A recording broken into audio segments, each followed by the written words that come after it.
Okay, dude, fuck it. Game Awards time.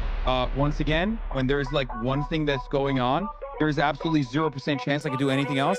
Everyone is being cringe and cancerous fuck. It's Game Awards time. Sorry. We are gonna watch the Game Awards, okay? I can't deal with it. I know there's 20 minutes left, but they're already showing stuff, and nobody, and I mean nobody, wants to miss out on a single second of my fucking soy-facing ad! Oh, Bob! That's it! Game Awards!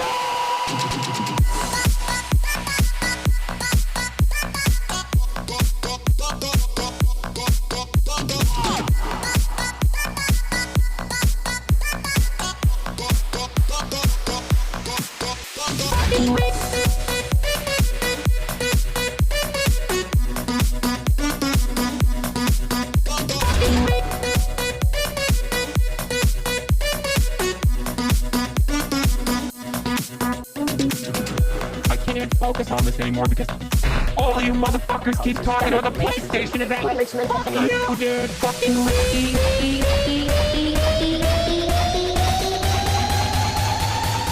fucking channel. Fuck, mommy. Sorry. Mommy. Sorry. Mommy. Sorry. Mommy. Sorry. Mommy. Sorry. Mommy. Sorry.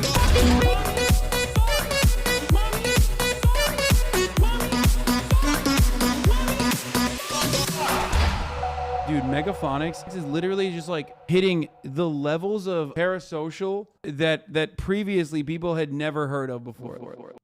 What's going on, everybody? I hope everyone's having a fantastic evening, afternoon, pre-noon, no matter where you are in the world. I'm Hasan Piker, and this is Dawson. I'm broadcast coming to you live from rainy California, Los Angeles. Folks, we're live and alive. It's not rainy, but it's mostly cloudy here in California, Los Angeles. I'm alive, and I hope all the boys, girls, and MBs are having a fantastic one because today's a beautiful day. Today's a wonderful day. Today is, regardless of the rain, today is Thursday, May 29th. 2025, and I am early. I'm early. I'm not late. People are saying you're late as a joke, but I'm actually early. I'm early as a bird getting the worm. Anyway.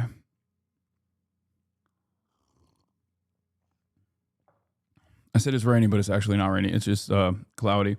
Hasan being early is a recession indicator. Yep, that's right.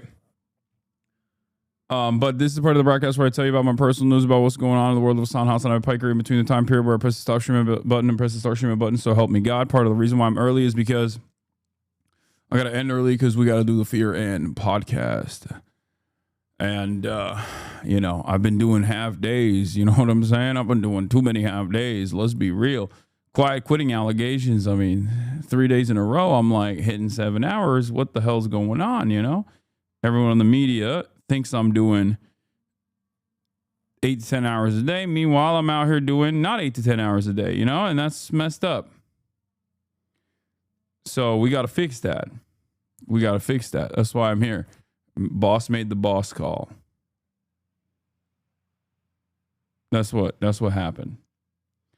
Hold on. I'm also like,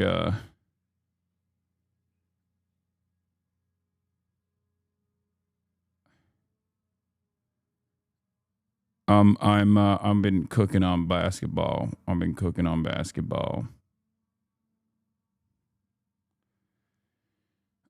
just posting a basketball video, because honest to God, who you got winning it all in the NBA finals? Knicks. New York Knicks, baby.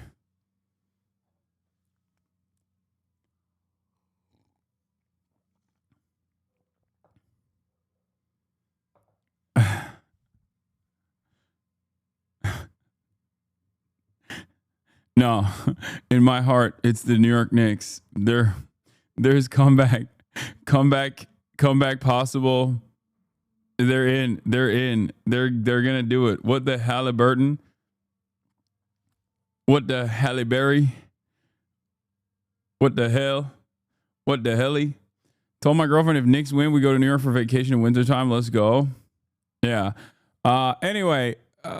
What were we talking about? Oh yeah, personal news wise, end of the broadcast yesterday, another freaking half day at 6 hours and 58 minutes, the shortest. People are saying it's the shortest on record. Okay, What's going on with this guy? Well, let me tell you what's going on with this guy. This guy, he's been tired. Okay. Don't know why. Don't know what it is.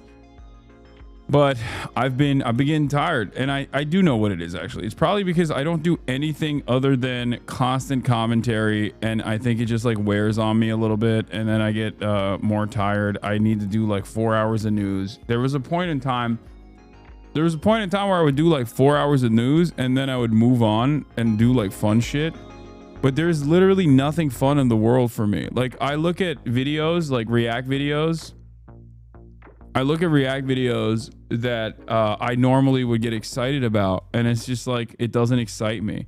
I am realizing I have become the annoying politics frog. You know what I mean? It almost feels like, because the world is so awful and so disastrous, it feels crazy to not, you know, it feels crazy to not cover the news. All right. More streams like last Saturday, please. Yeah, that was good. You getting old after all the genocide coverage? Yeah, that's probably what it is. Start doing basketball practice streams. No one would care about the basketball practice streams, okay?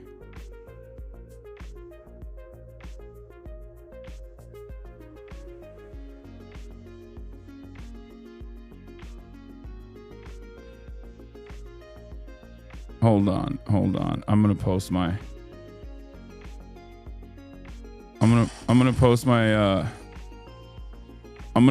video here. Okay. So you guys can watch, because okay, personal news wise, didn't do much last night. Hung out with the fam, hung out with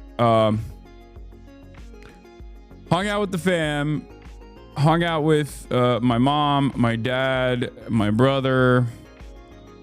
We're big chilling. You know, we're chilling big time. And after that, I watched more Andor. It is a direct analog for Palestine.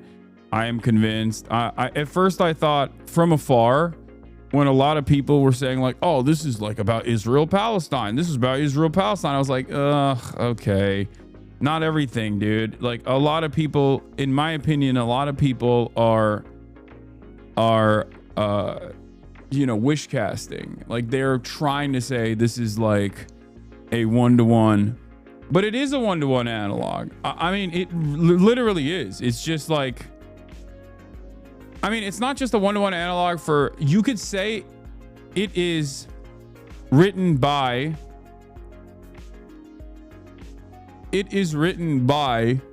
people who have profound knowledge over people who have a very deep understanding over how the American government has done clandestine activities all around the planet, both during the Cold War, and how imperial powers extract resources. I mean, it's like almost a one-to-one. It is actually very, very interesting to see like different aspects of this, because like some of the parts are corny, I would say. Ironically enough, all of the basic stuff, all the basic stuff that normally would work are actually very corny. What? You're a billionaire dad, and I would watch basketball practice. Always fun to hate on people just trying to get better. Wait, that person, you shouldn't have been that guy. That guy's just fine. He's just joking. I don't think that person's being serious. I will say that what episode are you on? 9. I think I'm on episode 9. I think I'm almost done. Star Wars always has been, I mean, George Lucas has always very openly said that like the Empire is America, and the good guys are tailored around the Viet Cong. Like, he's not shy about that, right? Andor obviously is written by someone else, and I really liked the first season of Andor, but the second season of Andor is really really cool, because like even the sniper rifles perched up on a mass protest that is designed with like a bunch of with a bunch of like fake explosions that take place to really drum up some kind of resistance force from the empire with the ultimate goal of like resource extraction. All of that is pretty blunt. I mean, it's very on the nose. And yes, Euromaidan protest is what came to mind when I was thinking about the sniper rifle. So I will say it was very, very interesting seeing that in an American work. But it makes sense. I mean, dude, it's great. It's a great show. It's not only a great show, but it's also very, I mean, it's like get your liberal friends to watch it and be like, this is America. The empire is America. And I think maybe they'll understand it better. Anywhere where the United States of America has had similar experiences to Gorman.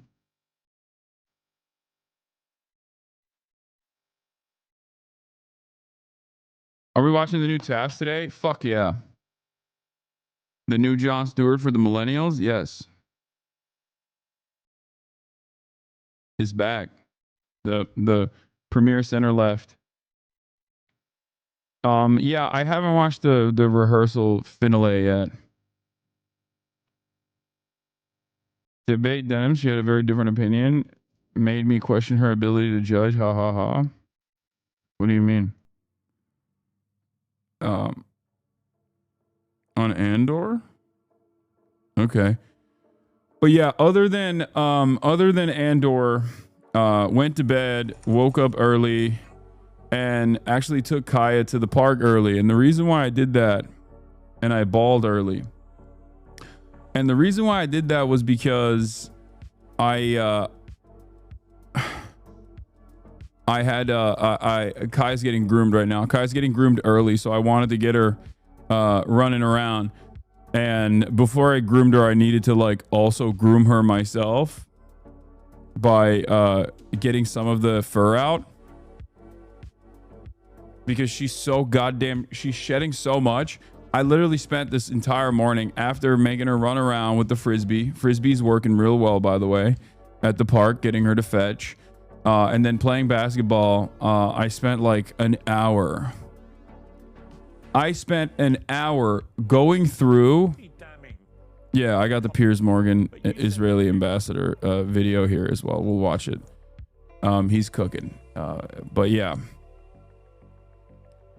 I spent an hour basically trying to get some of her fur off before she gets groomed. And the reason for why I did that is because like the groomers, whenever they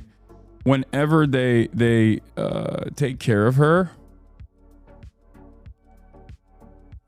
they never get all the fur off.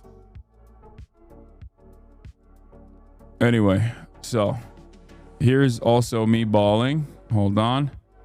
Good pick. The boy is out of control. Okay. The boy is out of control. I played 5 games today, and I won. I won 4 out of all the 5 games, and only one of them I lost by like 1 point because I was just, I was cooking today. I was balling. I was Osama bin balling. I mean, this is basically sequential. Okay, this is exactly what happened. My threes were going in. Unc, hope you ready to show why Duke should have picked you up. I don't think it would have worked that way.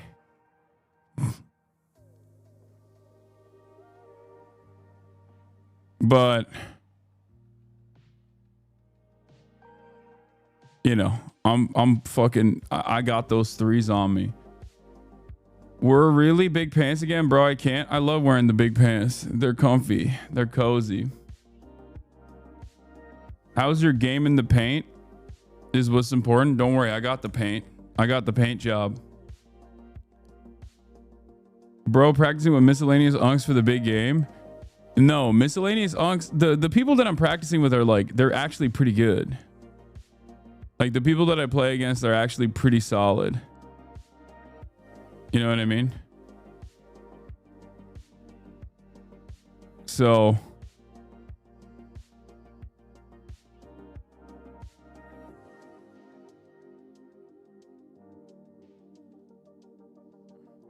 did you see Trump's reaction to his trade policy being called taco on Wall Street? Yeah, I did. It was fantastic. MAGA has been melting down at Mon Mothma's speech, feeling that it's targeted at them, and Trump is a self-report if they relate to the speech. There were plenty of TikToks and Reels about it. Oh, really? What? Sydney Sweeney is selling 5,000. Wait, is this real? Sydney Sweeney is selling 5,000 bars of soap that contain drops of her own bathwater in collaboration with Dr. Squatch. What the hell? Bro, she's like... She is an immensely famous A-list actress. What the hell? Why is she doing that?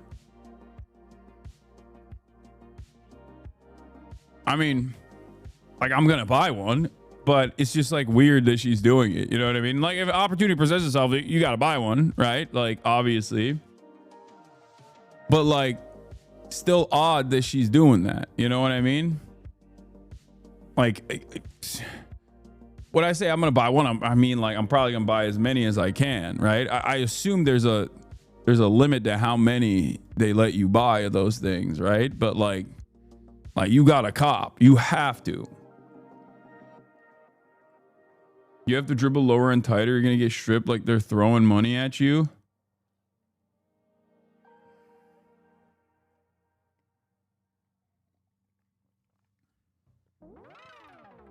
She's desperate for money. She said before that money she made from Euphoria wasn't enough. That's crazy because I send her money every week. Like, that's weird.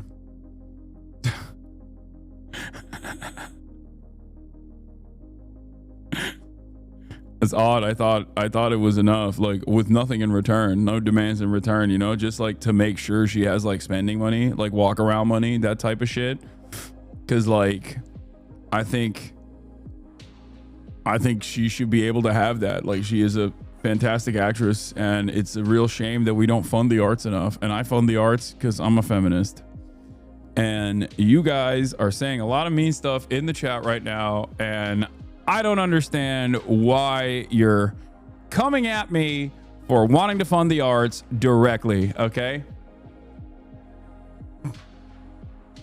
That is very messed up. Some of you act like you want this socialism shit. I'm doing the socialism shit, being an ethical multi-billionaire, as I am a multi-billionaire, as you guys know. And yeah. You ain't even asking for feed pics. It's like, if she wants to send feed pics, that's fine. That's like that's on her, right? Like, that's just, it's like she doesn't have to.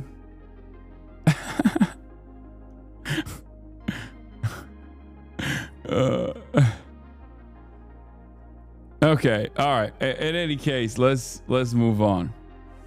Did you forget to do something with yourself this morning? It's too early for this conversation. It's never too early. All right. How come you never do stuff like this for your fans? What do you mean? I give you feet for free. What are you talking about?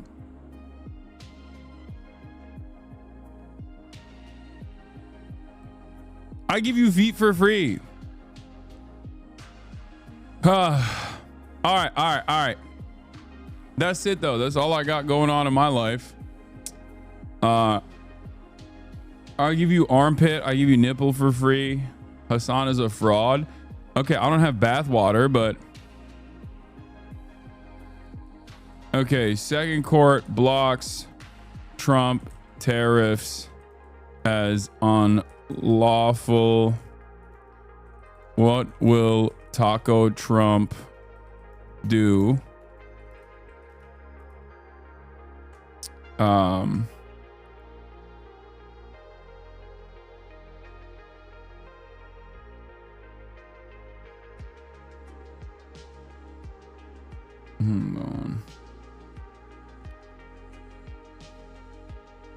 Half of chat acting shocked at first, but then saying where I see you little freaks. Yeah. When you posted your Twitch ban TikTok, I had to physically cover your disgusting hairy nipple. Put that shit away, Unk. I mean, people like it. I don't get it, but like to each their own type shit. All right. Second court blocks Trump tariffs as unlawful. What will Taco Trump do? Trump gives 30-day ultimatum to Harvard. Little Marco wants to ban Chinese uni students. Racism is alive and well in the US. Get in now. There's Luigi news? I didn't even see that. Any collab in DreamCon?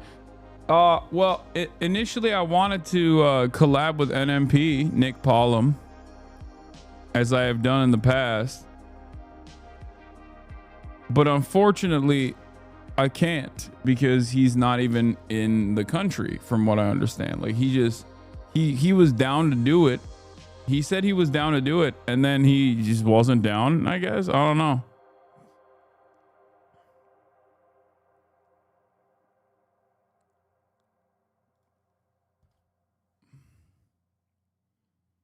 So he cooked me a little bit. All right. Do we have a blast off meme in the chat or no? He moved to Pyongyang. What about S-Fan? What about S-Fan?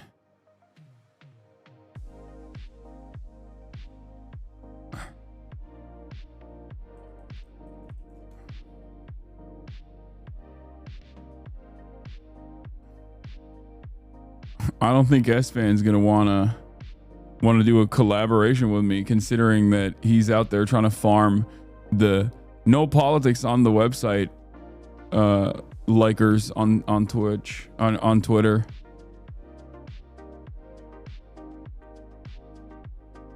All right, I got the blast off. Let's go. Second court blocks Trump tariffs is unlawful. What will Taco Trump do? Trump gives 30-day ultimatum to Harvard. Israel ceasefire. Little Marco wants to ban Chinese uni students. Racism is alive and well in the U.S. Get in now.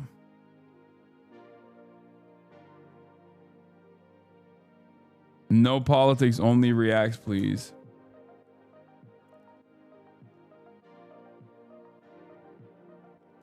Collab with Extra Emily. Ooh, that could be sick.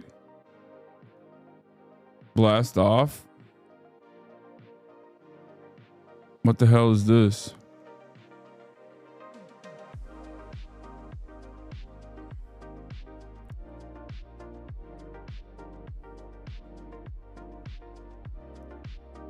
Sinner or Extra Emily, please.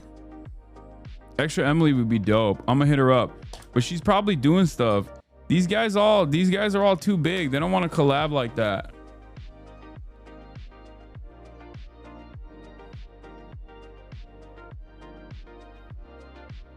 I'll hit up Extra Emily. Cinna or Emily? I think Cinna's doing stuff already. Pretty sure.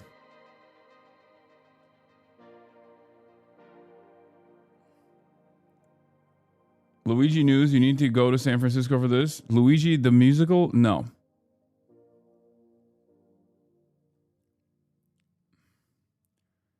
Cinna's big time now. They're all big time, bro. They're all big time.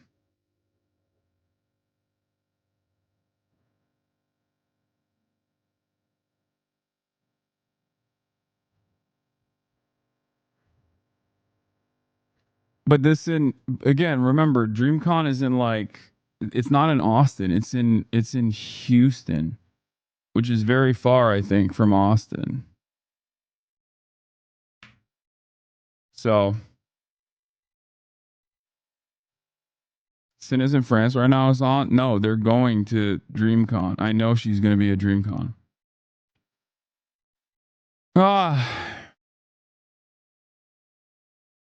What about Ray? They're all collabing with each other. They're doing their own thing.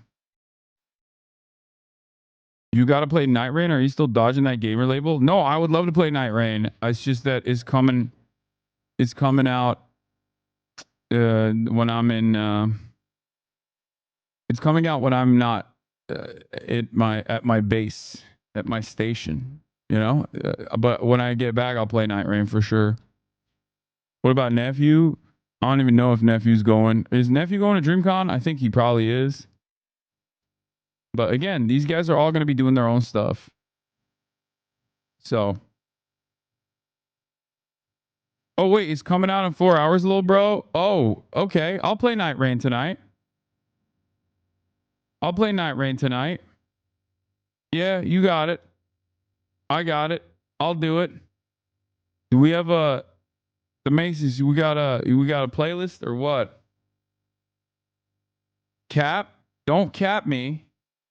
I'm also working on getting this doctor that was in Gaza on the broadcast as well.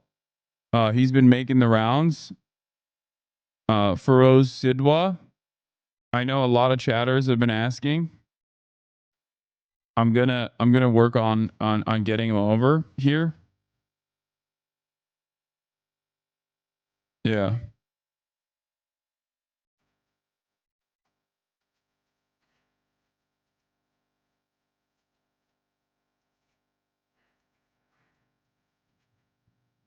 I'm gonna be in.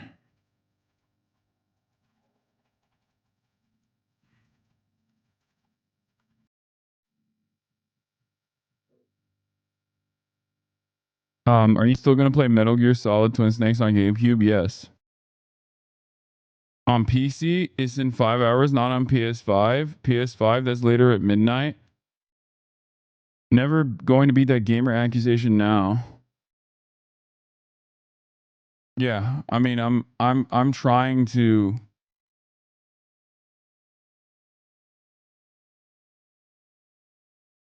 I'm trying to desperately avoid the gamer allegations because, like, if I launch a successful smear lawsuit, like a slander lawsuit against the ADL's Jonathan Greenblatt, like, I can't be a gamer, but my love for Elden Ring might end up overcoming that, you know.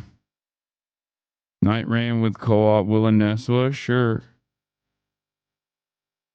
Potentially. New Adam Curtis doc? No way. What's it on? I'm as gay as that pearl necklace, and I've barely blown 3 guys today. Okay. Well, get your dick sucking skills up then, okay? Only 3? It's before 12.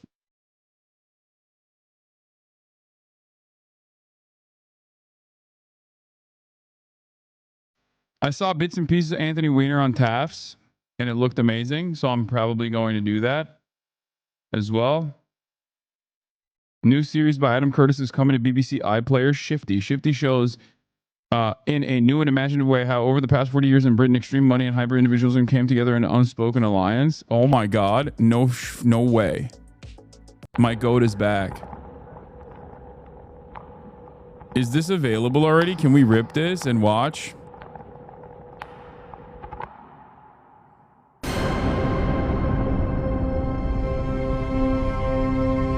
And on being taken to the vets, we were informed that he was changing sex.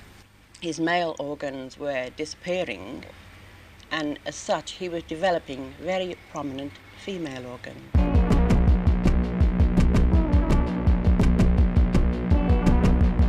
There come moments in societies when the foundations of power begin to move. No voiceover.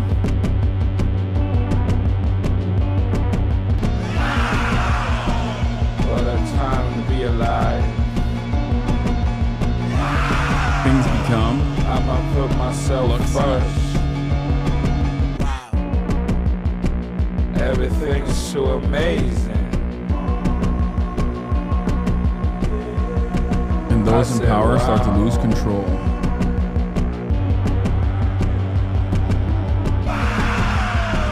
What a time to bro, he makes these for me so I can react to them and speak over it. That's what it is. Okay? Like, he's thinking of me when he does this. Do you understand? Have you been to a gay disco before? No, I don't think I'd have the nerve. You are saying that there is some sinister organisation, possibly based in this building. It's only because she's a fat old cow. I mean, you know better than I what can be done on television. But they have a sort of luminescence about them. You class yourselves as punks. Don't class yourselves as anything, individuals. The world's top talking power. You do anything with sound? Yes, we can do anything with sound. Anything can do anything. As soon as they find out that you're female, it's like, whoom. This is the people, you know, because they're trash of the trash, right?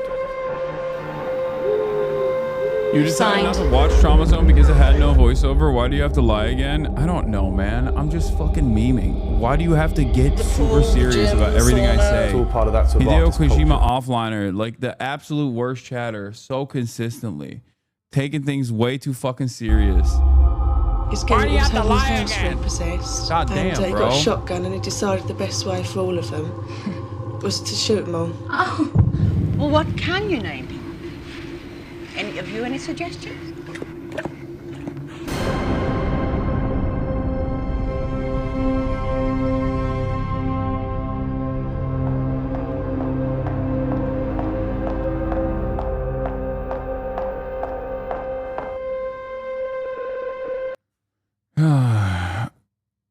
Following on from the success of Adam Curtis's previous BBC iPlayer films, including the BAFTA-winning Russia 1985 to 1999 Trauma Zone and BAFTA-nominated Hypernormalization, comes a brand new 5-part series, Shifty. The series shows in a new and imaginative way new prem story. Hold on, we'll look at that too. In a new and imaginative way, how over the past 40 years in Britain, extreme money and hyper-individualism came together in an unspoken alliance. Together, they undermined one of the fundamental structures of mass democracy, that it could create a shared idea of what was real. And as that fell apart, with it went the language and the ideas that people had turned to for the past 150 years to make sense of the world they lived in. Oh my. Oh dear. Indeed, indubitably. As a result, life in Britain has today become strange, a hazy dream-like flux in which no one can predict what is coming next, while distrust in politicians keeps growing, and the political class seem to have lost control. Shifty shows how that happened, but it also shows how that distrust is a symptom of something much deeper. That there is now a mismatch between the world we experience day to day and the world that the politicians, journalists, and experts describe to us. The map no longer describes the territory.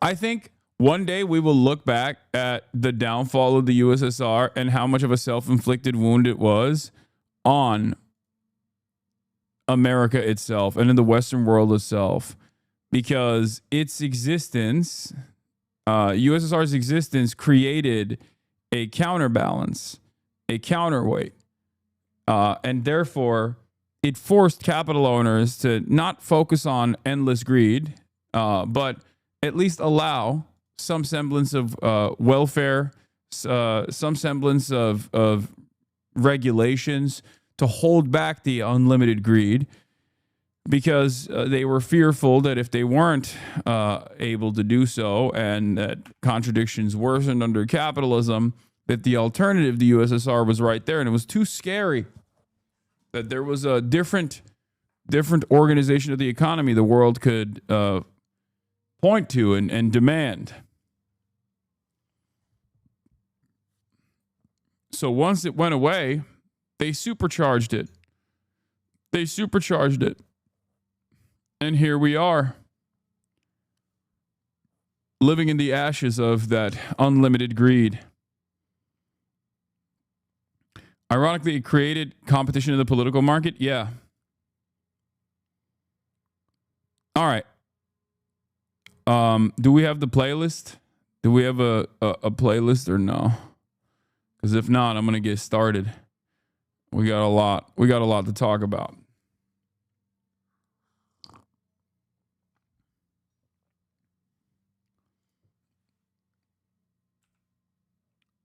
Can you please invite Vanilla Mace on Fioran?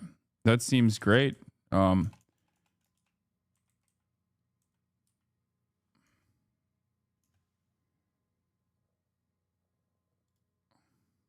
we do have a playlist. Is this green tea? No, it is not green tea. This is coffee. I'm drinking this coffee. A cold brew coffee. Cold brew concentrate mixtured with water out of my commemorative King Charles III mug. This vestibule for the consumption of coffee comes directly from the heart of the British Empire. To commemorate the ascension to the throne of His Majesty, King Charles III, September 8th, 2022. That's right, look at his beautiful mug. And that is not a double entendre. I am, of course, talking about King Charles, the bloody lad.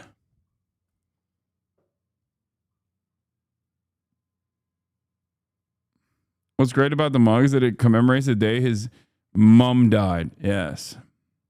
Indubitably. Very nice. All right. Today, we're going to start talking about Trump's global tariffs being blocked by an American federal judge. More accents today? Thank you. Don't worry. I got you. Court has blocked his tariffs on China and other countries, ruling that the president had overstepped his authority under the law. Chief White House correspondent Mary Bruce starts us off. Good morning, Mary. Good morning, George. And this is a massive blow to the president's trade war. For months, Trump has argued that the world is ripping America off, defiant in his executive authority to impose these staggering tariffs. But now a federal panel says the president is overstepping his authority and that his tariffs are illegal. Overnight, a staggering setback for President Trump's aggressive trade agenda. A panel of judges on the U.S. Court of International Trade blocking most of Trump's sweeping tariffs on China and other trading partners, determining that they are contrary to law. The move effectively bringing Trump's trade war to a screeching halt. In April, the president declared a national emergency to impose his so-called reciprocal tariffs on goods from every country that trades with the U.S. without seeking approval from Congress. My fellow Americans, this is Liberation Day. As markets roiled, Trump defiant. I know what the hell I'm doing. But overnight, the federal panel ruling that the law does not authorize the president to use emergency powers to issue tariffs, and that his executive orders exceed any authority granted to the president. The judges appointed by Presidents Reagan, Obama, and Trump also blocking tariffs Trump imposed on China, Mexico, and Canada to combat fentanyl trafficking because they do not deal with the threats described in the president's order. The Trump administration overnight quick to appeal, the White House rebuking the court. I think the court's coming after our big, beautiful boy that simply wanted to molest the money, and stopping his money molestations is really messed up. The judges that have played a role in blocking this so far as I understand, are Reagan judges, Obama judges, which is, of course, lame. Obviously, Obama is a communist, but also Trump appointees. So it's not like these guys are all woke libtards, okay? Down to the Obabe judge. So they're just saying enough is enough. Your money molestation must stop. And it's really messed up. I was thinking about this. As you guys know, I don't entertain conspiracy theories. I do like conspiracy theories. I like analyzing conspiracy theories, but I'm not like a big conspiracy theorist. Having said that, this has played out so perfectly that it almost feels like a psyop to make it seem like if there was ever an opportunity for real trade protectionism, if there was actually a real socialist in charge, that the court system and all of our legal processes will destroy that, because Donald Trump has gone through this in the most idiotic way possible, that it almost feels like we just wanted to make sure that the judicial process could just like eliminate any kind of initiative from the executive office in the future. Okay, has Hasan talked about the alleged throuple between Stephen Miller, Elon, and Miller's wife? Please stop.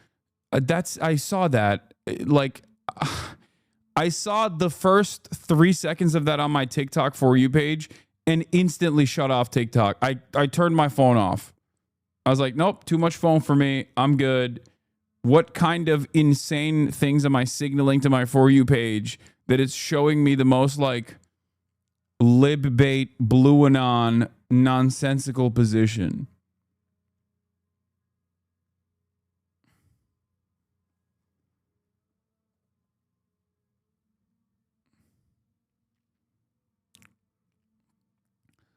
Of course, while all this is happening, the Trump administration says it will appeal the tariff ruling. This is from yesterday. A reminder to watch this play out in courts and beware the volatility that surrounds it. Also a reminder that rule of law in American court system as a balance is a huge reason investors flock to the U.S. If there's a perceived breakdown with this issue or others, it would mean a breakdown in confidence of inbound investment. An observation: for the past month or so, I've had CEOs and CIOs of major U.S. and international corporations and investment firms pull up lawsuits, including far outside of tariffs, such as Harvard's, with the briefs saved handy on their cell phones. They're watching for fairness at the end of the day to see that the system holds up. I think a lot of people don't understand how important this is. As someone who grew up in Turkey, let me tell you, okay? There are, at the end of the day, you either need to have an incredibly cheap manufacturing base so that you can offer super profits to multinational corporations like China does, or you have to have an incredibly solid, transparent legal structure so that your investments are kept safe. At least there is some sort of legal restitution that you can get. America offers a court system and a functional, I guess, like judicial utopia in comparison to many other countries. The reason why I'm making this comparison with Turkey is because when I was at Bloomberg in Turkey, Bloomberg Habertürk in Turkey, this was one of the things that came up quite frequently when I think this was like the era of privatization for Erdogan. I mean, there's never not been an era of privatization for Erdogan, but I remember vividly there was one meeting I went to with like MBA students. There's something above an MBA. I forget what it was, but the most important thing that they were talking about, is like, in order to bring in foreign capital into the country, there needs to be some kind of there needs to at least be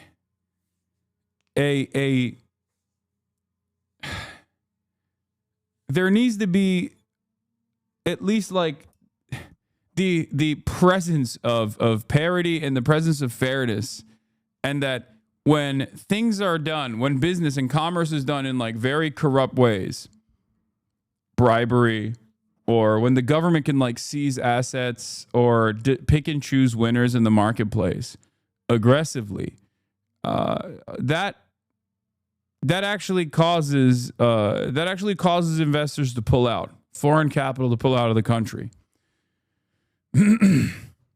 If your investments are not protected by at least like some institutions that will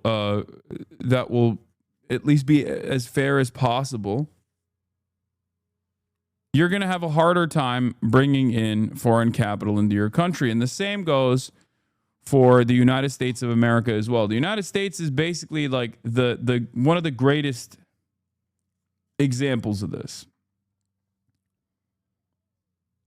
Now, some people, given how cheap the manufacturing base is in other global South nations, will work around that. India is a great example. Obviously, you know what I mean? Like they just overcome that fear because the alternative is they get to make so much more. They get to make so much more in the long run, as long as they can keep the hyper exploited workers working in the manufacturing hubs, as opposed to the alternative being in the Western world. So there is a gamble. There is a risk to reward ratio there for a lot of foreign investment. But for the United States of America, we don't have a cheap nor robust manufacturing base. The only thing we have is the courts. The only thing we have is the institutions. So Trump is not only molesting the money directly, but he's also kind of molesting the process.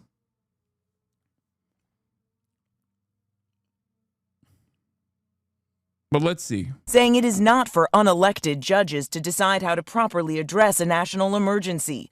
Adding the administration is committed to using every lever of executive power to address this crisis and restore American greatness.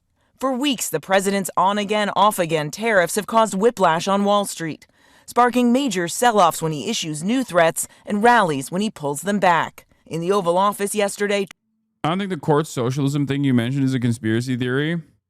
Is it not true that the American legal system is wrapped around capitalism and would have to be fundamentally changed in many ways for allow for institutional socialistic policies? Yes. That's why I said I'm joking. It almost feels like he's like trying to eradicate any kind of opportunity for a potential like social democratic leadership to come in to make some changes unilaterally from the executive office. I don't think that's the case anyway, though. All right, let's keep going. Trump lashing out when a reporter asked about a new term for his turnarounds. Mr. President, Wall Street analysts have coined a new term called the taco trade. They're saying Trump always chickens out on your tariff threats, and that's why markets are higher this week. What's your response?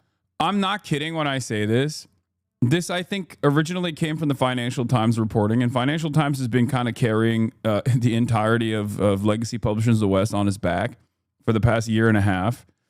I kind of feel like the taco shit is dangerous, but I would be lying to you if I wasn't excited. If I were to tell you I'm not excited to see where this goes, I'd be lying to you. And I kind of feel like a lot of people that have been, that feel as though they've been fucked over by these systems also want to see how badly Trump can blow this shit up. I'm scared. I'm cautious. I think that it's not good if we had a fucking Great Depression. But also at the same time, don't you kind of want to see where he will take this a little bit? Like there is at least for me, there is this morbid curiosity, and I want to see like how badly could he molest the money? How badly could he fuck the bag up?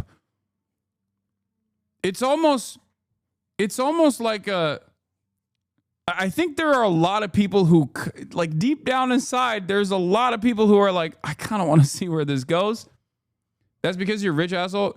Yeah, if he fucks the bag up, he fucks the bag up for me too. What are you talking about?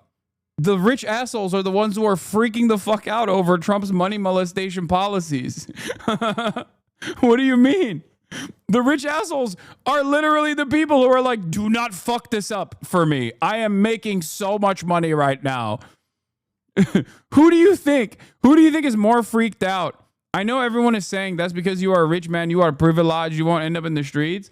But like chatters. I know. That's why I'm saying I'm cautious. That's why I'm saying it's like that's why I said it's a morbid curiosity, and it's almost like a what do you call it? It's almost like it's bad. It's like the call of the void, okay? It's like when you step next to the ledge and you're like there's just like a brief moment where you're like, that's crazy. Is the call of the void. So I know it's bad. It's an intrusive thought. It's an intrusive thought. Exactly. But it's funny when people go, you are privileged. You are privileged. But it's like, it's the most profoundly privileged people on the planet that are literally actively trying to stop Trump from fucking the bag up for them. Do you see what I mean? Like, on the one hand, I recognize Trump nuking global trade is destructive, as I've covered extensively. On the other hand, there is this like, this system is so fundamentally flawed. On the other hand, there is this like weird little inkling inside of me, this weird little voice that's just, you know, an intrusive thought that I'm being perhaps a little too honest about, that goes, how far could he take this? Like, how far? What would he do? What could he get away with? Do you see what I mean?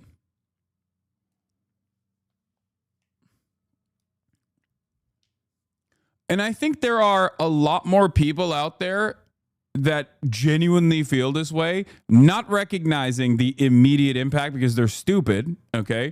And not recognizing the damage that this would do to them individually, that are so resentful towards the consolidation of wealth and power, even if they themselves are little capitalists in training, okay? They have the same fucking like Sigma grind set, one day I'm going to be a capital owner, I'm just a temporarily embarrassed millionaire attitude, and yet still they are so angry and so understandably resentful for the consolidation of power and wealth at the tippy top that they are also going, yeah, just fuck it up a little bit. Fuck it up. Fuck them. This was what I think happened with the first tariff initiative, where there were a lot of dummies that were unironically talking about how this was a great wealth transfer. It wasn't. Money is fake. And he was just removing zeros from the end of it, okay? That's all he was doing. The first tariff initiative, when it first launched, he just wiped trillions of dollars of value out of the American stock market, and it just went nowhere. It's like it just erupted in flame. And yet people were still trying to present it as like a big W. And I think there's a desperation. There's a desperation there. Like, people are so angry, so resentful, and so interested in change that they're like, change in any direction is good. The reason why I'm describing this to you is because I need you to understand like what the anger, like what the motives are for people who like Donald Trump, like where this comes from. Like, what are the different factors that contribute to his popularity? Because I believe that if we actually fully comprehend what those factors are, we can at least use it to our advantage and hopefully get these people on board and redirect them towards more productive points of anger and resentment. Okay? Anyway, let's continue. To that. I kick out? Chicken out. Oh, isn't that nice? Chicken out. I've never heard that. 6 months ago, this country was stone cold dead. We had a dead country. We had a country people didn't think it was going to survive, and you ask... He's so mad. He's like, this is the most disgusting. This is the most disgusting. This is the most disgusting question anyone has ever asked. No one has ever asked such a nasty question. Ask a nasty question like that. It's called negotiation. The court has now given the administration 10 days to halt these tariffs, and the Justice Department is now appealing, setting up a legal fight that could soon reach the Supreme Court. George. And Mary, the Washington Post is reporting that this Qatari plane deal, which the Defense Department had said had been finalized, actually hasn't gone through. Yeah, despite those claims from the Defense Department, the Washington Post is now reporting that the U.S. and Qatar have not actually finalized a deal for the transfer of that. They won't even let me have my jet. It's messed up. They won't even let me They won't even let me have my jet. You don't want me to have nice things. They don't. The Democrats hate you and they hate me. They don't want me to have nice things. That $400 million luxury jet that Trump plans to use as the new Air Force One before being transferred to his presidential library. Now, according to the Post, Qatar still wants to clarify the terms of this deal, including making it clear that the transfer of this jet was initiated by the Trump administration. None of this, though, is expected to derail this deal. The plane's already in the U.S., but it is sure to continue and to spark those legal concerns about this transfer, George. It's all about those legal challenges. Most of President Trump's tariffs could soon be on hold after a ruling yesterday by a 3-judge panel at the Court of International Trade. They ruled unanimously that the president has overstepped his authority in his trade war.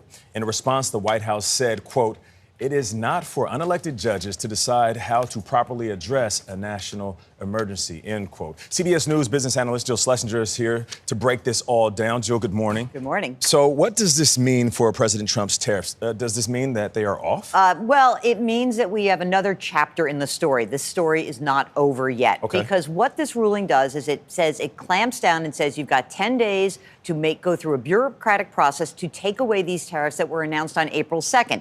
Now, those were the broad 10% that went up to 145%.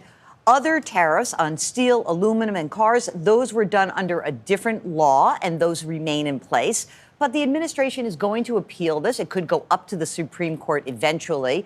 And so we're in flux still on the tariff story. That's where we are right now. How is it going to affect businesses, do you think? I think it does nothing for businesses because I think what happens is we are still operating under a cloud of uncertainty. If we all owned a business and we had to make decisions today, what would we do? Yeah. Right. What will the outcome of these court cases be? Am I going to invest a capital in a new building here in the United States if these tariffs could get rolled back?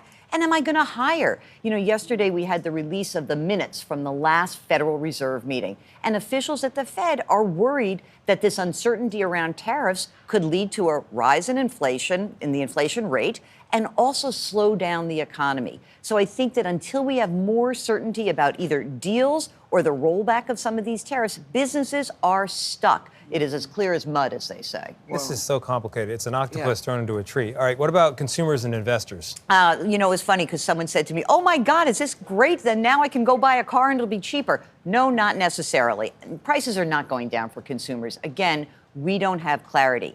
From the investor side, there's been a fascinating trend that's gone on, which is I think a lot of investors are looking past tariffs. You know, there is a trade acronym going around Wall Street, and it must be driving the president crazy. It's called the taco trade. Have you heard of it? No. Nope. Trump always chickens out. Oh. And this actual acronym is the position that many traders are taking. They are saying he will roll back these tariffs when the bond market moves against. I don't know. So when the It's like, should we? I go back and forth on this. On the one hand, I think the taco stuff is very funny and very good. On the other hand, I'm like, should we be playing with fire? Should we be playing with fire and antagonizing the beast like this? Also, on the other hand, I'm thinking to myself, why don't we use this to other stuff? You know, it's Taco Thursday, baby. Just weaponize the taco stuff, which clearly is working, on Israel. Just be like, dude, I have it on good authority. Benjamin Netanyahu thinks you're a bitch. He thinks you're a whole ass bitch. Okay? Capital B. He thinks you are terrified of him. He says, I won't do any ceasefire. That's what he told me. He told me, Ron Dermer said you're a bitch, dude. Think about that. I'm just saying, maybe we could use the weaponize the taco thing for something more productive, right? He's like, he doesn't think you will be able to facilitate a ceasefire. He said, he told me personally, he talks shit behind your back. He's like, once you leave the room, he's like, damn, Trump is so stinky. Damn, Trump ain't got no motion. He said he liked Joe Biden more. He told me he was more worried about Joe Biden working tirelessly around the clock for a ceasefire, that type of shit. You know what I mean?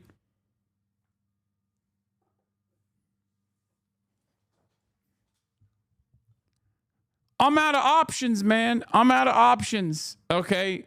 You know, do you have a better alternative? I don't think so. Do you have a better alternative other than manipulating the fucking fragile ego of Donald Trump?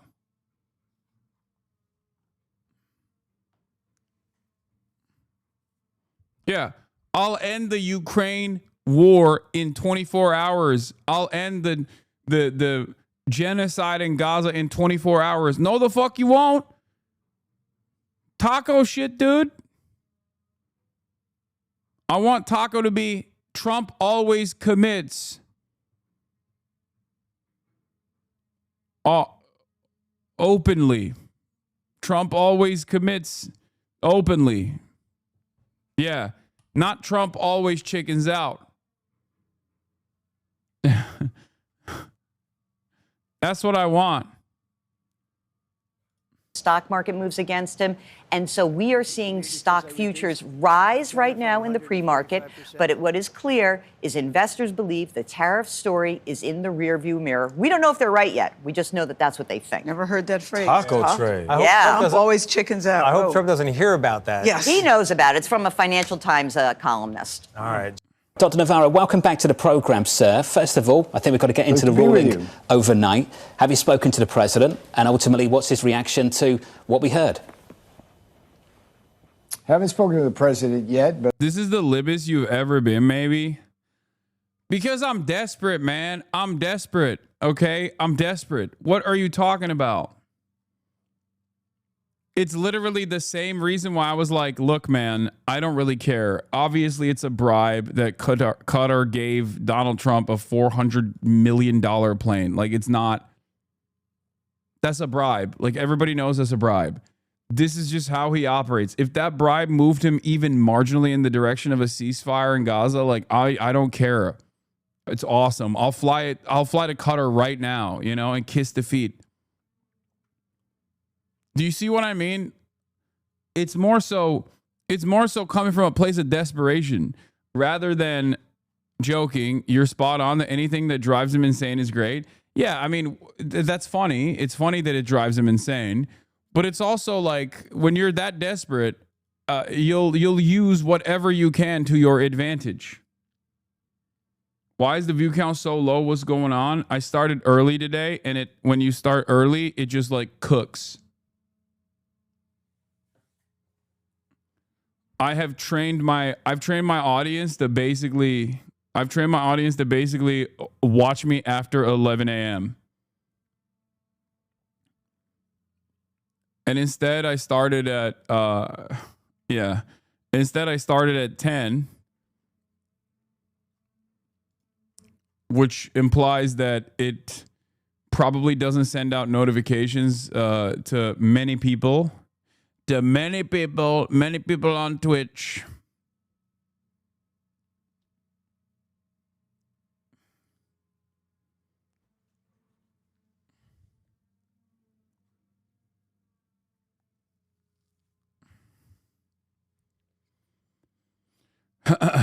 Anyway, let's keep going. I've spoken to the people who have spoken to the president. Look, we're in a situation now. Big picture here is IEPA. We were using the International Emergency Economic Powers Act. There's no question that there's an economic emergency with respect to both uses that we had. One is we are in a world where China has killed over 1 million Americans with fentanyl poison, and we took this step to stop that. We will continue to press on that. At the same time, We invoked that rule to stop what has been 20 million illegal aliens streaming into our country, driving down wages, taking jobs away. That's an economic emergency. And on top of that, the world continues to steal about $1 trillion a year as measured by the trade deficit. And that's an economic emergency because it's transferring our wealth abroad. So we think we have a strong case. Yes, we will immediately appeal and try to stay the ruling. But at the same time, the court, interestingly enough, basically said we were right, just use different rules and laws. So nothing has really changed here in that sense. We're still, as we speak, having countries call us and tell us they want a deal. So these deals are going to. I want to close my eyes for a moment and imagine, like, I want to put myself in the shoes of a guy who hears Peter Navarro say this and then believes it. You know what I mean? When virtually everything that you can observe is going against everything that these guys say. Like, I want to know what kind of, like, who is the type of dude that watches and goes, hell yeah, they're doing so many deals, dude. They're doing so many deals. America's on the up and up, dude. Trump brought in $100 gazillion, dude. And you're like, Dad, that's not a real number. You just heard that on television. Like, what? Who told you this? Nah, you don't understand. America's on the up and up. It's the hottest it's ever been.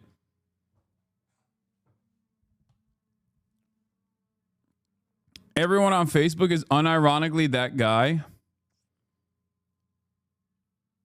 React to the necessary conversation. What's that? Like, who's listening to this and going, yep, sounds good to me.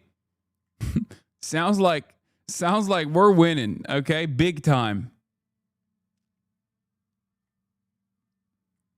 At this point, there is like, it's gotten to a point where it's like hard to, I don't know. Like, what is the purpose of all of this? They just lie about everything, like all the time, with great frequency. And I guess people kind of believe it. You know, people just believe it. They want to believe it, so they believe it. We're moving into a new formation. We're moving into a new formation where it's just like AI, cults. Politics is just cult-like. It doesn't matter. No more interest in the truth whatsoever. Even when things directly impact you. But I guess you can always lie, and then once push comes to shove, and once like you start recognizing the impact of these statements, the impact of the actual harm, once you actually recognize the real harm that you're experiencing from these decisions, well, then by that point, they'll move on to the other thing. They'll move on to another thing to get mad about and redirect your attention to something else. To happen. So that's kind of where we're at. And it's troublesome here because if you look broadly at the pattern, we've got courts in this country who are basically engaged in attacks on the American people. The president ran on stopping the fentanyl poisoning, stopping international trade unfair practices from stealing our factories and jobs. And courts keep getting in the way of that. The courts get in the way of our trying to deal with the border issues. Now they're getting in the way of our trying to deal with the fentanyl crisis. And that's where we stand here. And I think part of what's going to be important about this ruling demonstrates yet again to the American people that the judiciary in this country has been weaponized in ways which are contrary to their interests. Well, Peter, you would have heard a lot of people come on this program and ultimately say you still have tons of options. And you alluded to one of them. You will, of course, appeal. But could you describe what you might do in the interim, the way you might pursue your ultimate objective anyway, with the tools you have still available to you? I'm going to let Jamison Greer, the USTR, inform you on that, and you'll be hearing from him soon on that. But I mean, look, any trade lawyer knows there's just a number of different options we can take. If you look at the kind of things we've already done, it kind of give you a roadmap on that. There's all sorts of numbers out there. There's 122, there's 301, there's 232, there's 338. There's all sorts of things we can do well within the law. But look, we think that what we've done already is perfectly appropriate. So that's why the appeal will take case. But, you know, it's like, interestingly enough, I was scheduled to come on the program today to talk about the bond market and the big, beautiful tax bill. But there is a bridge to. Oh, I love that they're calling it the big, beautiful tax bill. Again, another point for the complete devolution, the complete regression of American political discourse, American politics in general. It's just so, it's signaled to the dumbest guy you know. Everything that this administration is doing is signaling to the stupidest person you've ever encountered, okay? Incredible, fantastic, phenomenal. I was here to talk about the big, beautiful bill, but we got numbers. We got numbers we can use. To that. And if I may, we have a situation where the bond market, we've seen like a 50 basis point increase in yields in the 10-year since April 2nd.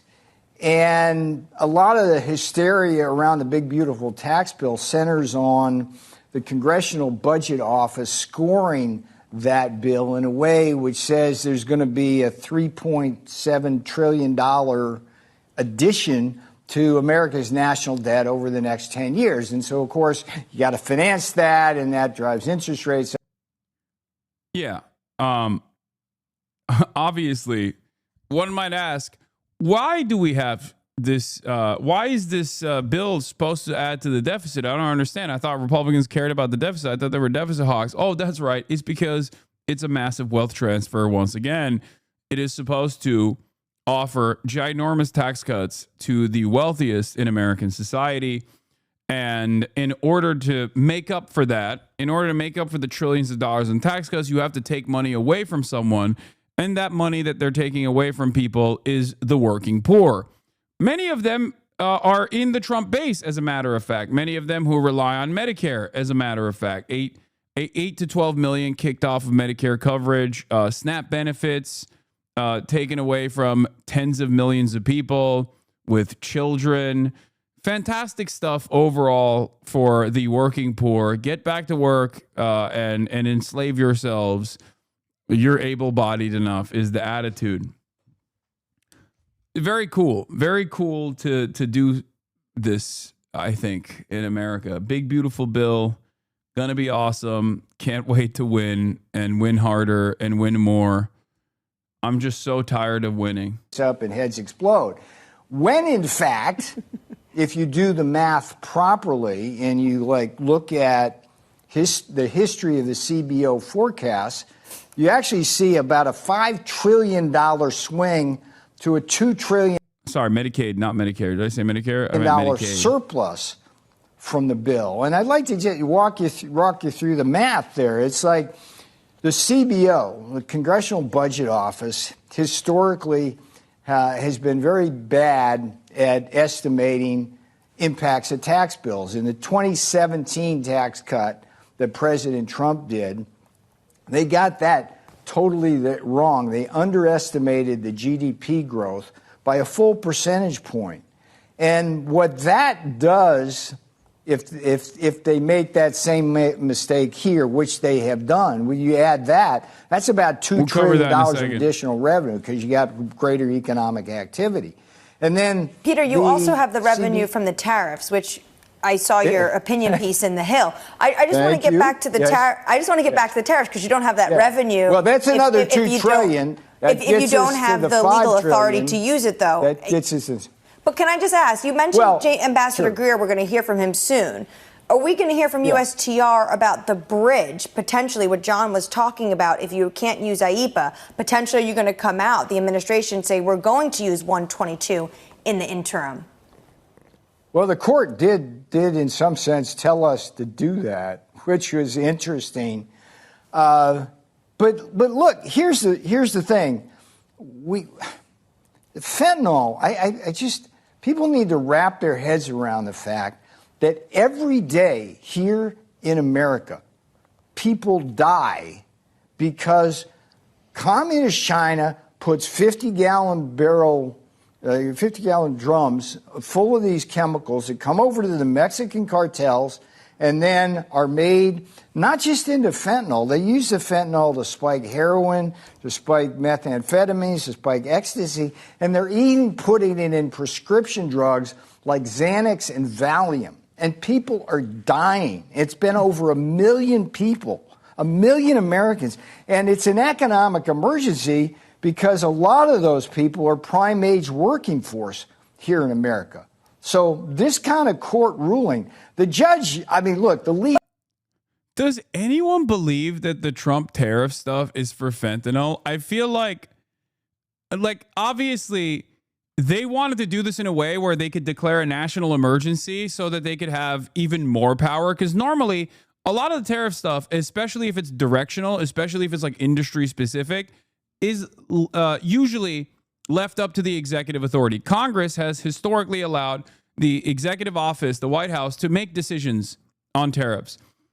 But Donald Trump knows, or at least Donald Trump's advisors know, that he can't make these broad declarative, and not industry-wide, but broad declarative tariffs on every single country in the way that he has.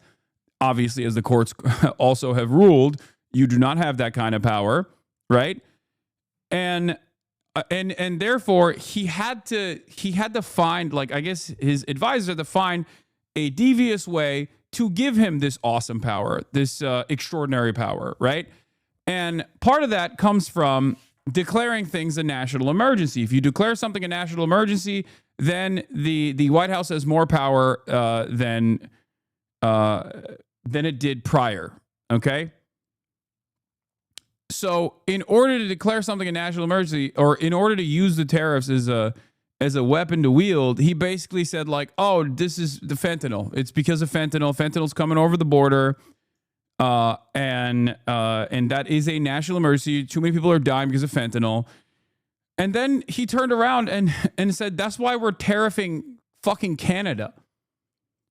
And I feel like when he just did it on Mexico, it was one thing where most people are like, yeah, it is coming from the southern border, even though ironically, a lot of the tariffs are, a lot of the fentanyl is coming from China by way of regular points of entry, okay, through, normal routes of commerce, okay. But having said that, when he was like, oh, that's why we're actually putting a tariff on Canada because of fentanyl, everyone was like, what the fuck do you mean? Like, it's just, none of it makes sense. None of it makes sense. It doesn't, like, I don't know why he's even, like, who believes this? Who's like, yeah, this is actually a great way to deal with the fentanyl crisis by adding tariffs, by basically slapping a sales tax, a broad sales tax on all consumer goods. We are combating fentanyl. But if the court said, if the ruling said, Peter, and we've been talking about this, page 34, 35, they say, basically, you are in your right if you use Section 122. Why didn't you guys do that from the beginning? Well, Section 122 only gives you 150 days. So there's your answer right there. So, are you, Section 122, if you use this now for 150 days, would it be a bridge to 301 or a bridge to 232? What are you thinking more long term? You can be the strategist on that, but those are the kinds of thoughts. And look, if anybody thinks this caught the administration. That's not, you guys are throwing up question marks, but again, the president has, by Congress and through precedent, broad powers on directing trade. Okay. So the question that they're asking Peter Navarro here is not the wrong one, where it's like, you already have these powers. Why wouldn't you use those powers? Why are you instead trying to do this unconstitutional way of, or this illegal way of applying these broad tariffs across the board? And I guess it's maybe a trial balloon. I really don't have a good answer for it. I think that's because they didn't use it because they didn't know. No. That's not true. I don't think that. Like, yes, Trump is stupid and Peter Navarro is stupid. A lot of people at the top are stupid, but they have actual advisors. Stop. They have actual fucking advisors. Please. Especially Republicans. If you think Republicans don't have devious methods, no shot, dude. No shot. This is all they do. Like Donald Trump right now is following through on 40 years, almost 40 years of the Republican agenda. It's not out of pocket at all.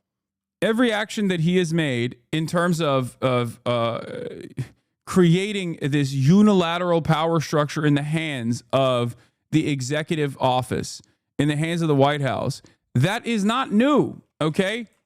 That is just a continuation of the unitary executive theory. It's not, this is following the Heritage Foundation's project that has been around and been implemented slowly but surely for almost 40 years. This is not new. It's not new at all. And I think part of the reason why they're doing this stuff, part of the reason why the Trump administration is doing this stuff is because they think this is a great way to expand on the power of the executive office by simply calling something a national emergency and then behaving this way and then testing out the courts to ensure that they have this kind of broad sweeping power. I think that's the reason why they're doing it. Because once again, if you think that the Trump administration doesn't have advisors like Heritage Foundation guys that aren't constantly looking at different ways in which to increase the power of the executive office, you're wrong.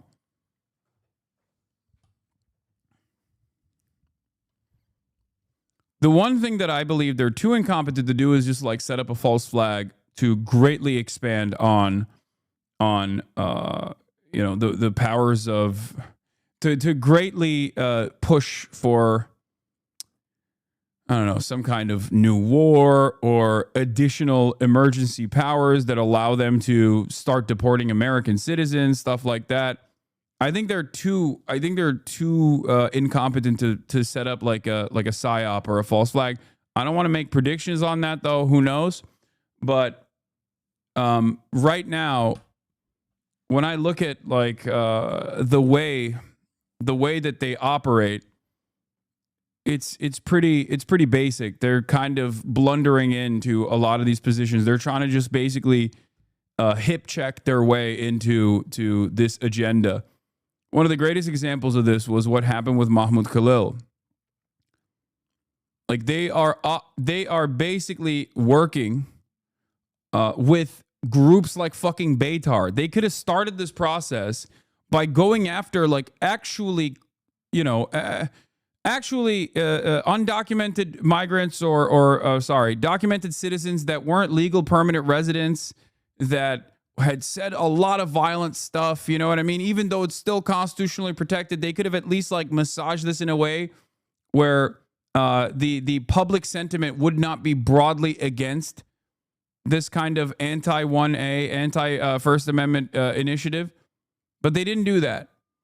They just worked with Beitar and thought that Mahmoud Khalil, for example, was on a student visa. They didn't even realize you had a green card and an American wife with a child on the way. Like, these are major mistakes that you're making that are actually very consequential when you're trying to work within the confines of the pre-existing system and moving that in the direction of tyrannical fascism. That kind of uncertainty and that kind of incompetence is basically the only silver lining in this administration that hopefully gives me a little bit more courage and a little bit more confidence that they might not be able to implement all of their desires, because I certainly do not believe in the Democratic Party as far as like resisting against these initiatives that the Trump administration is implementing. They're basically failing due to the awesome power that they have, due to the fact that they have greatly miscalculated how much support they have for a lot of the things that they're doing. And we shall see. Administration by surprise, think again. Okay, because you could see in the oral arguments where those judges were going, and the lead judge in this. I mean, the problem with that court, it's such an obscure court, but it's consistently been globalist, pro-importer, giving us bad rulings. The lead judge there ruled against the 232s originally and had to get overturned by the appeals court. So that gives you an idea of the bias against the president's tariff policy right on that court. But I think the big picture here is we've got a very strong case with IEPA, but the court basically tells us if we lose that, we just do some other thing. So nothing's really changed. I want to say this to the world. You're cheating us. We're coming after you. Deal, and let's make this right, because ultimately what's at stake here is the global international environment getting in a way where it's fair to America, and thereby, if it's fair to America and we restructure this thing in a way, we'll have just more stability in terms of financial flows and capital and everything like that. Dr. Navarro. It's wildly out of balance now. Now, Elon Musk leaving the Trump administration, ending his role as a special government employee. Our senior political correspondent, Rachel Scott, has more for us. Good morning, Rachel. Hey, Robin, good morning to you. And he was once considered one of the president's most powerful advisors, setting up offices on the White House campus, attending cabinet meetings. But Elon Musk is now leaving the administration and taking a swipe at the president's agenda on the way out. This morning, Elon Musk is out, stepping away from his role at the Department of Government Efficiency. Overnight, posting online, "I would like to thank President Trump for the opportunity to reduce wasteful spending." For months, Musk has been working to slash agencies as a special government employee, attempting to cut trillions in federal spending, but facing resistance from the public, lawmakers, and members of Trump's cabinet. And in the last hours of working for the administration, Musk publicly breaking with the president on his massive spending bill, arguing it would undo their own efforts to shrink the federal government. I was disappointed to see the massive spending bill, frankly, which increases the budget deficit, not just decrease it. And she smells so good right now. You guys have no idea. She is little Missy over here. Oh my God. Oh my Lord. Come here. Come here. Hi. Hi. Hello. What's up with your face? You smell like apple pie. You smell so good. You smell so good. Yeah. Oh my God. Little princess. Little princess is so clean. What are you looking at? What are you looking at? Yeah. Yeah. Yeah. Good lady. So clean. Smells so good. Kaya, read my chat. She's reading your chat. Look at her leg. Look at her leg. Look at her leg. That's her spot.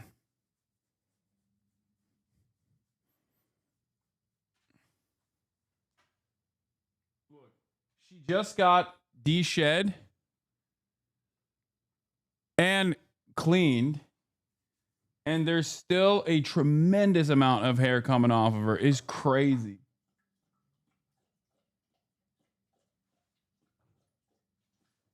And I spent this morning. Spent an hour this morning using the vacuum de-shedder.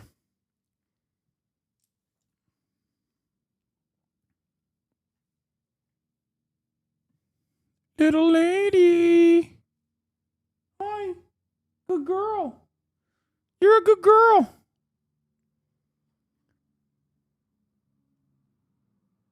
All right. Elon Musk ends role as special government employee, as we were talking about. Hell yeah. That reminds the work that the Doge team is doing. The president not publicly going after Musk, but arguing the bill couldn't cut too many programs. Dog, get an Equa groomer as a de-shedding brush? Brother, not only do I have a de-shedding brush, I have a de-shedding vacuum with a de-shedding brush head attached to it. Okay? I'm on the cutting edge of de-shedding technology, and you're over here trying to educate me on how to do this, okay? Trust, I know. Dogs with undercoats are the worst shedders. Honestly, everyone always yells at me for saying this at the gym and all around. They claim that Gaia sheds like crazy year round, but no, she only sheds twice a year for 2 months out of the year. But because she sheds so much in that time frame, people actually think that she's like constantly shedding.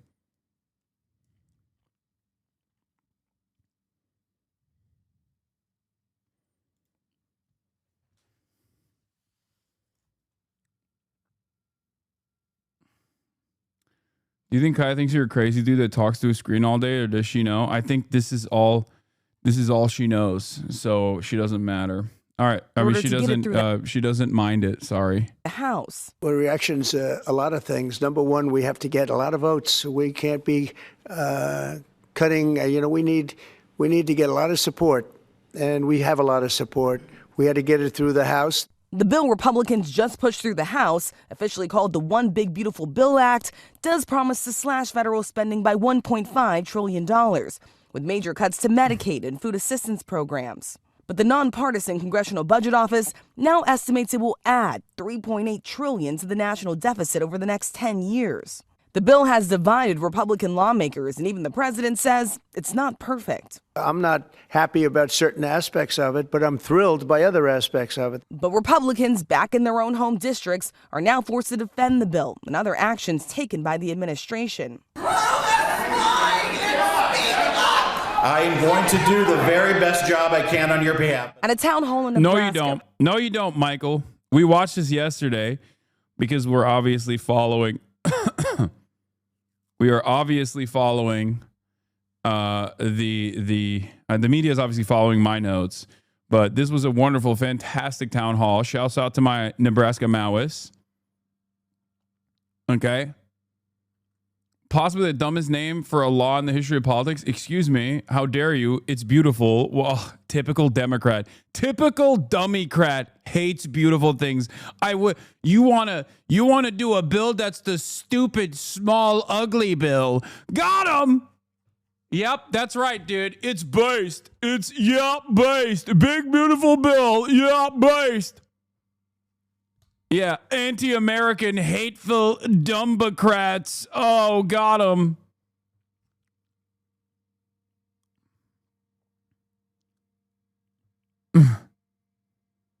Didn't the GOP say to stop doing town halls? Yeah, this guy didn't get the memo, apparently. Big mistake for him. I legit believe they got an intern watching you and taking notes on shit, especially since Dems want to put money into growing an online presence. Yeah. Yeah, they're taking notes and going, okay, he talks quite a bit about how Israel sucks and how much he hates Israel and how angry and resentful he is towards the Democrats for constantly propping up Israel as the most moral democracy, I guess we have to spend our $20 million elsewhere. Yeah, they take notes to do the exact opposite of what I've been doing.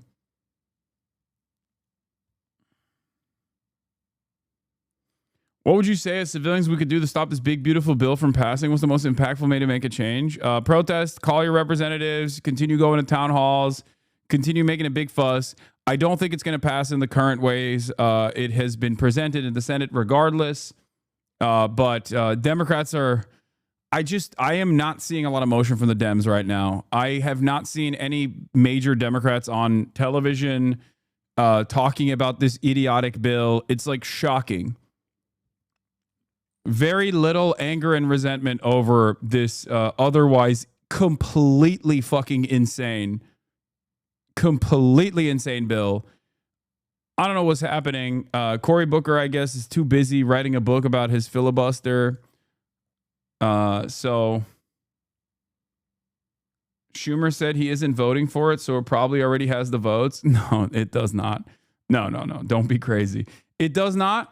Part of the reason why it doesn't is because Republicans in the Senate, being insane, think that the bill doesn't fuck the poor harder. Like there are Republicans in the Senate that are like, I'm not seeing enough death and destruction to the working poor. We need to cut more. Okay? Think about how insane that is. There's also the Trump side of this equation, which is why Trump will say there's good parts of the bill, there's bad parts of the bill. The reason why Trump is saying that and not going, I love this bill, it's the greatest bill of all time, we should do the bill in the way that it is presented, even though he goes back and forth on that too. Don't say bless you. We are not blessing anymore. Science you, okay? Logic and reasoning you, okay? Empirical evidence you. I don't want to hear bless you. This is an anti-Christian space.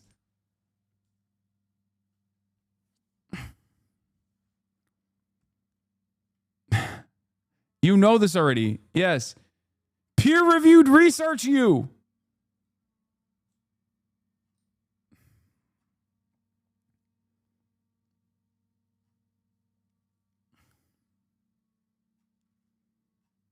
I'm not welcome here. Yes. Christian Saint Dior. No. No more Christianity. We got no more Islam, no more Judaism, no more Christianity. We're doing science. We're doing logic. We're doing reasoning. We're doing empirical evidence. Okay. Zoroastrianism is fine. That's the only one that I'm allowing. This is an anti-religious space. I'm a r/atheist. Okay. I'm a Reddit atheist now.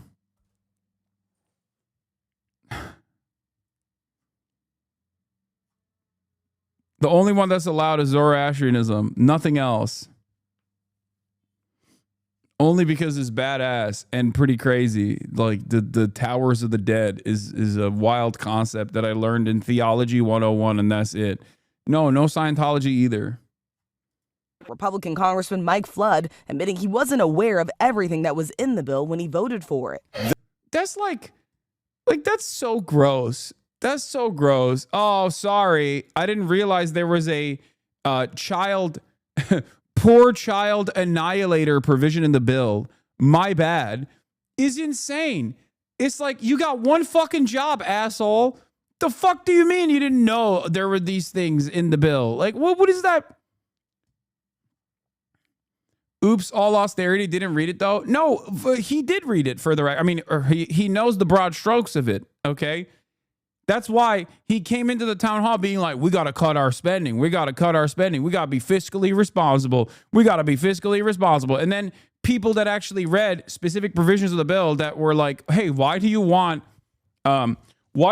people who are poor? Why do you want children who are born into poorer families to die or to not have access to food? Because that's what you're cutting. He was like, I don't know. It's just we're fiscally responsible. Fiscal responsibility. This provision was unknown to me when I voted for the bill. And in Iowa, Republican Congresswoman Ashley Henson booed at a town hall as she touted the bill. I was also proud to vote for President Trump's One Big Beautiful Bill last week. This is a generational investment. So as for Elon Musk, his role in the government was intended to be limited, but in recent days, he has said he spent too much time focused on politics as his businesses took a hit, George. Okay, Rachel, thanks very much. It's now official. Elon Musk is leaving his role as a special government employee in the Trump administration, with a White House official confirming to me tonight that he is going to start the offboarding process this evening, which essentially includes paperwork. It's not totally clear what else. But we did see Musk post this on his own website saying, as my scheduled time as a special government employee comes to an end, I'd like to thank President Trump for the opportunity to reduce wasteful spending. The DOGE mission will only strengthen over time. The black Avi is perfect. The black PFP is like you know he's going through it, okay? God, Doge was such a spectacular fuck up. For every, like, I cannot think of an even dumber thing.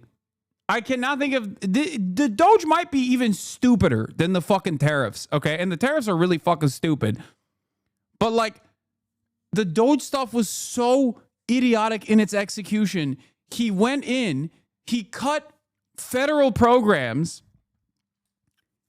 Turns out discretionary spending that was already allocated is not actually fucking putting a dent in the deficit at all, which anyone could have told Elon Musk or any number of different people if they were to, listen to reason. It was marginal cuts regardless. All they were able to do was basically lie about how much they were cutting. They didn't cut shit. They lied about everything. They found like a couple idiotic like USAID allocations that were like $8,000 to make people in Zimbabwe fucking eat vegan or whatever, which is nothing. It's not. It's like, I assume, CIA agents basically trying to hide money for their own personal benefit in these like stupid programs. Okay. All the while they cut the National Weather Service. Okay. They cut the National Weather Service for no reason.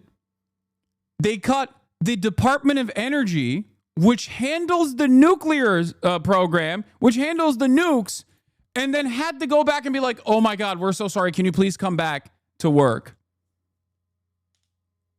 Like vital services. They cut a bunch of vital fucking services. Everyone got mad. Everybody was like, what the fuck are you doing?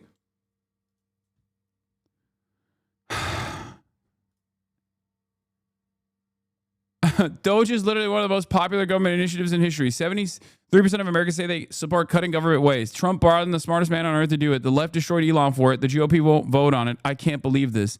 Did my best. Sigh.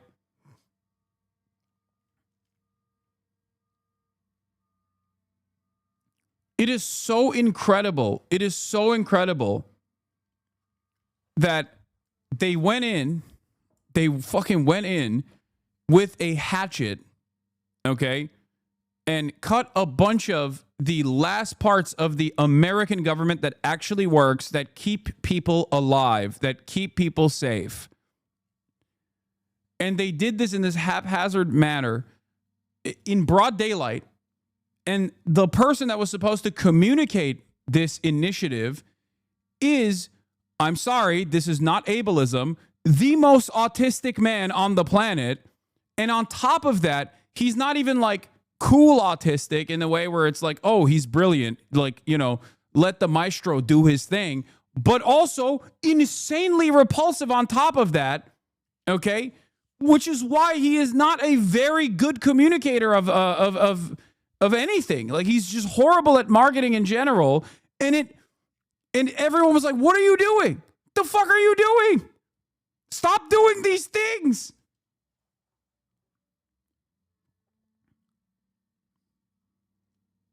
He just fucked it up so poorly, so bad.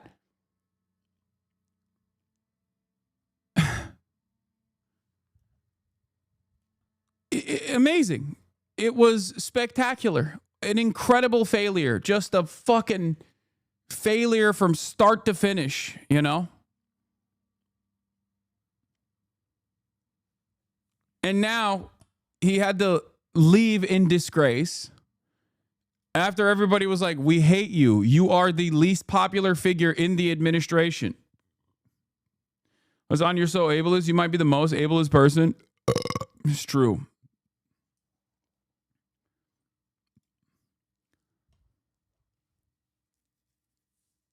And again, I have to repeat this.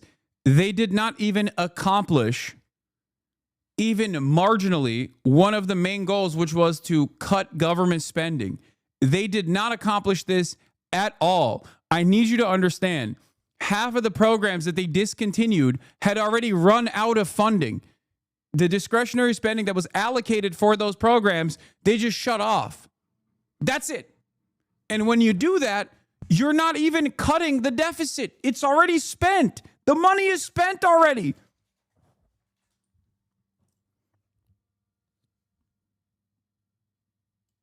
So, yeah, it didn't work. Of course it didn't work.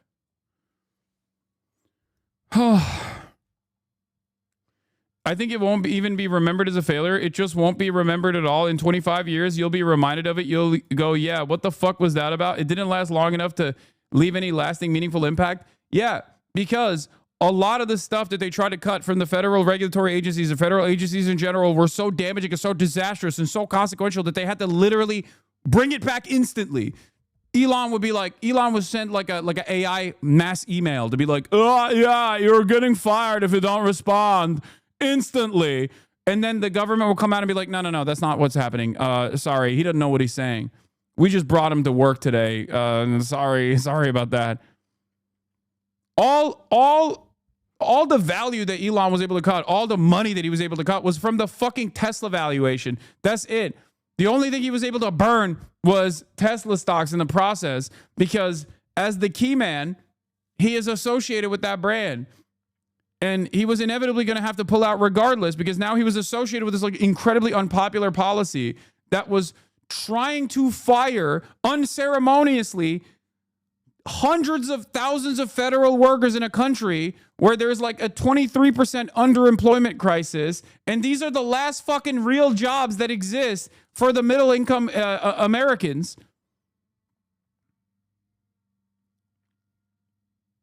What the fuck were you thinking? Problem is, he wasn't. I guess the only thing he accomplished in the process was like take, at least for a moment, control over all of the regulatory agencies that were up his ass. Okay, Ugopnik, Twitch, thank you for the raid. Hope you had a good stream, comrade. What's up, Raiders? Welcome. Time as it becomes a way of life throughout government. This is all coming as Musk has recently tried to distance himself from the administration to a degree, including when he criticized the president's big, beautiful bill, something the president was asked about today and essentially shrugged off. Well, reactions, a lot of things. Number one, we have to get a lot of votes. We can't be cutting, we need to get a lot of support, and we have a lot of support.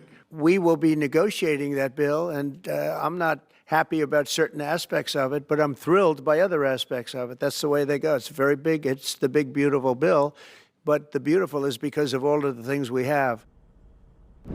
Here's what Elon Musk had to say about that bill, which the Congressional Budget Office has estimated would add more than $3 trillion to the federal deficit. I was disappointed to see the massive spending bill, frankly, which increases the budget deficit, not just decrease it, and undermines the work that the Doge team is doing. I think a bill can be big or it can be beautiful, but I don't know if it can be both. My personal opinion.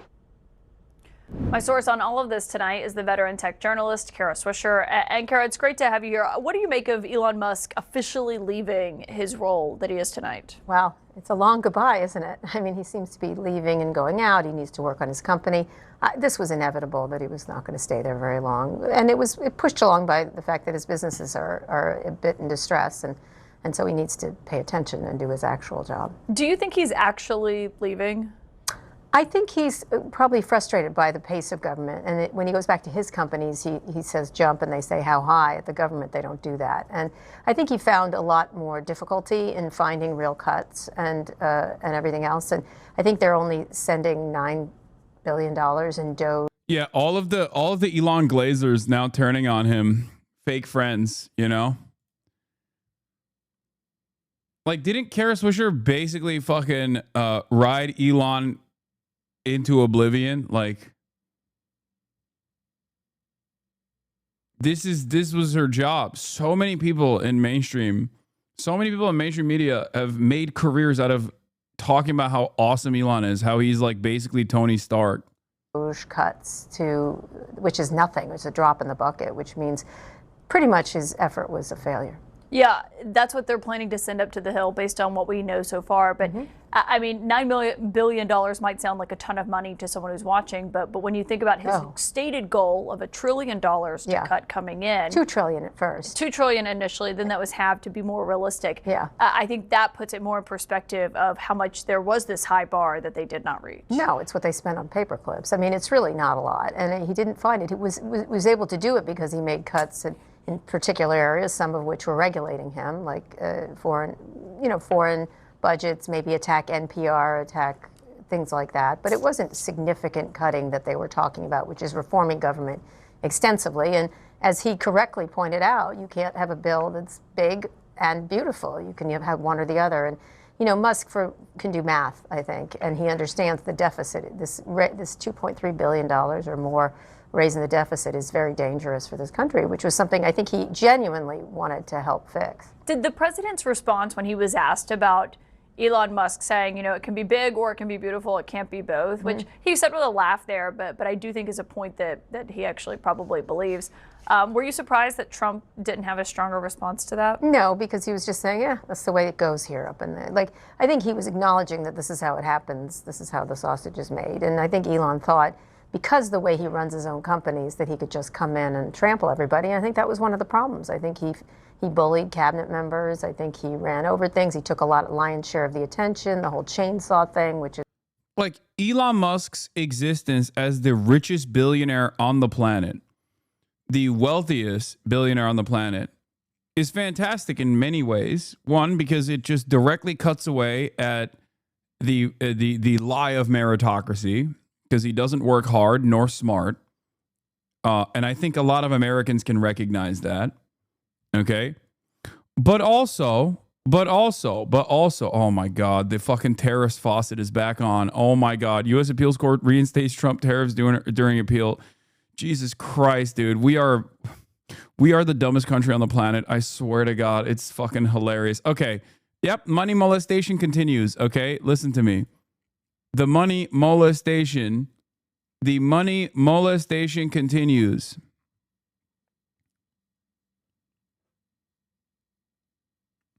Anyway, getting back to Elon, as I was saying, he is a perfect representation of the lie that is meritocracy in our process, in our system, in our distribution of wealth, in the economic organization of society. That's number one.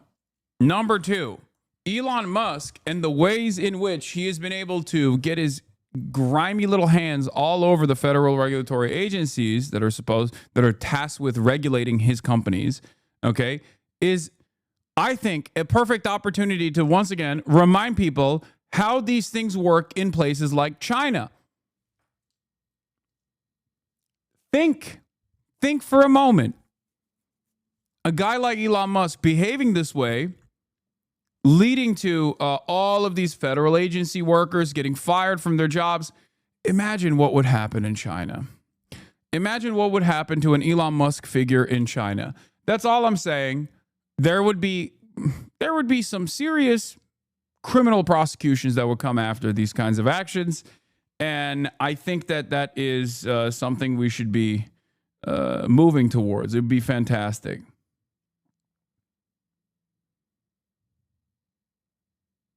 Which is, thank God, a distant memory. And I think he did a lot more showmanship than he did actual work. I thought what he said to the Washington Post in an interview was interesting. He said Doge has just become the whipping boy for everything. Something would go bad, something bad would happen anywhere, and we would get blamed for it even though we had nothing to do with it. Oh, woe is me. So that's what, when you're on the big leagues, that's what happens. You have to take blame. And he attracted attention to himself, so he has no one to blame but himself in that regard. I mean, he wanted the attention, he wanted the power, he showed up in cabinet meetings, and then he was mad that people didn't agree with him and then started to complain about him, either on the record or off the record. So he's whiny like that in lots of ways. Everyone's out to get him, whether it's Sam Altman or people who don't like Teslas or Elizabeth Warren. It doesn't matter. He's always got some victimization thing going on. Did it stand out to you that he wasn't wearing the typical hat that he's been donning in a lot of the cabinet meetings, the MAGA hat or anything about Trump? No. And instead he's wearing the shirt. Occupy Mars. He wears that a lot. That's actually something he wears a lot. No, I think he'll still be around. I think they'll still want him for the money. There's very few people who can write a check that big for particular things. There's a lot of rich people, possibly a lot of easier to deal with rich people, I guess. But there's no one who who really would bet that much, make that much of a bet like Elon does. And that is one attribute he has. His ability to take risks is higher than most people. Yeah, and it's not like he's totally gone from Trump's orbit. I mean, he was just in the Oval Office when the South African leader was there, and Sure obviously was. had a huge influence on how that went down. Clearly, absolutely. I think he'll be able to call Trump up, but I suspect they found him a bit of a. Can't remember who, but someone said right after Elon started Doja, he just unknowingly bumbled into the role of the king's dumb advisor, the king excuse when the peasants start getting mad, and I think that's been entirely vindicated. Yeah. No, I presented it as that as well. I said, like, Elon Musk is going to be the foil.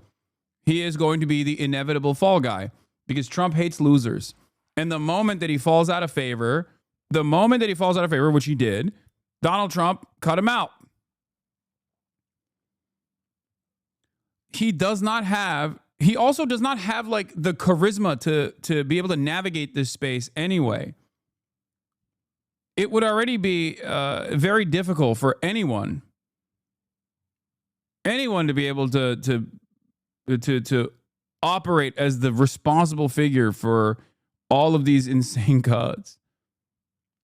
But Elon is also repulsive. Like he's gross. I don't know how else to explain it. He just has no aura. He's awful.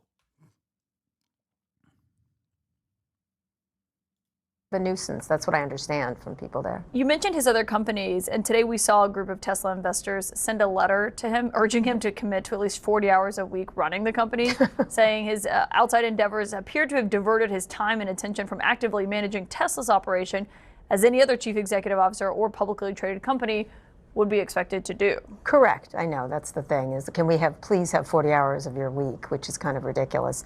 And Tesla's really got some real challenges going forward, including finding a car that people want to buy. And the original car is amazing, but you don't rely on a single car. You have to continue to innovate. And he's dropped the ball there, and others have taken it up. And now he's in a real jam, actually. Yeah, he seemed to acknowledge that himself, that he spent maybe too much time on politics recently, saying, he did blame the media a bit, saying the media is going to overrepresent any political stuff. He said, it's not like I left the companies. It was just relative time allocation that probably was a little too high on the government side. Oh my God, he was tweeting every 5 minutes all about politics. Come on, he always blames other people. Look at his Twitter storm that he used to have all the time. Now he's tweeting about his businesses mostly, but he spent all his time in a look at me situation. Here I am in the front row of the inauguration. Here I am jumping up and down on a stage. Here I am doing the Nazi salute. Kara, say it.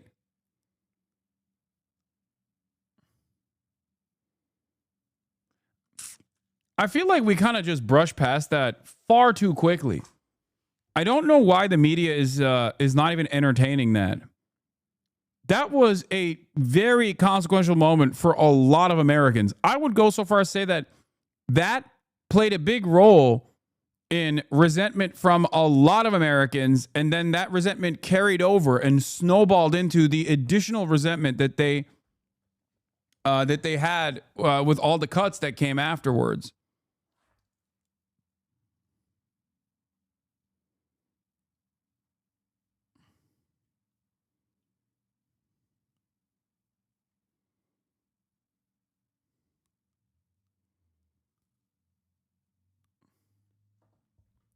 because they're all Nazi and don't give a fuck. Dude, I know that there are Chatter's parents in here who even then, like when he did that, they thought this is fucked up. There's no way.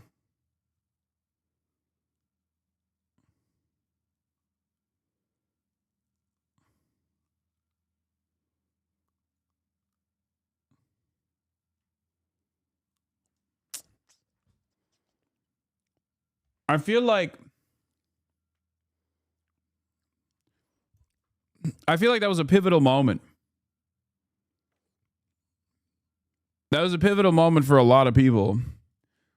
I think you're discounting for the average people, like for the average boomers. I think you're discounting how much that image actually played a role in them going, nope, I'm out.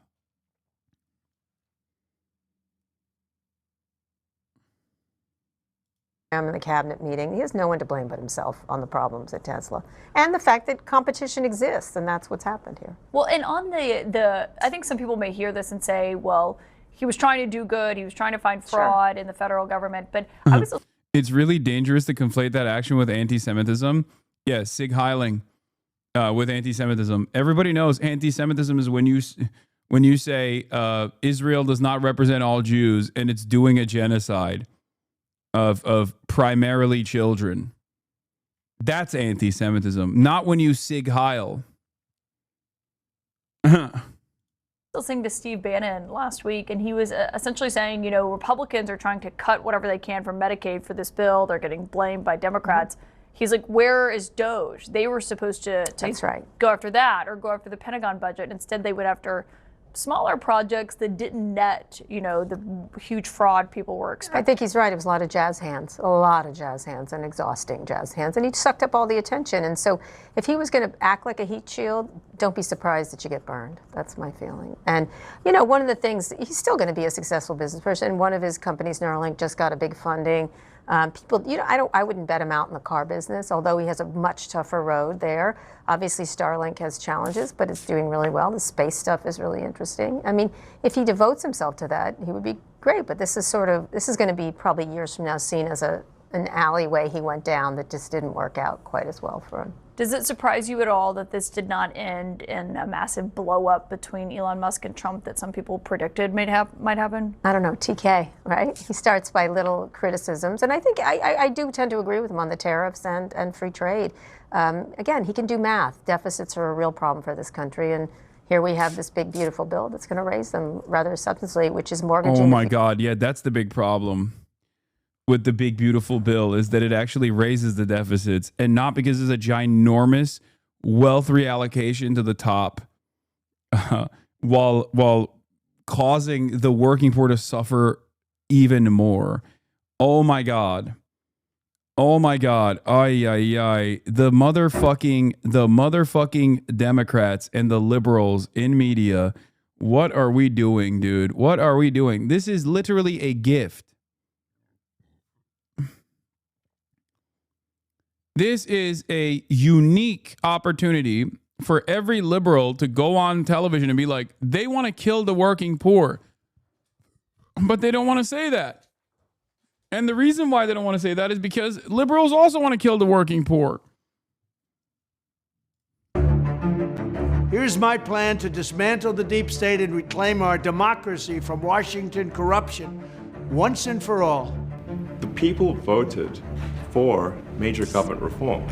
Elon Musk has left the White House. Having taken his chainsaw to the US Capitol, what did he actually achieve? Just something we've got to fix. Did he deliver the war on waste Americans were promised? And what, if anything, was in it for him? Why don't you care about the deficit? Seems like a pretty big problem that we'll have to face eventually. Because as long as America is the global currency, the global reserve currency, as long as America has 800 military bases, as long as America is the hegemonic superpower, it literally doesn't matter, okay? And I'll tell you how it doesn't matter. Because both Republicans and Democrats don't give a fuck about the deficit when it comes to additional military spending. They only care about the deficit when it comes to the expanding of social safety nets. That's it. They don't care about the deficit when it comes to tax cuts for the wealthy. They don't care about the deficit when it comes to deregulation, or not even deregulation, but tax cuts for the wealthy, or expanding the military budget.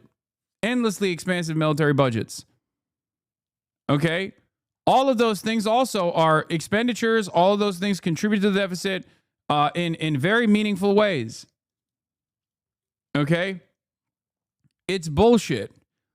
Here, I'll give it to you. I'll give you the greatest example. Okay, aside from the fact that America is the country that keeps this global capitalist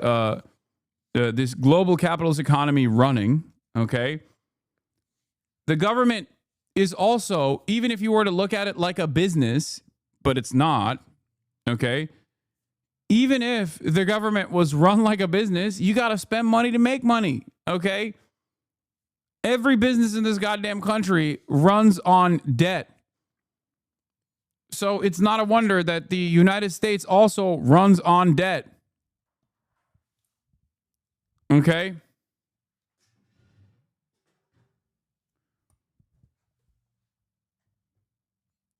But it's not. The American government is not is not the same as like your budget for your family, and the American government certainly is not the same as your as your average business either. I take the reverse position. Okay, I take the reverse position that a lot of these guys have, which is they have no issues running up the deficit when it comes to tax cuts for the wealthy. Fuck that. We should actually take more money out of circulation from the wealthy in particular. That's number one. And number two, instead of the endlessly expanding military budget, we should keep pumping more money into an endlessly expansive welfare state. That's it. Because no one, when push comes to shove, no one believes in the deficit. Republicans claim to be deficit hawks when Democrats are in charge, because Democrats want to at least marginally sometimes expand the existing social safety nets. And then they're like, whoa. This is going to harm. This is gonna fucking expand the deficit. We can't do that. It's gonna increase the deficit. I get that, but I feel like acting like it doesn't matter doesn't solve the problem. Yes, it does, because it's not a problem. It's not a real problem. Okay? And it's so not a real problem that nobody fucking actually cares about it. That's my point. It's so not a real problem. It is so not a real problem that both Democrats and Republicans forget about the deficit when it comes to, once again, endlessly expansive military budgets and also tax cuts for the wealthy. It is only used as a way to cut away at expanding social safety nets. That's it. That's the only time this ever gets brought up.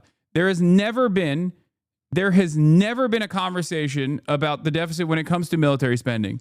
Why? Is it because you might say, oh, well, that's just discretionary spending.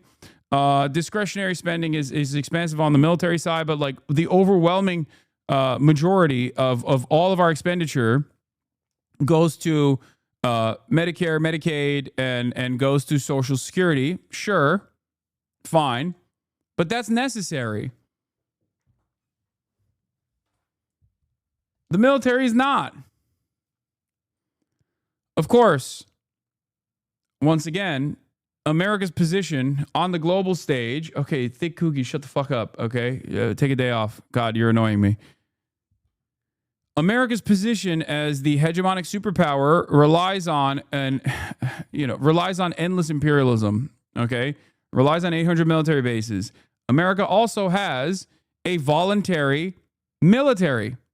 We do not have a draft in this country. How do you maintain a voluntary military? How do you maintain a voluntary military that is going to go to 800 different military bases that we know of all around the planet and continue being the global police. You do that through creating poverty, artificial poverty. Everyone wants upward social mobility. Everyone understands that the only way to reach upward social mobility is through getting a college education, okay? And the only way to get college education, or the only way to even get health care, is by joining the fucking military. That's it. That is how you keep a massive military, and that is how you that is the only way that you can maintain a massive voluntary army, rather than offer these social safety nets unconditionally to every single citizen. Because if you were to do that, who the fuck would join the military? Who? No one.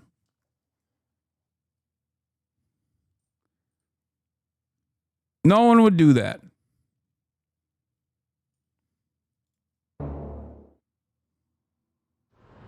Musk's DOGE, Department of Government Efficiency, made big promises. Conservatives like Mike Gonzalez were delighted. In the case of Elon Musk, this guy is what we used to call a wunderkind, a very high IQ individual who has succeeded, like really succeeded. Nope. That's just marketing that you guys fell for. In many different areas. So I think that to use his very high intelligence and his willingness to help his country, his patriotism in a sense, to channel that into this one area that we really need help with, I think is brilliant. Perhaps you've heard of it. Perhaps. This noise that Mr. Trump is generating, there's something happening under that noise. Take defense spending. No one doubts that in the corridors of the Pentagon there were huge savings to be found. A man like Rob Storch was a natural Elon Musk ally. As Inspector General, it was his job to identify waste, and he found billions of dollars of it. We identified approximately $10.8 billion in monetary savings for the Department of Defense. I believe the total amount saved by Inspectors General exceeds $100 billion every year. Over at the Department of Interior, his counterpart, Inspector General Mark Greenblatt, was making big savings too.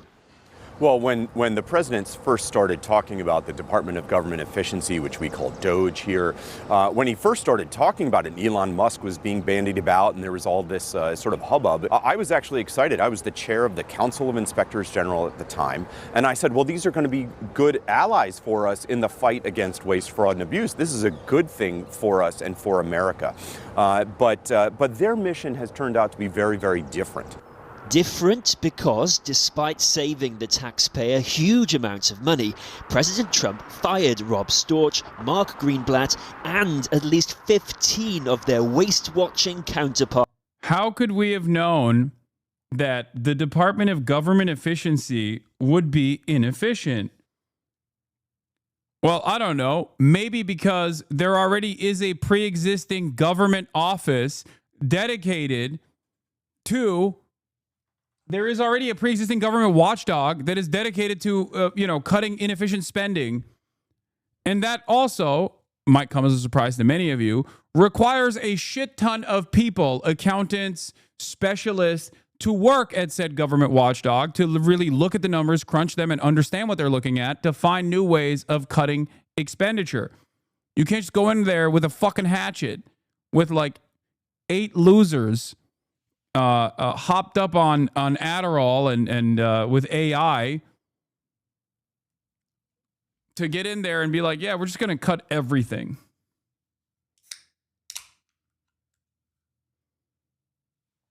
You can't do that. That's not how this works. Hundreds of millions of people rely on the government working efficiently. Hundreds of millions of people rely on the government working at all. You can't just like go in there and be like, nah, we're cutting everything. There are people on Social Security payments that are 130 years old. Yeah, you're a fucking moron. Good job. at other agencies. Obviously, after 37 and a half years in the federal government, that's not the way I wanted my career to end. I think what happened is a big loss. It seems like for Doge, it's not improving government efficiency, it's just cutting government, which is a different goal. So how successful has Mr. Musk been in his cost-cutting goal? Just listen to how his promises have changed over time. Well, I think we can do at least $2 trillion.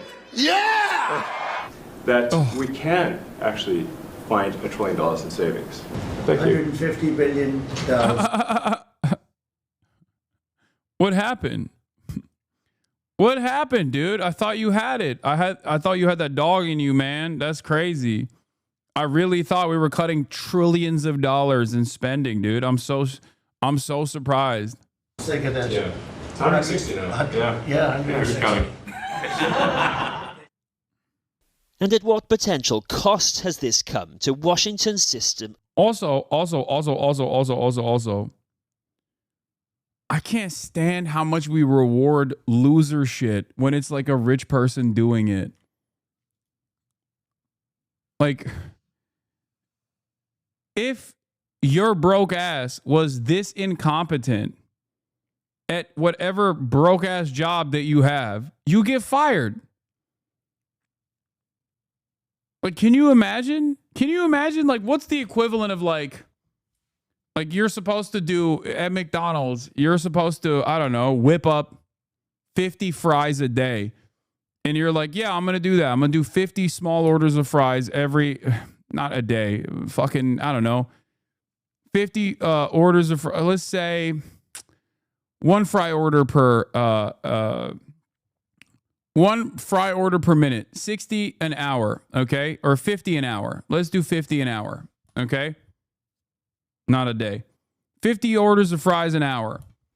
And you come into that job and you're supposed to be doing 50 orders of fries an hour, and instead you end up whipping up 3 orders of fries an hour. You get fired. You would get fired so fast your head would spin. They'd be like, what the fuck are you doing?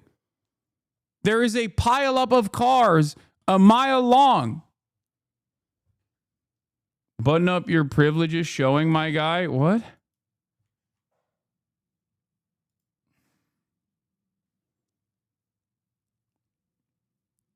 It would be like whipping up 3 orders of nuggets instead of fries.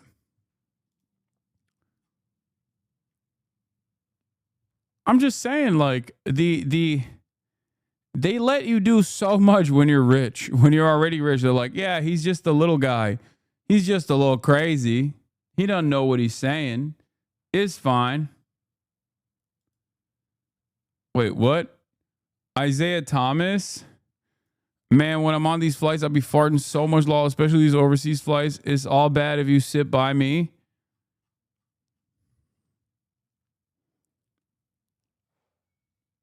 Okay. I don't see an issue with this.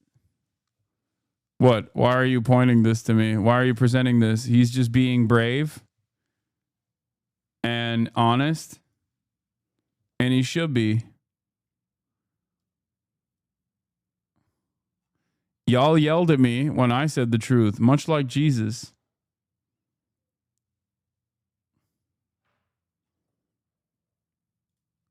Just saying. Of checks and balances. Here's the former head of the US Office of Government Ethics.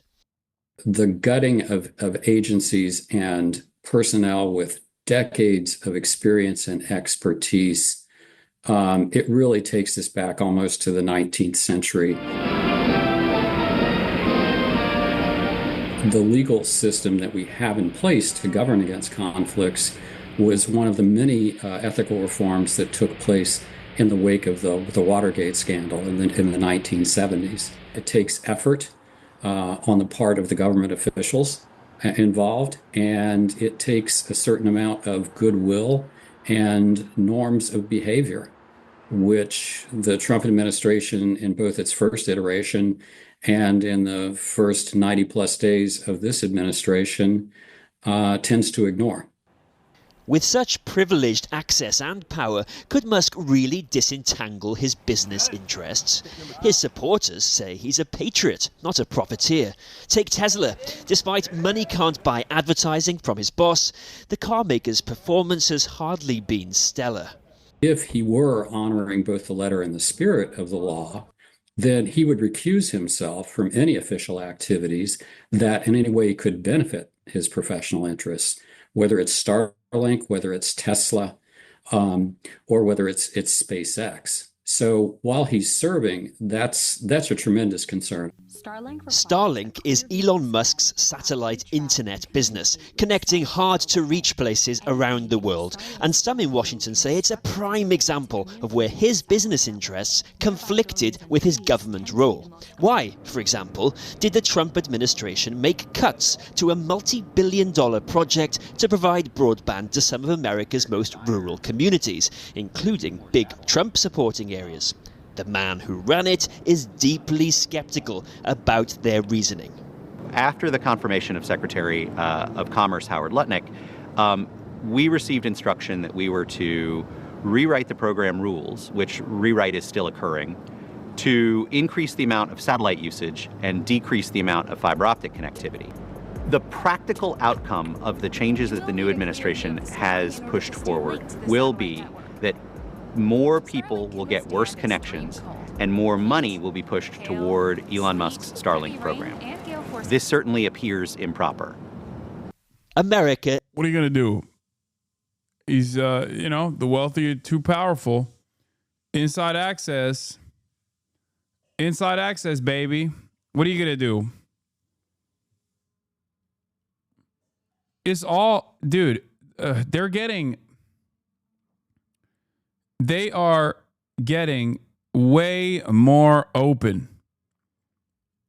and way more brazen with their rampant corruption, where it's just like, it's all might is right politics all the way down. It did vote for change in Washington.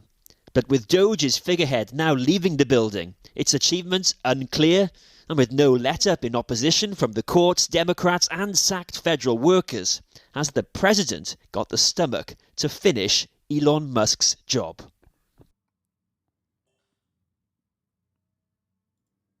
And Harvard president gets a minute-long standing ovation as commencement program starts. Ugh. Yeah, we got the Trump admin doing aggressive revocations of Chinese student visas. But before we do the Harvard stuff, I will dive into a couple different things. Number one, where is it? Yeah, we already covered the Mamdani train.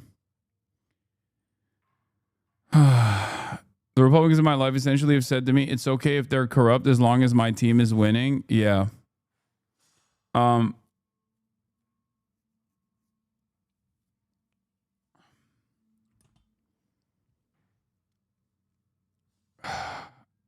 There's a couple different things I want to talk about. Number one, Israel accepts new U.S. proposal for ceasefire with Hamas, says Israeli official. And lo and behold, this is yet another instance where there is real Brandonization taking place. Before you celebrate, understand that this new Israeli proposal is not a real proposal. Once again, Hamas on Thursday said it was reviewing the new Witkoff proposal and was responsibly studying it in a way that serves the interests of our people, provides relief, and achieves a permanent ceasefire. The Israeli official told CNN the proposal calls for the release of 10 living hostages and 18 deceased hostages, as well as a 60-day truce. The official provided no details about the beginning of negotiations for a permanent end to the war, a key Hamas demand that Israel has refused to accept. According to the Hostages and Missing Families Forum, Israeli Prime Minister Benjamin Netanyahu told the hostage families earlier in the day that he had accepted Witkoff's proposal. During her briefing on Thursday, White House Press Secretary Caroline Levy confirmed that Special Envoy Witkoff and the president submitted a ceasefire proposal to Hamas that Israel backed and supported, and that discussions are ongoing. We hope that the ceasefire in Gaza will take place so that we can return all hostages home, and that's been a priority for this administration from the beginning. Earlier on Thursday, Israel's far-right finance minister Bezalel Smotrich said accepting the proposal would be sheer madness, writing on social media that he will not allow such a thing to happen, period. But Israeli opposition leader Yair Lapid urged Prime Minister Benjamin Netanyahu to accept the proposal publicly and immediately. He said he would support the government even if its far-right members abandoned it. A U.S. official told CNN earlier this week that Witkoff has not met directly with Hamas. According to a source familiar with the matter, Palestinian-American businessman Bashar Ababa met with Hamas in Doha about the proposal.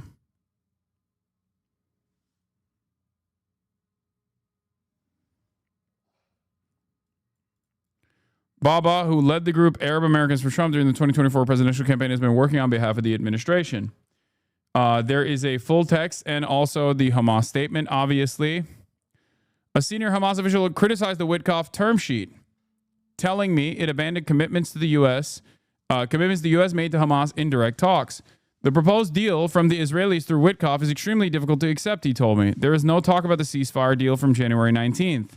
There is no talk about a return to the situation before March 2nd, when Israel abandoned the original ceasefire. The Hamas official said there is no guarantee Israel would even respect the 60-day truce after its 10 captives are returned in the first week of the deal. They might launch the war again, he said. There are no guarantees to a permanent ceasefire, no guarantees for a permanent withdrawal.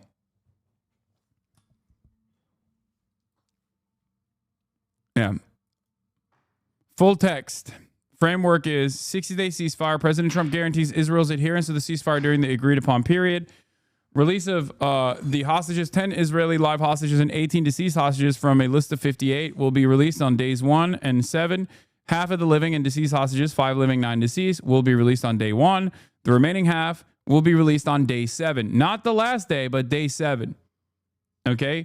Implying that they don't even want to do a 60-day ceasefire. They just want to do a 7-day ceasefire and then go back to the unlimited bombing campaign and unlimited starvation campaign as they were doing.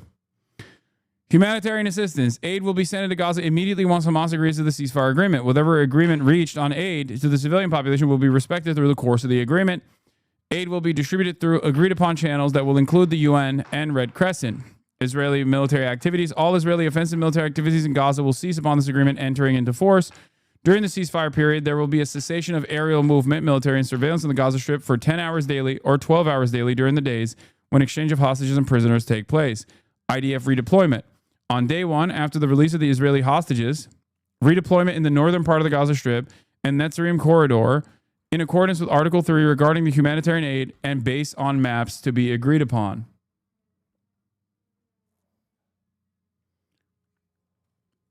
On day 7, after the release of the Israeli hostages, redeployment in southern part of the Gaza Strip in accordance with Article 3 regarding the humanitarian aid and based on maps agreed upon. The technical teams will work out the final redeployment boundaries during proximity negotiations. So they are literally saying, like, it's not, they're just going to continue. They're not going to stop. Benjamin Netanyahu has said time and time again that he is invested in the permanent displacement of all Palestinians living on the Gaza Strip, and they are still going through it. They're still going through with that. They just want to get the hostages out so that the anger and resentment from Israeli society that want the hostages out and then want the bombing to continue and permanent occupation of Gaza to continue, the permanent displacement of Gaza to happen, is something that they're going to be pushing for. It appears that the new temporary ceasefire proposal Israel and the U.S. are pushing would give Israel cover to resume the slaughter after 60 days. It also neither guarantees, not even 60, make no mistake, after 7 days. Even a temporary ceasefire that allows in aid would be better than nothing, but this isn't anywhere near a lasting solution. At best, it'll be a pause for Palestinians to catch their breath and for captives to be exchanged before Israel continues on its quest to empty Gaza. At the end of the day, Israel isn't going to accept anything less than a permanent Israeli occupation and the expulsion of Palestinians from Gaza. The only thing that can stop that is international intervention.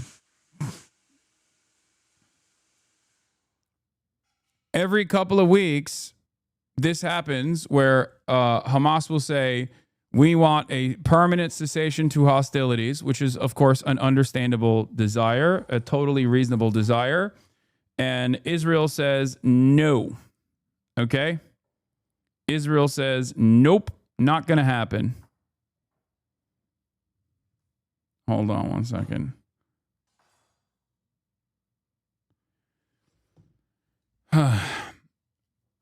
as you know, as we have shown through the latest polls that have come out, that many Hasbara agents have actually tried to disparage, but done a very shitty job of doing so, like Benny Morris or Boner Box. Israeli society has a lot of appetite for permanent displacement of Palestinians in the Gaza Strip. 82% of Israeli Jews, or 87% of Israeli Jews, want a permanent displacement of all Palestinians, ethnic cleansing of the Gaza Strip. They want that. 47% of Israeli Jews actually are fine with Amalek-style complete ethnic cleansing of and death of every single person, child, baby, man, woman, elderly, that currently lives in the Gaza Strip. Total extermination. Okay? The only thing standing in the way of the only hurdle in the way of this like permanent ethnic displacement campaign is the hostages. The very fact that there are still alive Israeli hostages that are in the Gaza Strip, and their friends and their family members and other members of Israeli society are making a big fuss.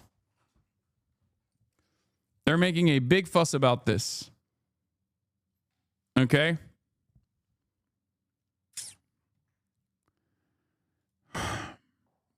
It's not about the genocide. It's not about the live-streamed Holocaust. It's not about the victims of said live-streamed Holocaust.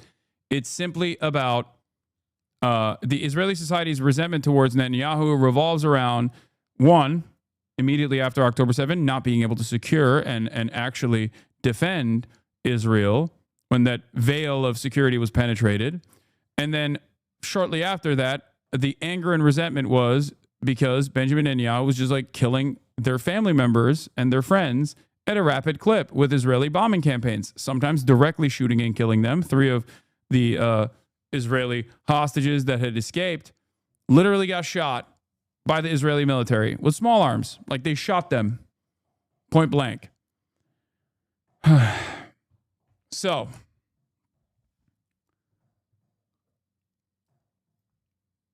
that's the situation at hand.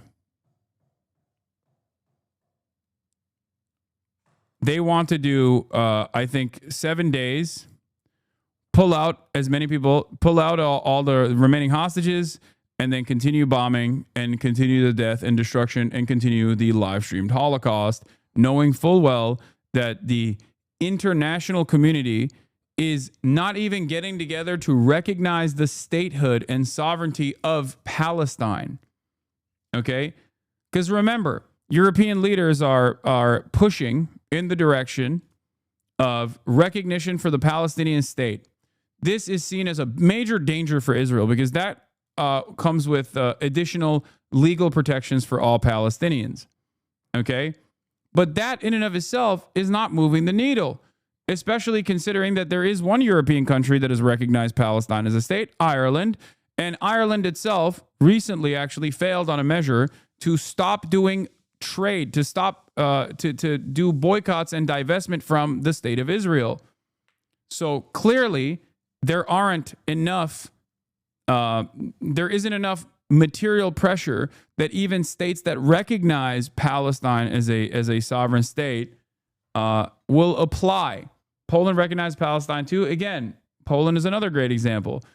Polish leadership has gone back and forth and even has said that Benjamin Netanyahu can actually violate the International Criminal Court and visit Warsaw without, yes, Spain as well. Yes. Okay. It doesn't matter. My point is the public is resentful. The public is angry. Okay. Broad majorities of regular citizens in all of these Western nations are very angry at Israel and angry at their own government for collaborating with Israel. This is true. So European leaders are trying to do their very best to manage the situation, to appease the public sentiment. Okay? They are trying to do their very best to be like, no, we're trying our best. Part of that is this Occupied Territories bill.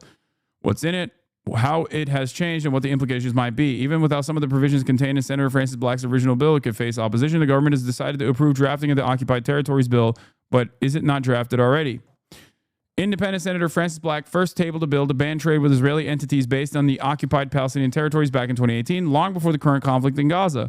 The then government blocked it on the basis that as trade is an EU competence, the legislation would be illegal under EU law. Last year, however, in light of the conflict in Gaza and a decision from the International Court of Justice about the occupied territories, the government had a rethink, and the Attorney General advised the legislation could now be possible. Officials will proceed to draft the heads of the bill, a summary of what each section of the bill contains. The bill basically bans imports originating from the Palestinian territories that are under international law illegally occupied by Israel. It's like it's the bare minimum basic like BDS provision. It's huge if it goes through, because it actually causes significant economic harm to Israel. Okay? And other nations could potentially follow suit. But the reason why I'm bringing this up, even though they hardly do any trade with the occupied territories in Ireland regardless, even then, this basic bare minimum push is a bridge too far. And it's already, even if it was implemented, it's one might say it's too little too late, a day late, a dollar short. But it's crazy that even this day late, dollar short provision is still seen as impossible to push through.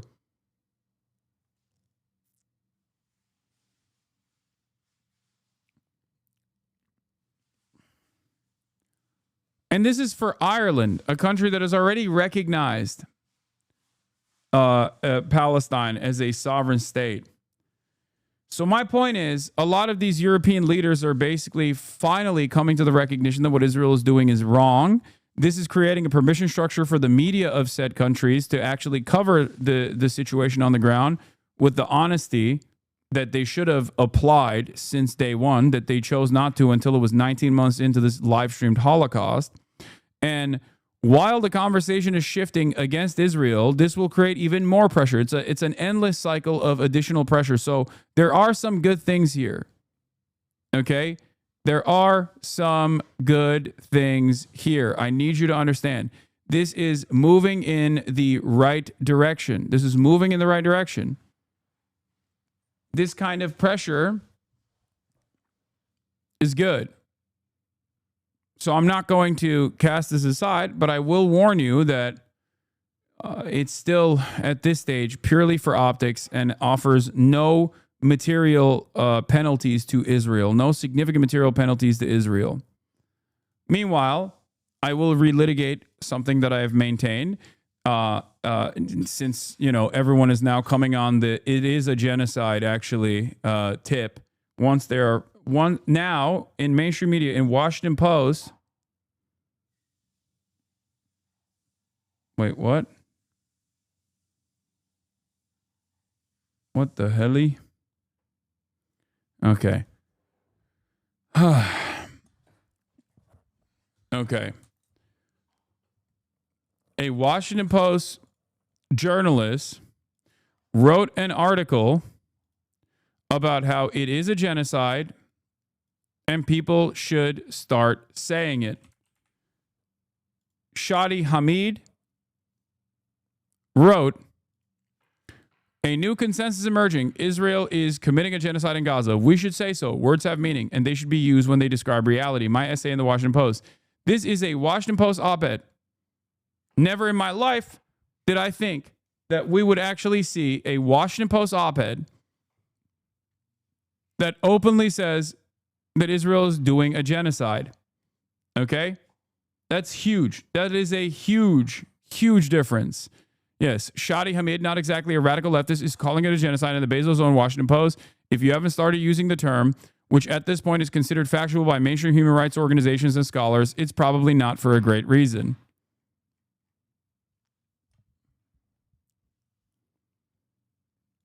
A tide shift is happening. The people that are better at reading the room, like the Piers Morgans of the world, are taking advantage of the new permission structure that Western nations are giving. Okay, Western nations are giving to their media by saying you can criticize Israel now.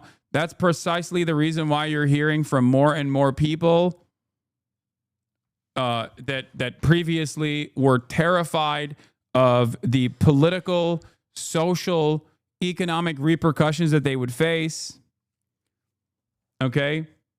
There is a new permission structure now. You can openly state that Israel is doing a fucking genocide, which is true. It's been true for 19 months.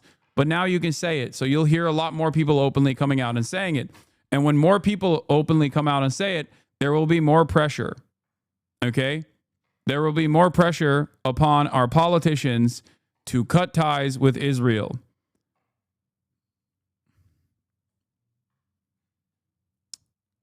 Remember that.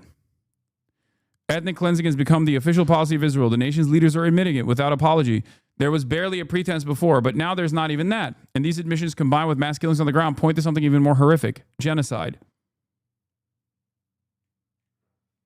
Ms. Rachel was the tipping point on our rally. No, it's not Ms. Rachel. It's every single person that has gone out and protested. Every single person has played a role in this. But more importantly, I think that, like, I'm angry. I'm resentful. I want to say, where the fuck were you for 19 months? Okay. But instead of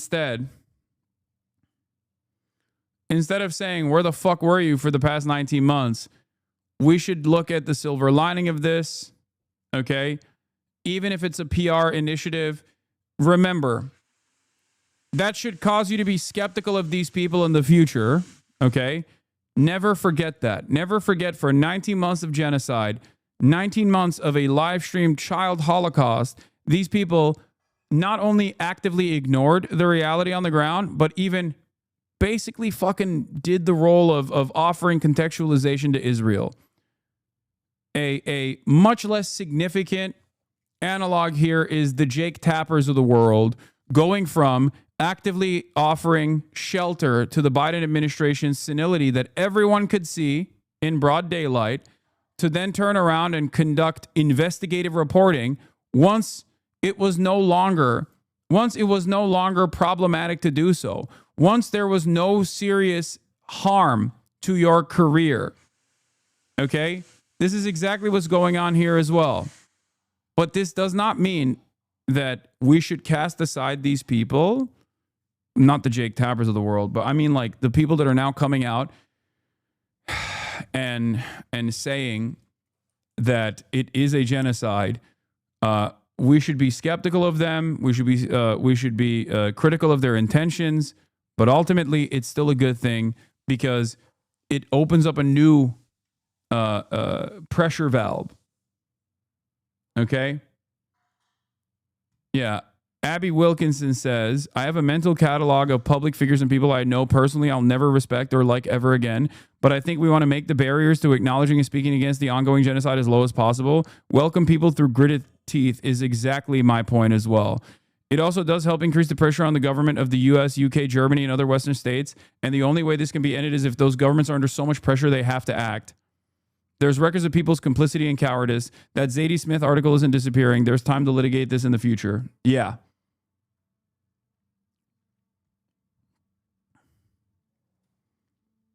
It is gross.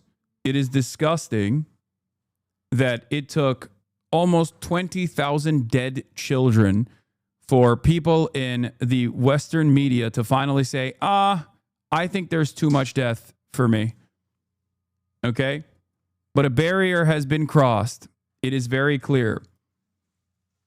So when you see people that are also now taking advantage of this new permission structure, don't immediately fucking behave like a gatekeeper or a hipster, okay? I say this as someone who has suffered unimaginable career penalties for this, okay? It is no accident that I have not been invited to a single fucking award show or anything like that. And this is nothing. This is ultimately inconsequential, okay? Tremendous amount of revenue cast aside, losing a third of my audience initially after October 7. But none of that is meaningful, okay? That is all utterly meaningless as opposed to using the existing platform that I had to speak the truth every single day unconditionally. Okay? This is why I don't make a big deal, a big show out of all of these things. It is utterly inconsequential. Okay? It is utterly inconsequential. So if I'm not complaining about all these people that are coming in after, once they have more allowance to say the truth, you shouldn't make a big fuss about it either.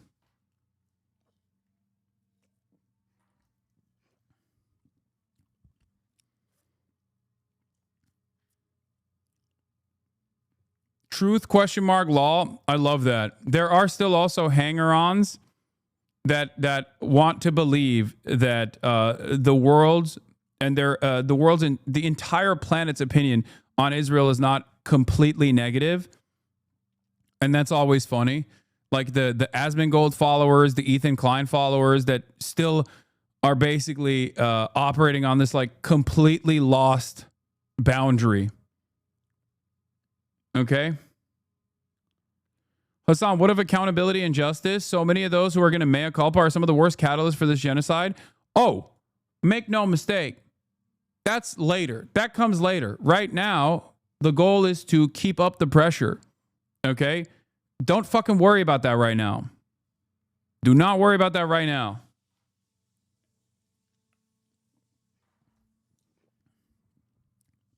Yeah.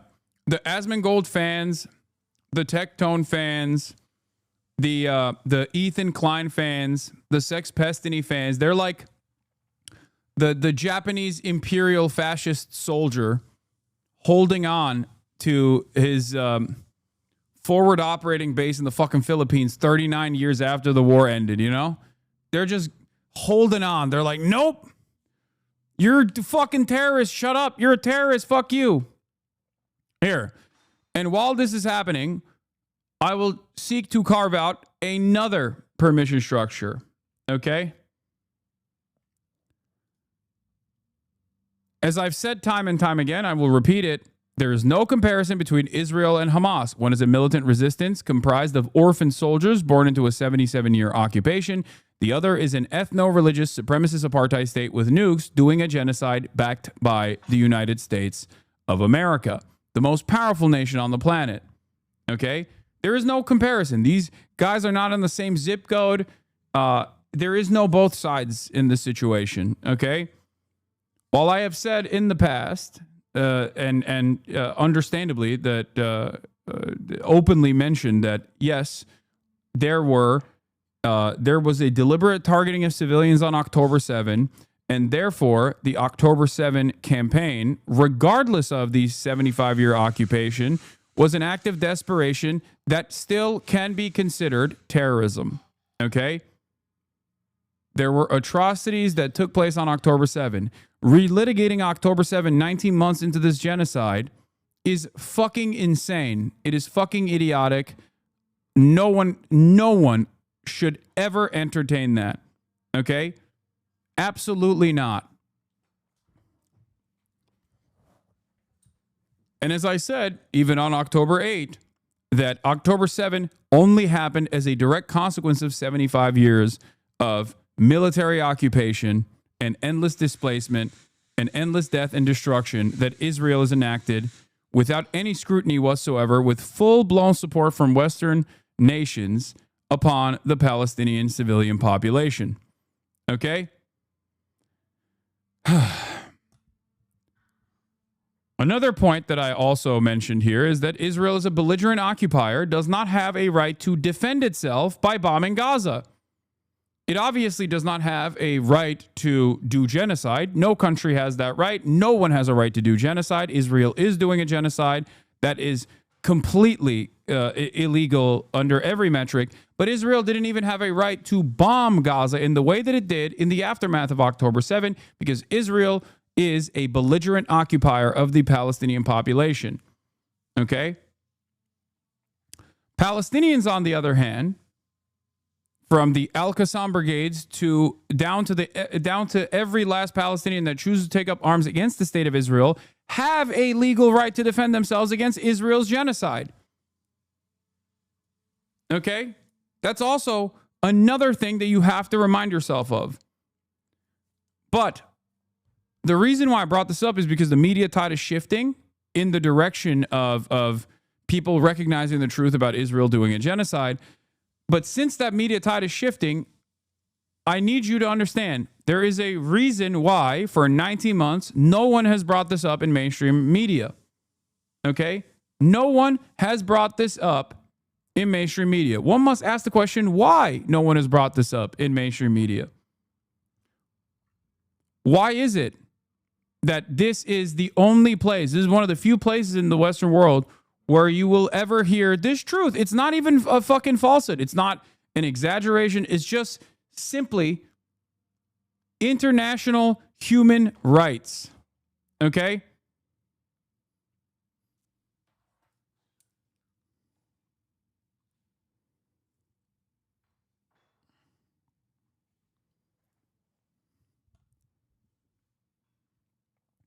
What would have been the proper response to October 7th in your opinion? I mean, I've already said it.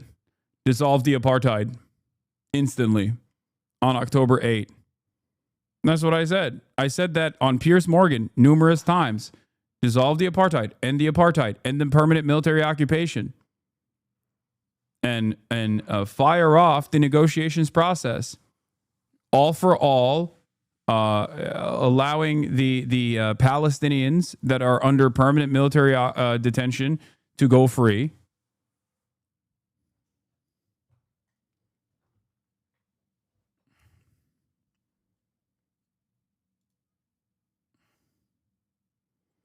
You say numerous, a weird amount. Okay.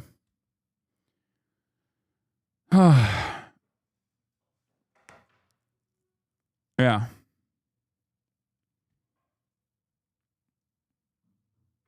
Anyway, so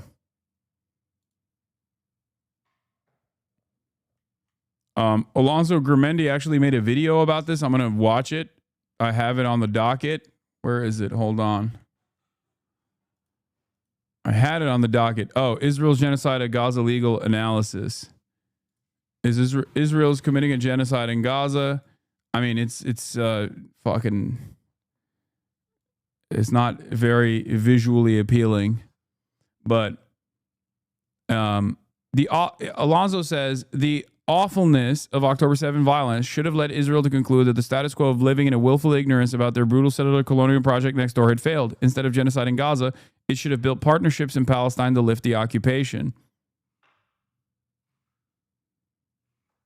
The idea that the solution to a blockade of Gaza where every few years hundreds are killed in the mow the lawn operations would be the genocide of Gaza is stupid failed policy that only makes sense in a colonial mindset. War does not solve war.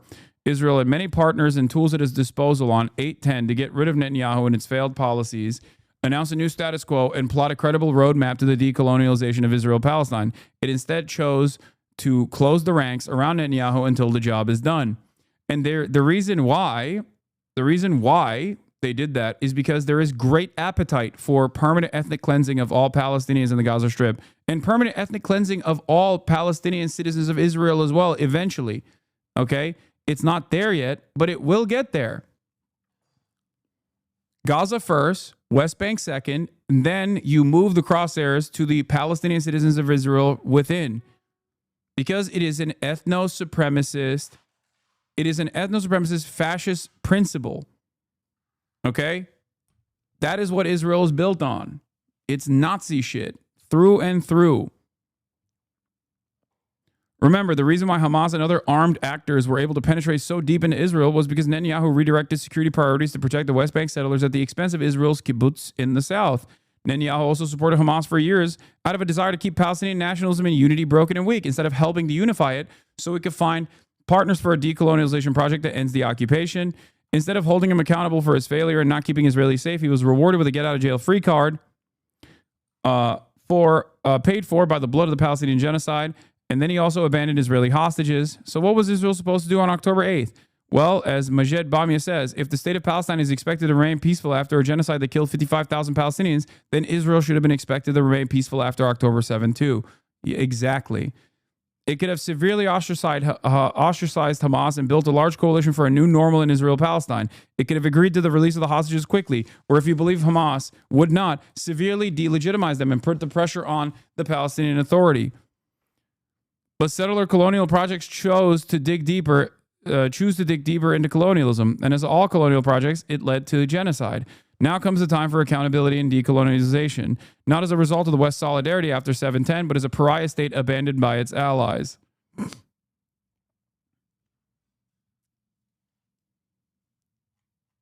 It's that simple.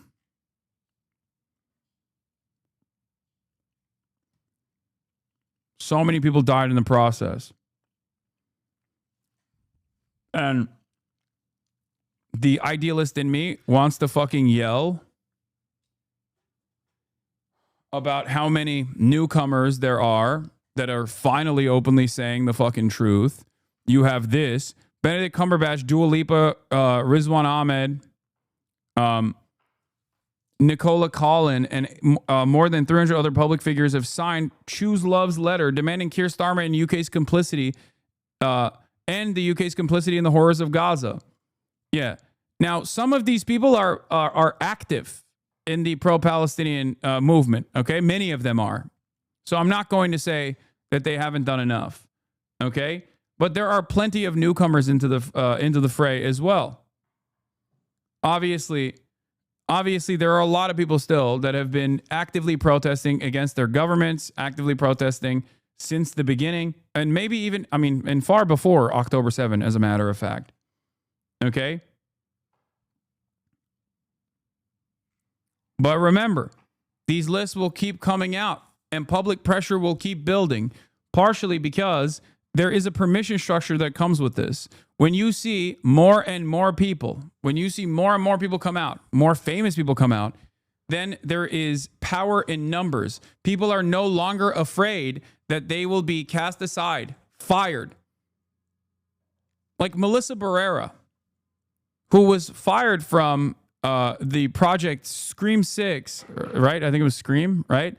She was fired from her project initially because in the early days of October in 2023, she had the audacity to post Israeli Holocaust scholar Ross Segal's work in the Jewish Currents magazine that said, this has the makings of a genocide. She was fired, and they said she was fired specifically because of her anti-Semitic statements, anti-Semitic posts on her Instagram. The post that they were referencing was her reposting a Jewish Currents magazine article from an Israeli Jewish Holocaust scholar, Ross Segal, saying what Israel was doing was a genocide. Think about how fucking insane that is. There were plenty of people who lost career opportunities in the process. There were plenty of people who fucking there were plenty of people who were punished instantly in an effort to silence those in an effort to silence the onlookers, in an effort to say there is no permission structure to say the truth right now. Fuck you. And yet people still fought. They still fought back. Regardless of what the consequences were, they still fought back. And here we are. So make no mistake, I'm not going to look at the situation in front of us. I'm not going to look at the situation in front of us and go, oh, look at these like newcomers. Look at these new allies. Fuck them. I'm not going to forget what they did. I was there. I saw it. Some of them directly were at odds with me. Piers Morgan comes to mind. Okay. But I will take advantage of the fact that there is a new permission structure and these careerists are now openly coming out to make their statements known. It's good. That's a good thing. That's not a bad thing. Okay? I have direct contact to Dr. Feroz if need.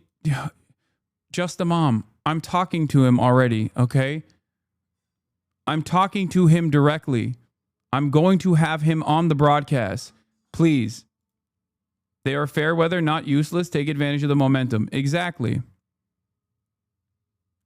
And especially considering that Israel is still continuing its genocide, its live-streamed Holocaust on the Gaza Strip, it's important to have as many allies as possible to keep the pressure campaign. Yeah. Here is History Speaks Okay, historian Matthew Gabriel Cockerill calling out boner box here. Okay.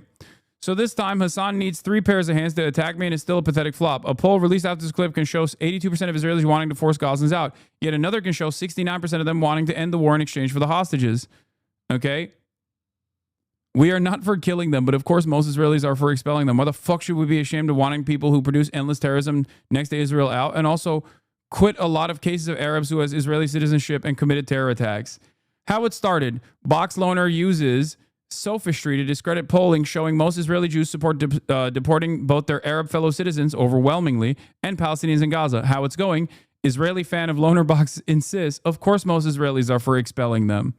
Interestingly enough, this guy has been constantly trying to undermine, fuck you, fuck Hasan. Okay, man. Hasan Trump'a götten basan. Ulan Türk değil misin sen? 9K Türk var amına koyayım. Hiçbiri de bir sik anlamıyordur he. Utan lan utan.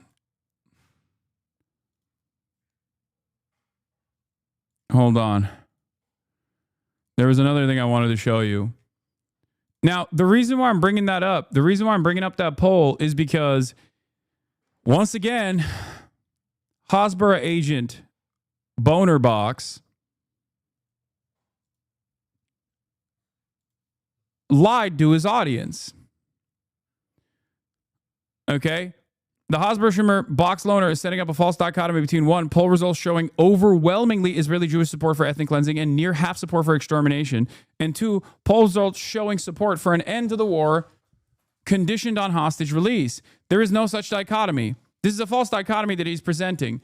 A pro-extermination or pro-ethnic cleansing Israeli could simply prioritize the lives of hostages / the IDF over his genocidal dreams, and hence favor an end to the war, conditioned on a hostage exchange over continuation of the war.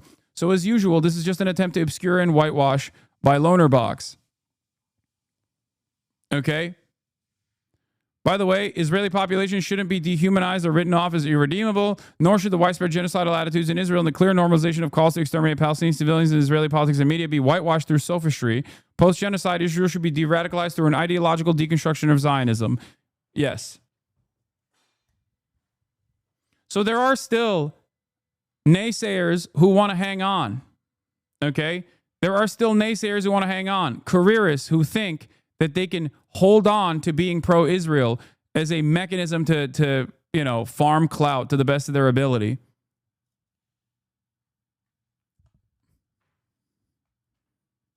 So if you want to be resentful and angry, redirect your attention at those who are still refusing to read the room, as opposed to those who are now jumping off the ship, recognizing that the ship is fucking sinking.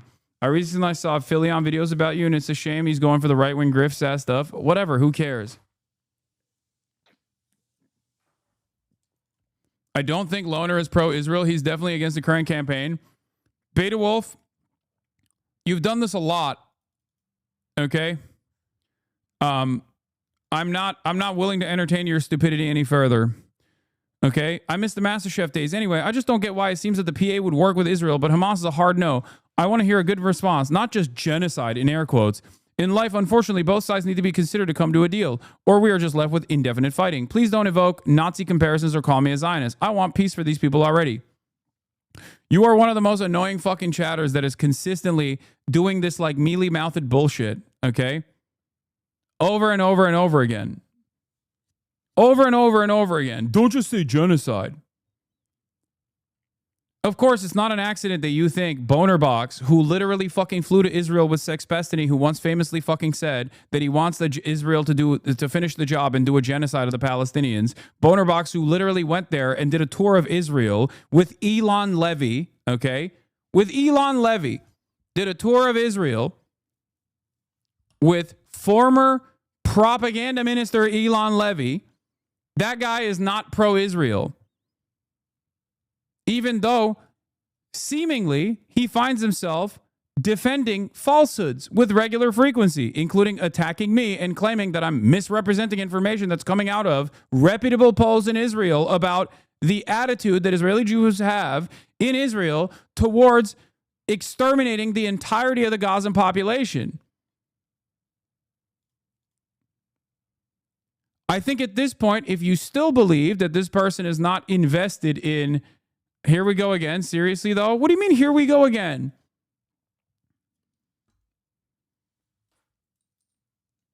What the fuck? How can you find yourself, you have to have so much motivated reasoning to believe that a person like this, at this stage, 19 months in, is not unconditionally on the side that is being fucking destroyed, and instead still offers credence to the side that is doing the death and destruction. You don't have this kind of fucking attitude towards the Nazis, right? I can't tell if this is you holding on to a crumb of faith that Israel is not a Nazi country because you don't want it to be true because of your previous social conditioning, or if you're that much of a fucking libtard that you are so permanently wired in a way where you're like, well, you know, it's a state ally, you know, it's not an adversary, so they can't do any wrong, right? And if they're doing wrong, it must be a mistake. And those who are defending Israel are also probably defending them because they feel the same way that I do.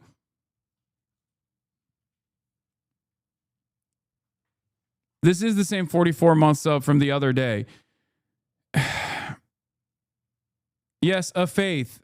Okay. Yeah, okay. Your faith is fucking idiotic. It's so idiotic that it actually comes across as you being, you know, it comes across as you running cover for the Nazi state of Israel doing a live-streamed Holocaust of mostly children. Sorry, that's just the truth. And the reality is, if you even for a little bit believed that the Palestinians were human beings, you would be utterly embarrassed to come in here with this kind of statement. But you don't, okay? A part of your brain, I think, still thinks, well, they are barbaric, you know? You have to kill that part of your brain that says, oh, they're a little parasitic, they're a little barbaric, because the moment that you recognize that every single Palestinian that has been slaughtered by the Israeli state is a real fucking human being and not just like a part of a collective hive mind that is simply trying to fuck over Israel because they hate Jews, is the moment that you recognize the depravity of Israel's actions. And unfortunately, that is the primary motivator for a lot of people, the inability for them to see the true horror that Israel has conducted.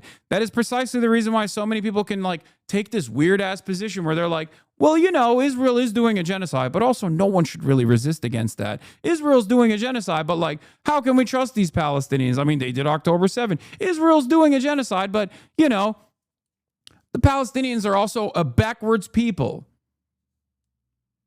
You just simply don't believe that they're human beings that are worthy of dignity, worthy of sovereignty. Even if you say that you believe it, you clearly don't. Because if you did, how can you fucking present this position? It makes no sense.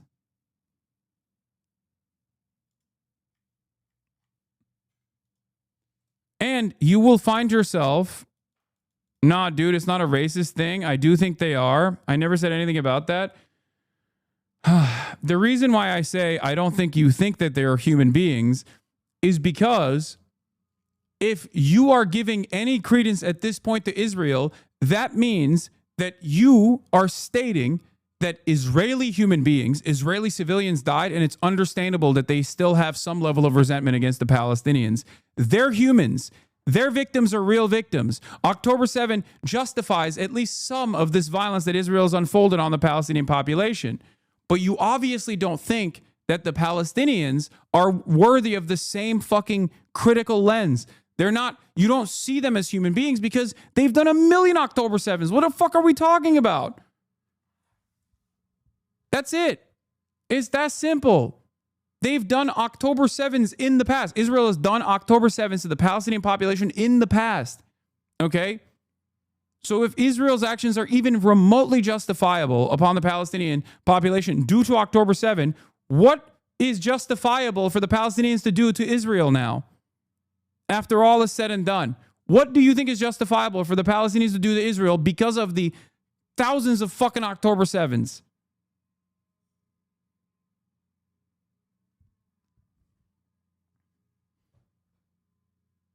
Do you think that a reverse genocide is justifiable?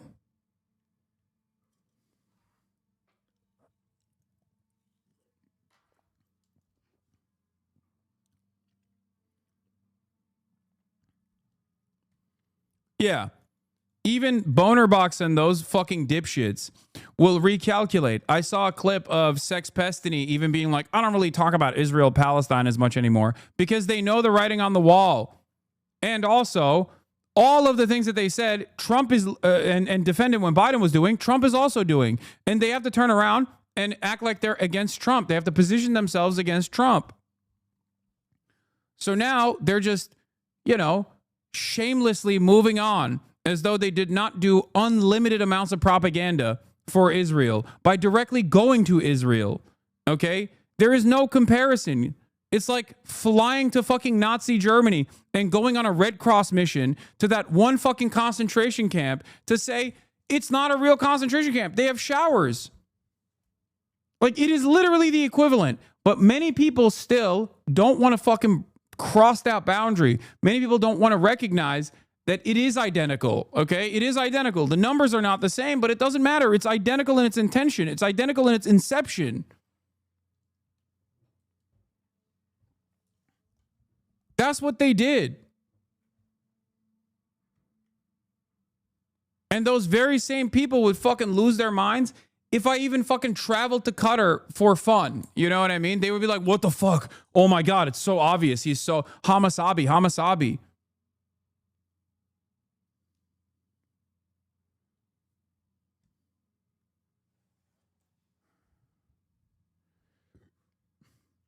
Lonerbox justified the recent Israeli occupation of Syria doesn't oppose military aid to Israel. Also said the U.S. was a moderating force during the Israeli invasion of Lebanon. I didn't get this from clips or Bad Empanada, but by directly watching him. Yeah.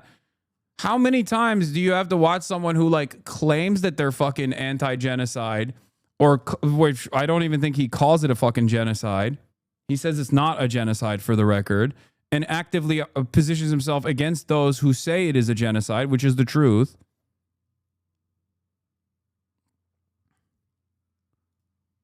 Okay, Israel's fucked up. They need to stop. I just don't see a way of fighting for the Palestinians logically. I'm against Israel for what they're currently doing.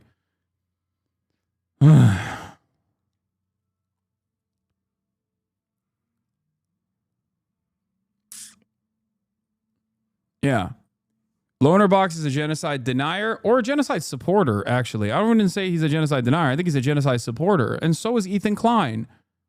Just because someone says that they are that they agree that it's a genocide, or maybe it is a genocide, and then sometimes they actually don't say it is, doesn't change the fucking reality of your entire output as a content creator, as a commentator with a fucking massive audience, not Lonerbox, but at least for Ethan Klein, is around attacking people who actually correctly call it a fucking genocide and demanding their deplatforming. Then you're not actually an advocate for fucking Palestinians. You're a goddamn piece of shit. A goddamn piece of shit who actually raised money for the genocidaires, as a matter of fact, by duping his fucking audience by claiming that he was raising money for the Palestinians. The depravity never ends, okay? It is insane to me that I didn't even fucking want to mention that because I was like, there's no way, right? There's no way, right? Nope. Turns out the one time that he had another fucking supposedly pro-Palestinian voice on was that one guy that works for the fucking Atlantic Council, who unironically is a token, by the way, okay? Anti-Zionist Jews represent a much larger percentage and a much larger voice in the pro-Palestinian emancipatory movement than the one fucking singular Palestinian guy who turns around and works with people who work at the ADL and works with the Atlantic Council. Yeah, he did that shit, by the way. So, Ahmed Fuad al-Khatib, okay, is a propagandist for Israel. Apparently, Ethan fucking had him on his broadcast. So this might be. And then literally turned around and made it seem as though they were fundraising, told his audience that they were fundraising for Palestinians in Gaza. Okay? The fundraiser was for the Atlantic Council directly. All proceeds went to the fucking Atlantic Council. He presented it as though he was fundraising for the fucking Palestinians in Gaza. I cannot imagine something more gross than this.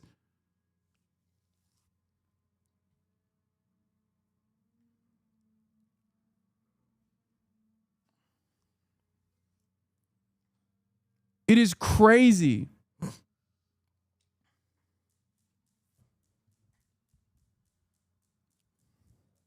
The Atlantic Council is an American Defense Department think tank, chatters. It's like the Foundation for Defending Democracy, okay? It is an American think tank in the field of international affairs.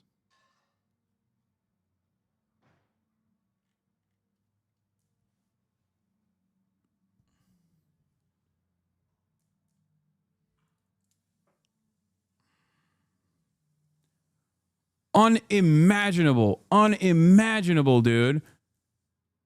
And yeah, from what I understand, the funds were directly going to the fucking, like, here's the email. Thank you for reaching out and for your question. The donations page on our website goes to support our work through the Atlantic Council. This includes helping Ahmed and our team and to allow him to be able to do many of the media appearances he does, to meet with policymakers and do all the writing and things that have helped launch the work for Realign for Palestine. I hope that answers your question. Happy to hop on a call to discuss if that would be helpful. Thank you, Melanie.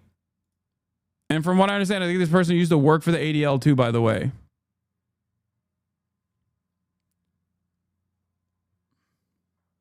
It's not a charity. The donate link does not mention being a 501c3. It's just straight up donating to the Atlantic Council.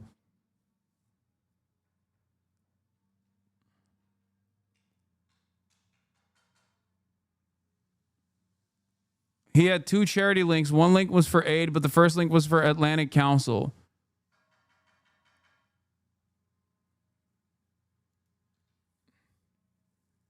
This is what Ethan was doing fundraisers for, by the way. The Realign for Palestine project. Amplify pragmatic voices who courageously advocate for Palestinian statehood and self-determination, unequivocally reject violence, terrorism, and extremism, and acknowledge a two-nation solution.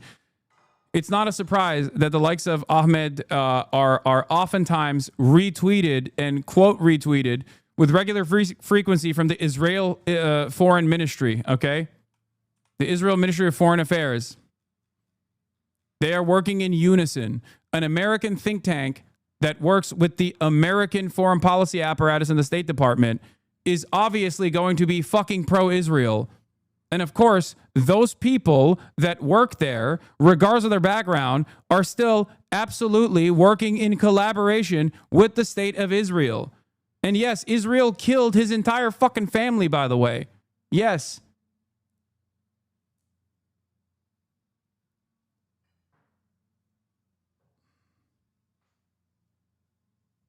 Insane.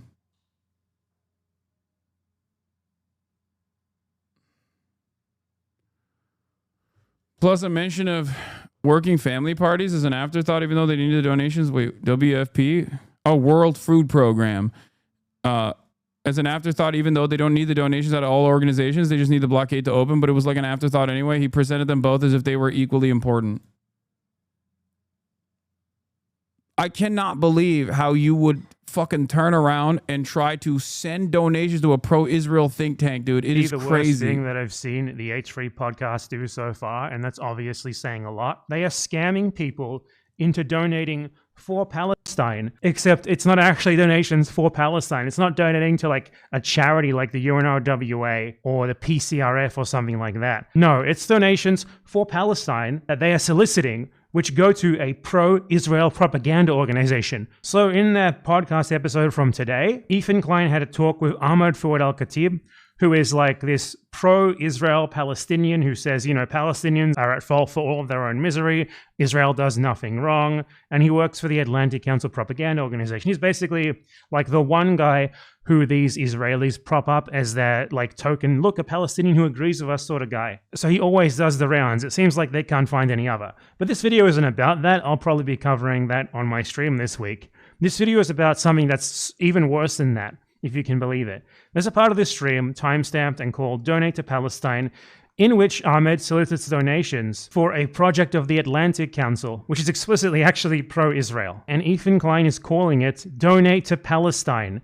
And Ahmed himself also tried to imply this was donations for Palestine, rather than literally just throwing your money at a fucking pro-Israel think tank / propaganda organization. So here's that segment. See, Donate to Palestine. What's he got to say? Let's check it out. As I work at the Atlantic Council, where I am a resident senior fellow, but also I run Realign for Palestine through the Atlantic Council, and I have a we have like our own standalone website, realignforpalestine.org.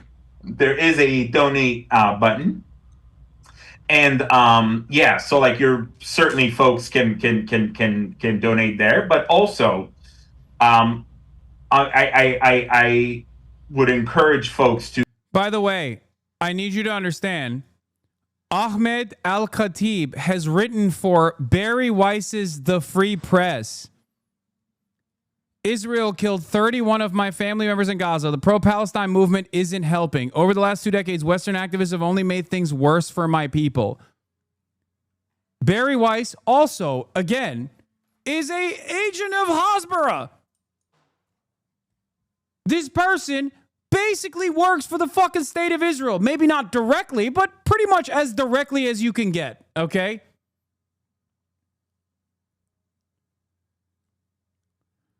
Unlike the many anti-Zionist Jews that you know that are not fucking tokens, no matter how much Ethan Klein claims that they are, this motherfucker is a token. And he's a paid token. He uses the death of his family as a way to literally do propaganda for the state of Israel. It is insane. There are other versions of this as well. You have the John Aziz, the peace poet or whatever. That's another one of those guys. There's a couple of these dudes. Some of them are more depraved than others. Obviously, the most depraved version of this is the son of Hamas guy who was a fucking Mossad agent.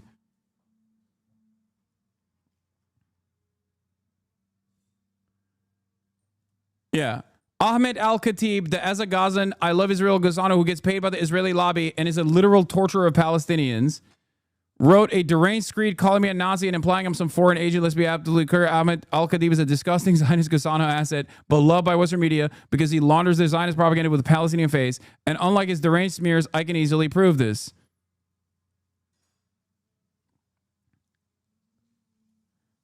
Ahmed Al-Khatib first became known as the go-to as a Gazan I Love Israel huckster through the Atlantic Commission, commissioning him to write pieces for them.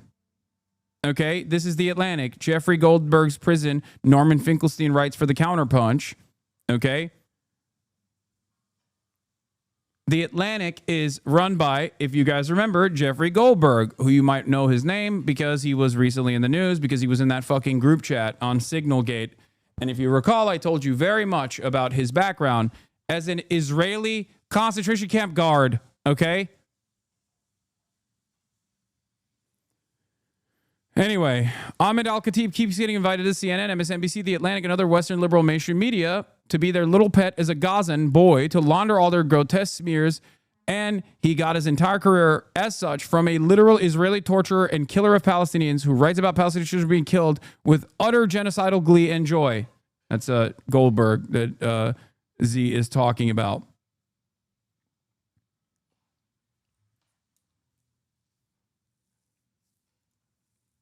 Here.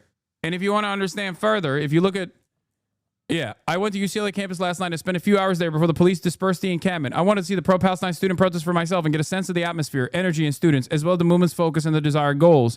You're a hero. May God bless you and protect you, says Batya Unger Sargon.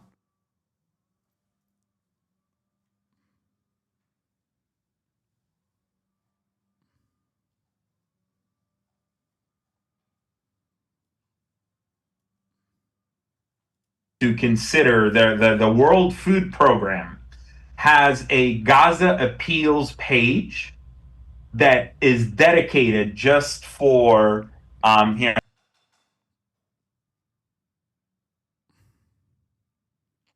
What is this? Project Unified Assistance? Ahmed asked to interview you when he was talking to Ethan. Please do and put him back in his place. Fuck no.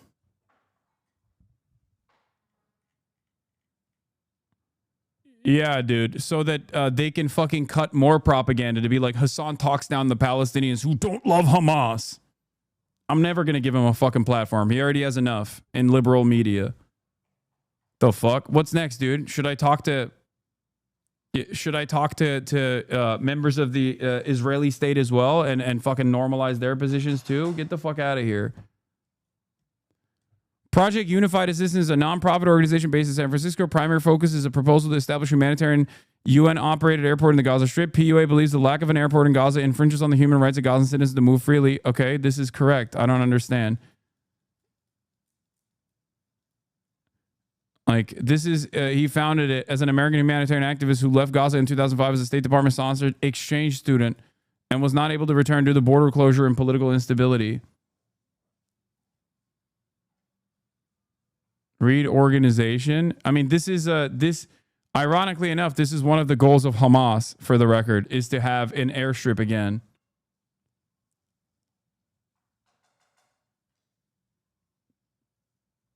I don't get what you're talking about.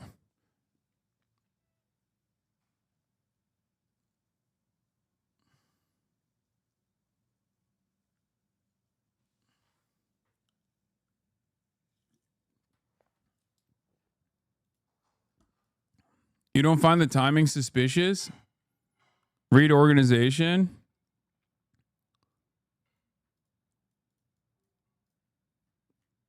Wait, why? 2015?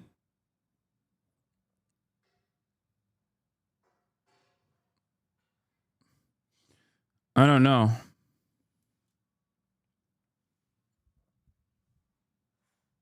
He left in 2005, the year Israel pulled out a... Oh, you're saying, isn't it suspicious when he left?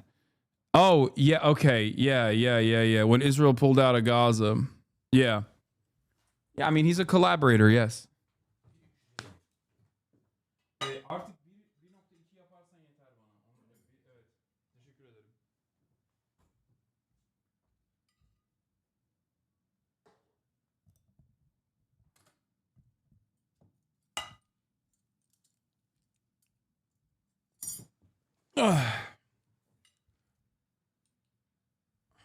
I mean, he writes for the fucking the Free Press. Like, yeah, he is a collaborator.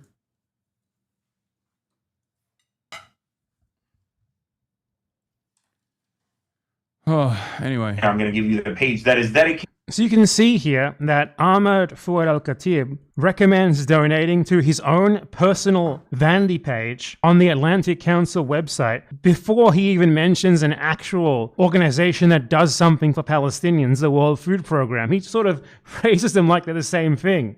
For sending food just for Gaza.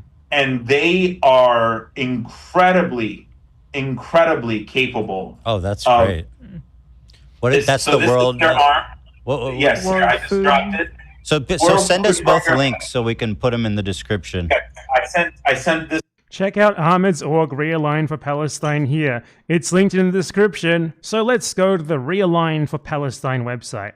This is a website that's literally just pro-Israel talking points, anti-Palestinian talking points, set up to like masquerade as a pro-Palestinian website. And front and center, you go here, donate to the movement, you click it, donate today to stand with us in building a future rooted in hope and dignity. Each contribution strengthens the movement for peace and self-determination. You might notice this is not tax deductible. It's not donating to a charity. It's literally just sending your money to Ahmed Fouad Al-Khatib and the Atlantic Council. And this is marked as Donate for Palestine. And it's in the description of the video. After 2 years, the stalwart pro-Palestinian Ethan Klein finally attempts to raise money for Palestine. And he sends it straight to a pro-Israel think tank. And it has like this thing of like quotes from Palestinians who support it. And they're all from fucking Ahmed Fouad Al-Khatib. It's literally his personal vanity website in which he solicits donations for himself. This is disgusting. This is absolutely gross. This is foul. What more is there to say about this? This guy solicits donations for himself from people who think they are donating to Gaza. What more can you expect from a dirty, disgusting collaborator like him? And what more can you expect from Ethan Klein? By doing this, Ahmed Fouad Al-Khatib and the H3 podcast are literally stealing food from the mouths of starving Palestinian babies. And that is not an exaggeration. Fucking ghouls. I mean, yeah. It's crazy. It's crazy to be like, oh yeah, well, you know, it's feel good. It's feel good. We did our job. We gave some money. What's bad about peace? You know, that's probably like the next stage in this, if you were to try and defend it.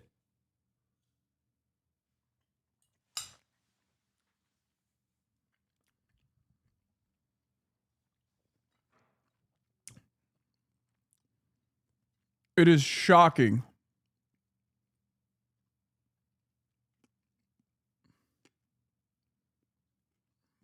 Genocide, genocide, genocide, genocide.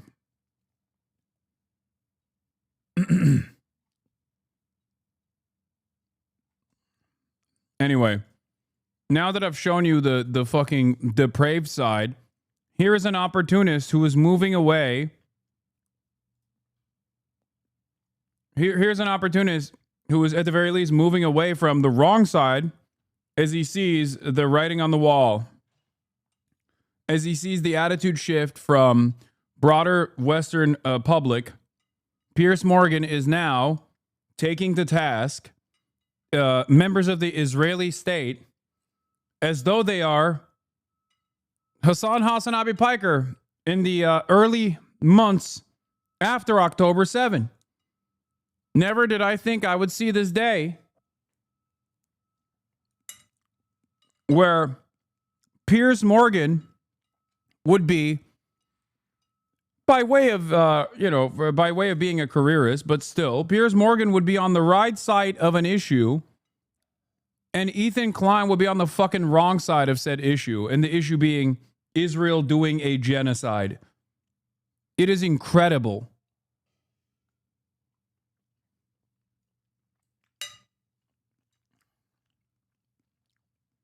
$50,000 Hamas. Others have put the total figure at around he's outflanked Bernie Sanders, by the way. 5,000, which begs the question, if after 18, 19 months now, you have been waging this ferocious war against 25, 26,000 terrorists, and you still haven't defeated them, your strategy is failing. How many children have you killed? Pierce, Israel is not killing children. Israel is not killing children. Hamas is using them as human shields. Israel is killing children every single day. And what you're trying to do is be very weaselly with your words. No, I'm not. The truth is, you are killing a lot of children. You would argue you're doing. You know why it's caused? Hang on, let me because finish. Hamas is using them as human shields, and you know that. Let me finish my question to you. You are killing a lot of children on a daily basis. That is indisputable. My interesting question for you is, how come you know exactly how many Hamas terrorists you've killed, but you have no idea how many children you've killed?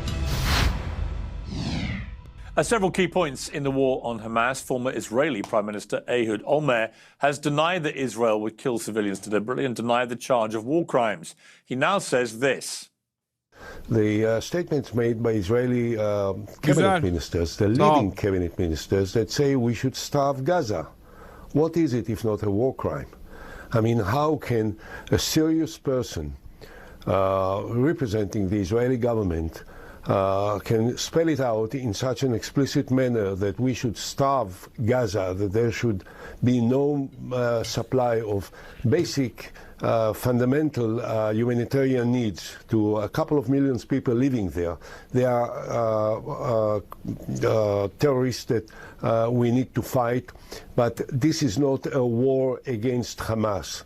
This looks more and more like a political war of the Israeli Prime Minister and the cabinet and the group of thugs which are now representing the Israeli government inside Israel and across the world are committing actions which can't be interpreted in any other way.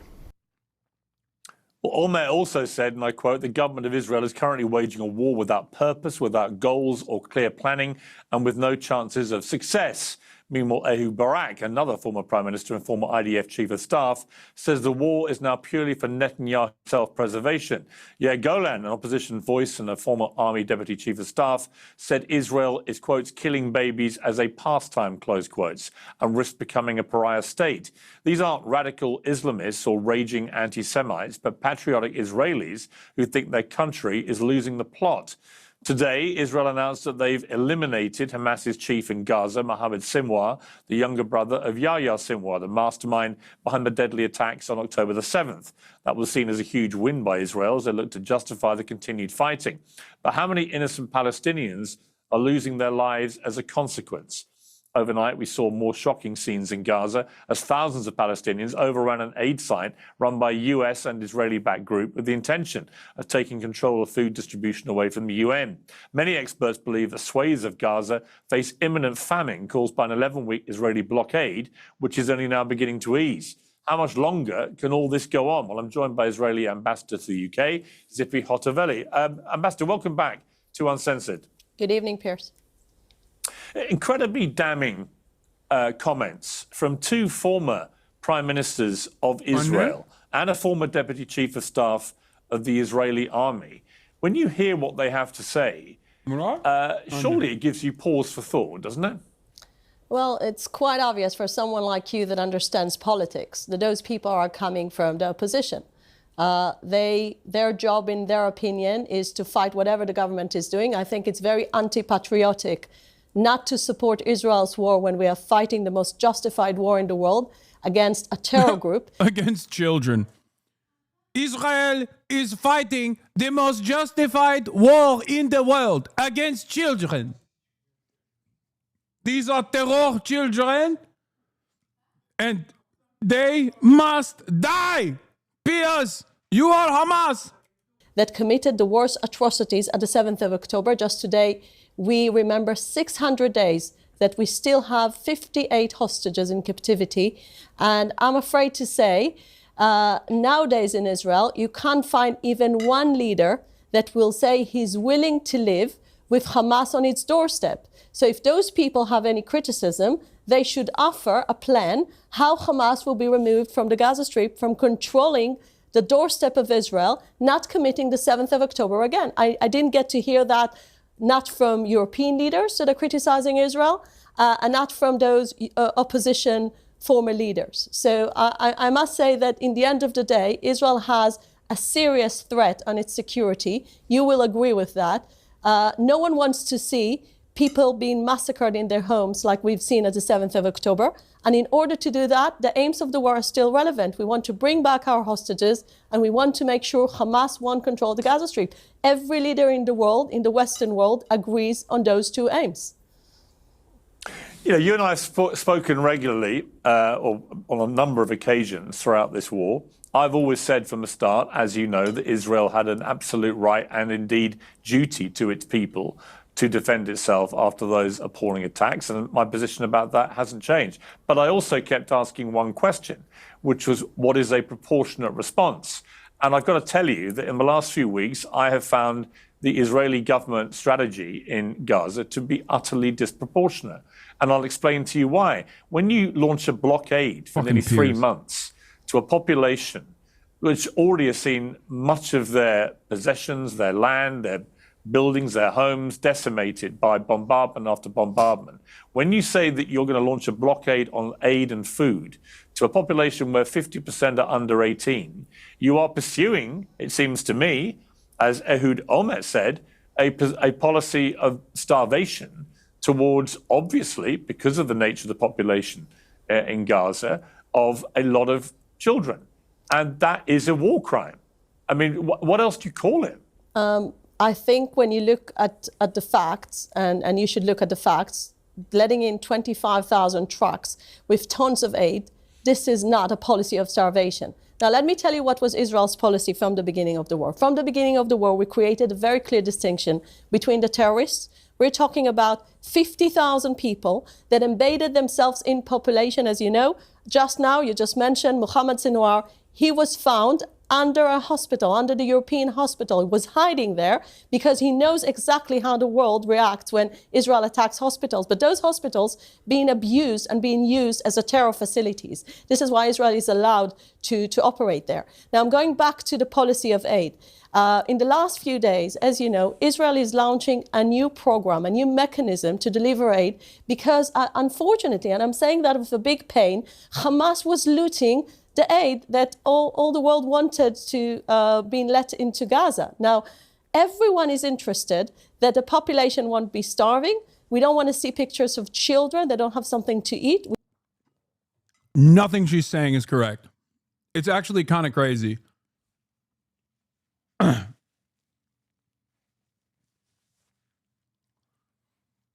Nothing she's saying is correct. Incredible. We all share the same interest. Come on, Piers, but ask at the her. same Where's the time, evidence? If Hamas is looting the aid, then we are empowering the war machine. And according to the international law, no country in the world has obligation to feed the war machine of the enemy. And this is what happened in the last few months. This is why Israel had to change the mechanism. This is why American companies are involved. So we'll have a buffer. We won't have to see Israeli soldiers combating Hamas while they're trying to loot the aid. The whole procedure is much more effective. And just in the last few days, we saw Hamas putting barriers for the population not to receive this aid. This is the same Hamas that uses his own people as human shields. So we are talking about a situation that's very difficult, very complicated. Once Israel is fighting the Hamas terrorists, we still want aid to get in. And the mechanism, I believe, that Israel is putting now forward is so much better than the one that in the end of the day is empowering Hamas.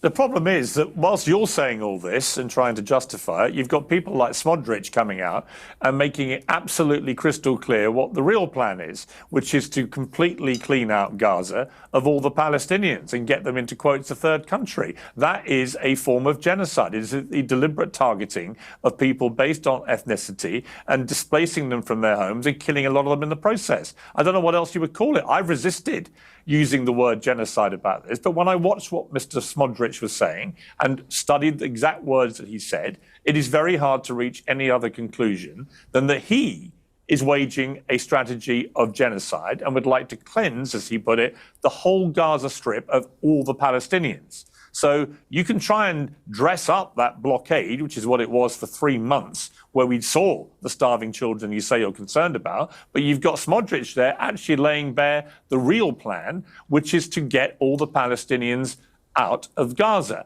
And that is a form of genocide, isn't it? What else do you call it? Well, let's begin with the fact that if you listen to the British media, you get the assumption that Smotrich is the Israeli prime minister. Well, he's not. He's not the one who's forming the policy on aid. And the policy you just quoted is actually... So is he a liar? No, all I'm saying is that his policy...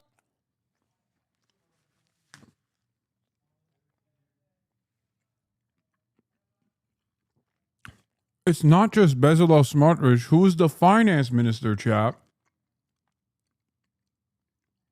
Like, this isn't a random guy. He's just one of the many high-level officials. Netanyahu said the same.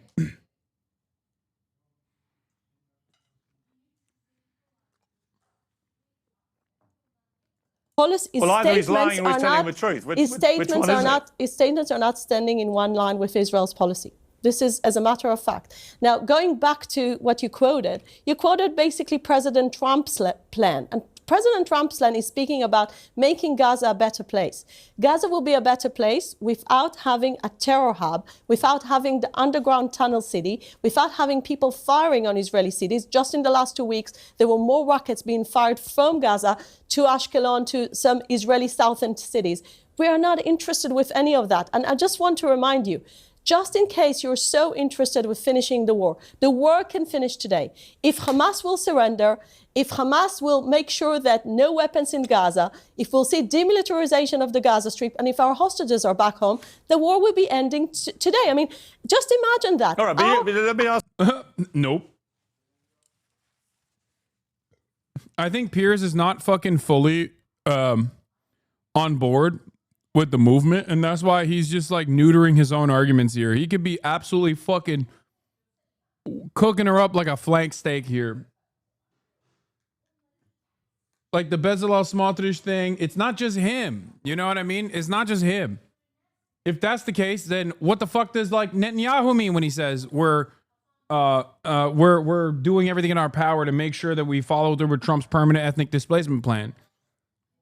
That's what we're gonna do. There's not gonna be a statehood for Palestinians ever. You know what I mean? Ask you though, but you accept that Israel has the strongest military in the Middle East, right? I am the proud owner of 2 cats, which are named after 2 Arsenal football legends. And like their owner, they are extremely demanding. How fortunate then that today's show is sponsored by Smalls, which happens to make incredible cat food.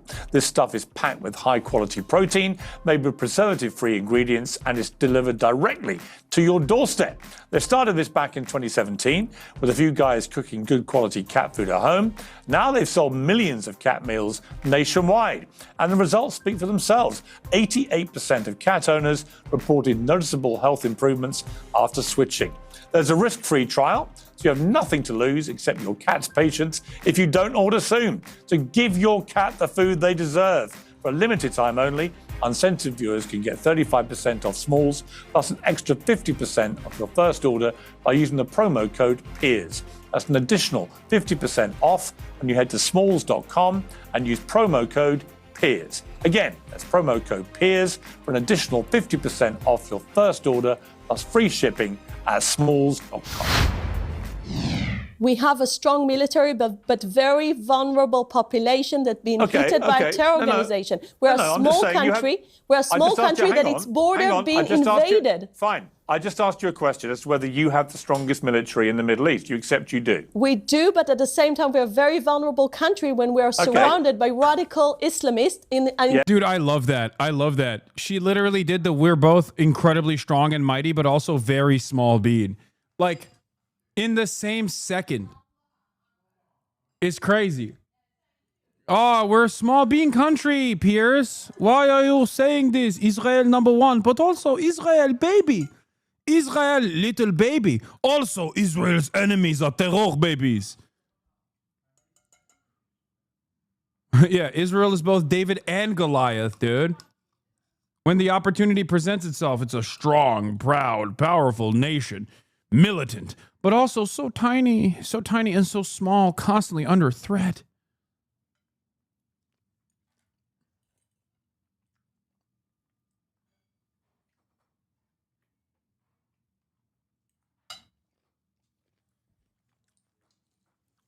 This is baby on baby violence, Piers.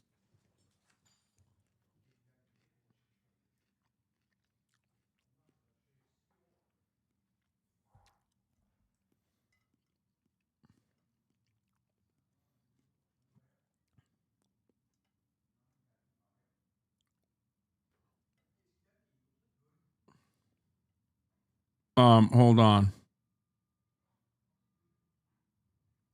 Hold on 1 second. Fuck.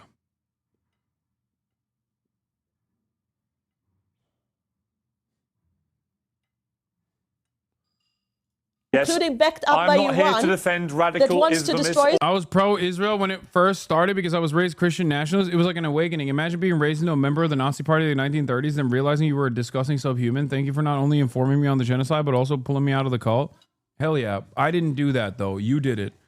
You were open-minded. You engaged in critical thinking. You engaged in something that contradicted your initial programming, and a lot of people don't do that. So I will always, always, always defend those who do and celebrate those who do. Remember.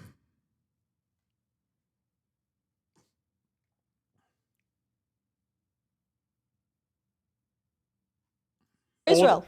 I'm not here to defend that. I'm not here to defend Hamas, who I think are a despicable terror organization. But you said there were 50,000 Hamas. Others have put the total figure at around 25,000, which begs the question, if after 18, 19 months now, you have been waging this ferocious war against 25, 26,000 terrorists, and you still haven't defeated them, you still can't get your hostages released, they're still not being released, it's clear to most people that your strategy is failing. But what you're doing is ramping up the attacks, ramping up the devastation, ramping up the clearing out of Gaza. You've got members of the cabinet openly saying they want to get... Is it actually fine? Yeah, I was brother. No, I don't fucking know, dude. I don't know. I don't know. I don't know. I don't know. Why are you spamming this? Oh my god. Oh my fucking god. Dude, stop spamming. I don't know. Oh my fucking lord. I'm back. I'm back on the Jesus train. You can say bless you again. This guy made me find God. Find God! Get rid of all the Palestinians and get them into another country. So it seems to. Yeah, did Israel say it? Did Israel claim it? Then it's a lie. Okay? That's my automatic lock.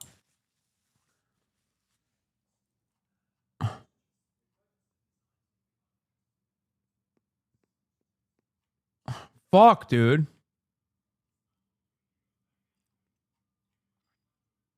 Everybody else that what you're actually doing is not winning any war against Hamas. In fact, many people think, including intelligence that the Americans have received, for every Hamas terrorist you've killed, they've already been replaced multiple times with people with the same ideology. And that would explain why you can't get the hostages out. And in fact, the hostages, the more you bombard Gaza, the more you would say that their own lives become imperiled. And the overriding picture, which is what's getting Israel so much opprobrium around the world, is that your strategy isn't working. There's no clear plan for what happens at the end of all this. Hamas is still clearly alive and well and thriving. Yes, you've killed another one of their leaders today, but you killed his brother, who was the architect of October the 7th, months ago, and that didn't seem to make any difference to Hamas's ability to continue engaging in battle with you. And the argument remains, how many Palestinian civilian innocent lives, women and in particular children, are you prepared to kill as you continue going after Hamas when it doesn't appear that you're winning that battle? No, of course Pierce isn't fully there, and he will never get fully there.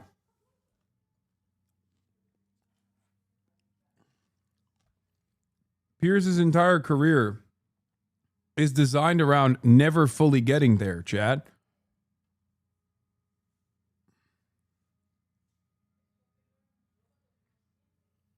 Sorry, didn't mean to spam. I'm new here. It's insane, bro. You know that. First of all, you know you're not supposed to spam because you kept changing the fucking goddamn question that you were asking.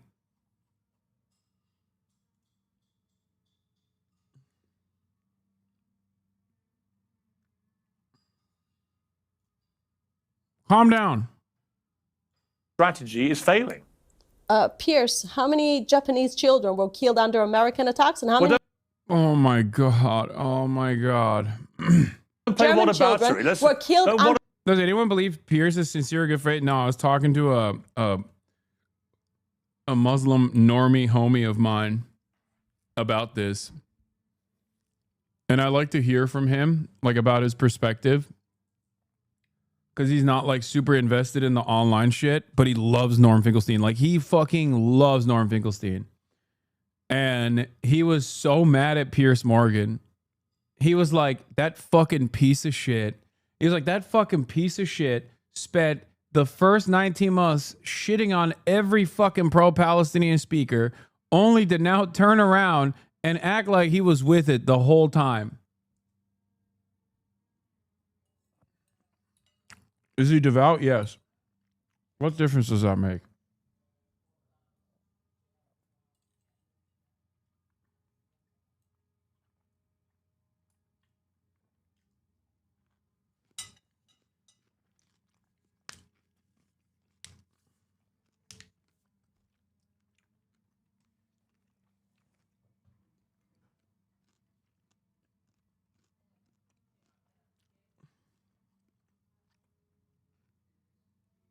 Anyway. the UK attacks in the Second World War? Listen, I mean, if you want to play a fair... Piers has never stopped inviting me on a show. I just stopped going on because I was annoyed. I was annoyed with the spectacle of it all. Okay? I could probably still go on a show whenever. He asks all the time.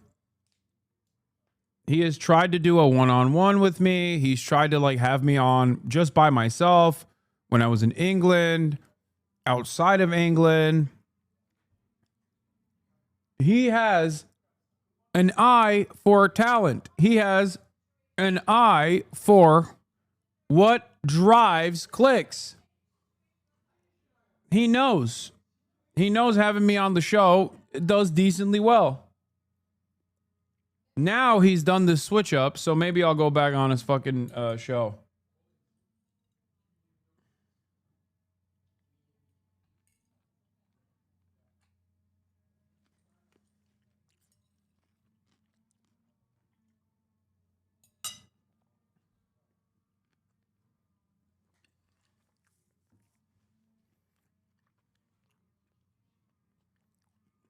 Yeah, he's the OG drama guy.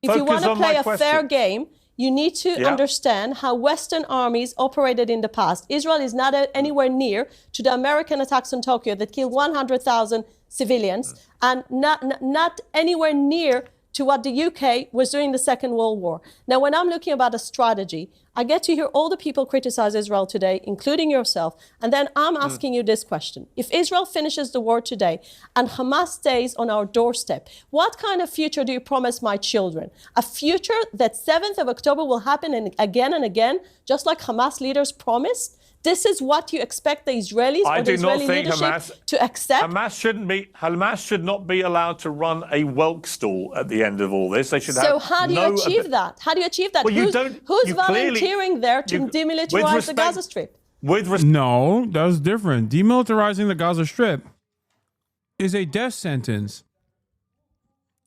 Dude, one of the craziest parts about this is like they're both openly genocidal and doing genocidal shit while simultaneously going, why don't you put down your arms? Why the fuck would anybody do that? It would be immoral for Hamas to turn around and demand a demilitarization of all Palestinian resistance forces. And for the record, even if they were to say, yes, we are doing that, not a single fucking Palestinian faction, even the Al-Qassam brigades, would actually put down their fucking arms. Are you out of your mind? What kind of fantasy is this?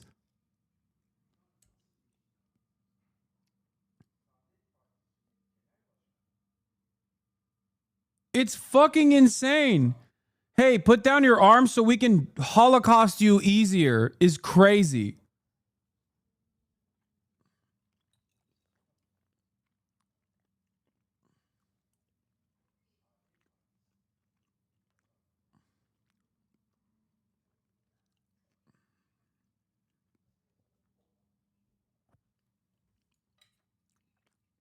At least as it stands, a militant resistance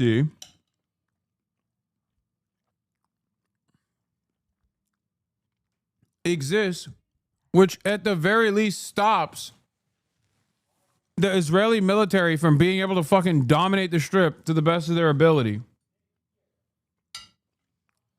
Because they're terrified that while they're in the process of scouring the underwear drawers of Palestinian women that they fucking killed and displaced, they get smoked. Absolutely fucking smoked. Why do people insist on eating on stream? I eat your mother's pussy off stream. If you want, I can eat your mother's pussy on stream too. Hey, dumb fuck. I'm live throughout the day. What do you want me to do? Not fucking eat? Suck my dick. Piece of shit.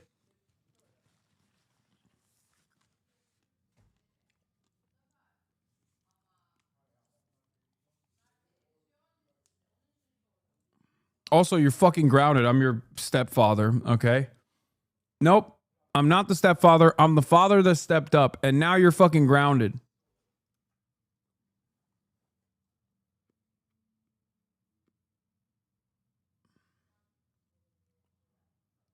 After PLO surrendered its weapons in 1982 and left Lebanon, Israel and a South Lebanon army proxy massacred over 3,500 Palestinian refugees in Sabra and Shatila. Yep. Also, the funniest part about it is half of you motherfuckers are eating while watching me. It's so crazy. Take a fucking break and eat. What the fuck? Yeah, this is why you're a 10-month subscriber and not a fucking 10-month Twitch streamer, okay? That's not how this works. That's not how this works. There's no fucking taking a break. Twitch is a continuous stream, okay? God damn. Why the fuck? Oh my God, we're back. We're back to the fucking annoying assholes who are up my fucking dick. Shut up. Shut up. I'm the fucking captain, okay? I'm the captain. You don't know what the fuck you're talking about. No other fucking industry where you just like as a random onlooker go, nah, I don't like the way you fucking foamed up that latte, dude. Hey, big dog, why don't you give it an extra spin? It's crazy. It's fucking crazy. Shut up. I don't come to your fucking place of work and go, hey, Karen, don't see you actually looking at those goddamn Excel spreadsheets. As a matter of fact, it seems like you got one AirPod in one ear listening to some fucking random dickhead named Hasanabi on his fucking Twitch stream while you're simply acting as though you're working. You see me doing that? Do you see me coming over to your place of work and being like, oh, I can't believe you're having spaghetti and meatballs for lunch. That's going to make you fart quite a bit, actually. How about you switch it up, sugar tits, for some broccoli? Like, do I do that? No. So why the fuck are you doing that to me? Shut the fuck up.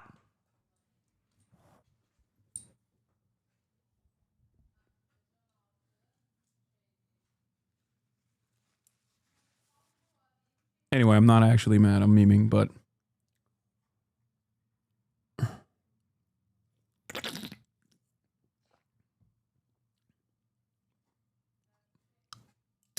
just quit the stream, dude. Okay, thanks, man.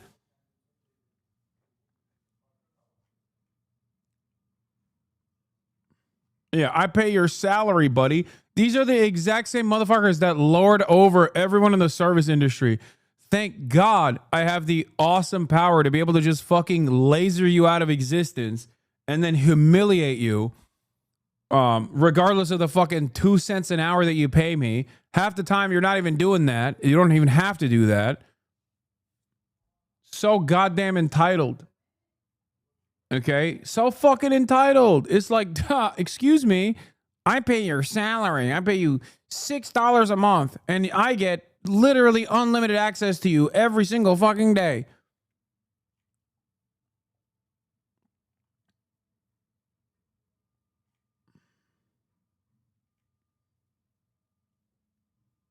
That's only a good line against cops. Yeah. Also, cops are the only motherfuckers who are able to kill you on the spot if you were to say that to them without any accountability whatsoever. Can you imagine how beautiful of a world it would be if, and I've said this before, if you were in the service sector, if you're like a waiter, right? Or if you work in retail, you work at a brick and mortar retail store, and some annoying asshole comes in and is like, I don't like the way you're, excuse me, I don't like the way you're presenting these t-shirts. I think there's a different method of folding that you should be applying, and you just basically hit a button and that button automatically teleported them outside of the fucking store. Or, even better, that button actually fucking slammed their mouth shut so they couldn't make a noise any longer. How amazing would that be for you? If you ever worked in retail, I feel like, think about that. You go to a restaurant, some dickhead's like, hello, I'm going to tip you. I'm going to pay your salary. So, therefore, I get to make decisions on how you bring the wine.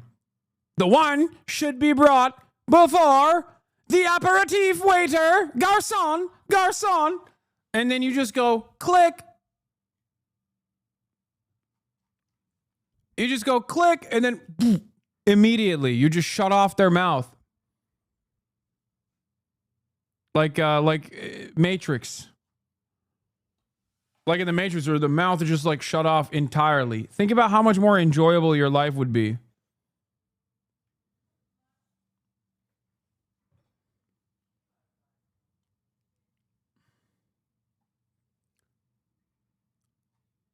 Anyway.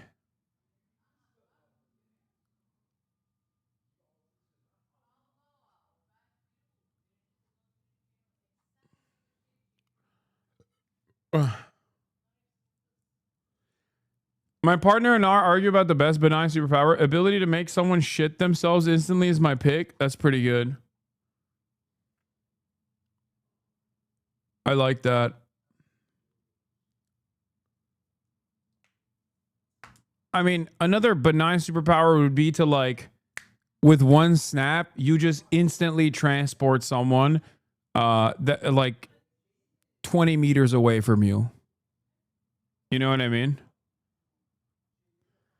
You just go like that, boom.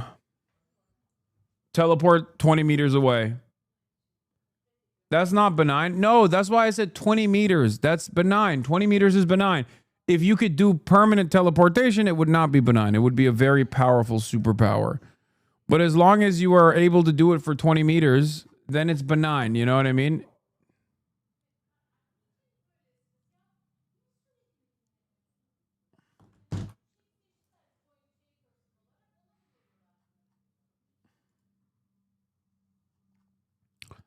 All right, let's continue. Respect, Ambassador, you clearly don't achieve it with the way that you're trying to achieve it. All you're achieving at the moment is making Israel more and more of a global pariah. When only a few days ago, you have 2 doctors in Gaza who have 10 children and 9 of them are killed in a bombardment by your forces. That doesn't make people feel, oh, this is all going great. It makes people think that you're waging a systematic destruction, not just of property and of land, but also of children.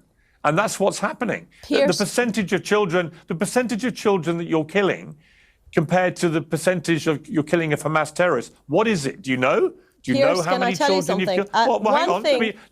Answer me that one question. Do you know how many Hamas terrorists you've killed and how many children you've killed? Do you know there's 2 numbers? I know the numbers that came from the IDF. I know the numbers that came from a very, very established give me the two numbers. Wait a second. We killed 30,000. We killed 30,000 terrorists in phase 1 of the war. Since the war is back, I don't have the numbers. But let me tell you one thing. We never target civilians. So this question is irrelevant. How many children have you killed? Pierce, Israel is not killing children. Israel is not killing children. Hamas is using them as human shields. Israel is killing children every single day. Pierce, this is a blood label you're putting on Israel. You know it's not true. That's such an insane lie that it's almost funny when you forget that it's like a real thing that's happening. Like saying that Israel does not kill children is like saying Americans don't eat hamburger.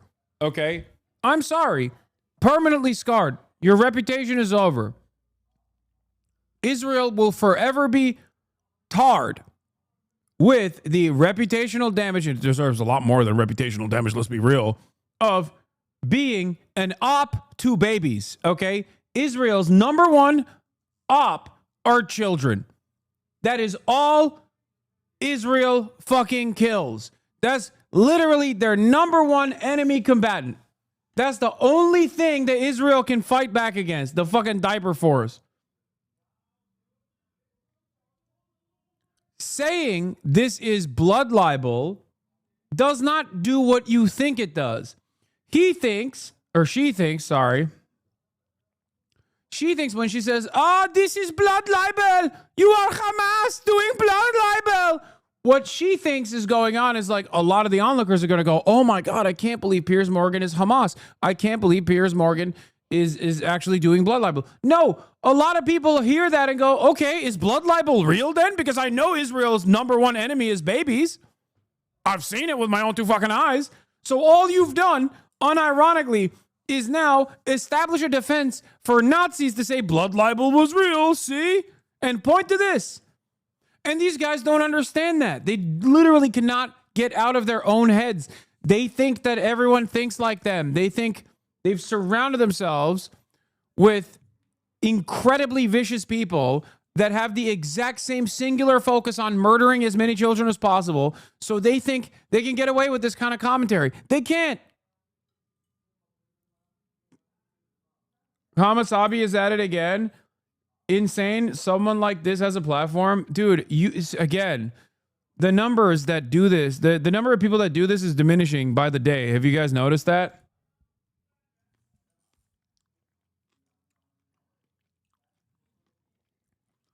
It's so funny because these like 38-year-old losers who fucking still live with their parents, if they were to talk to their moms and dads, even their fucking moms and dads who are otherwise conservative probably find what Israel's doing to be gross. But this dumb fuck still has to maintain this pro-Israeli position because like his favorite content creator is pro-Israel.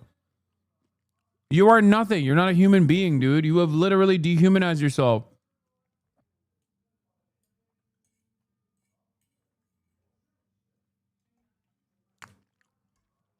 You are a chatbot for a fucking content creator.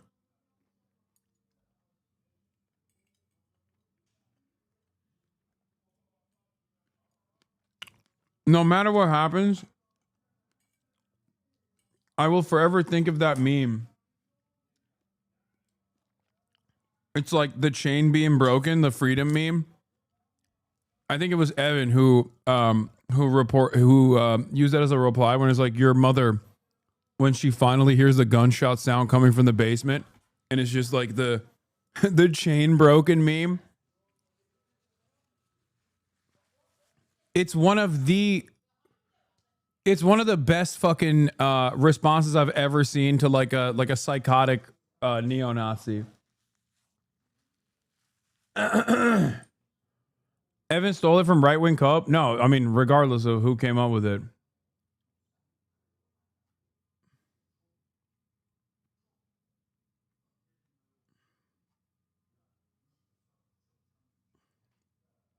Look, I have a much nicer version of that I often say.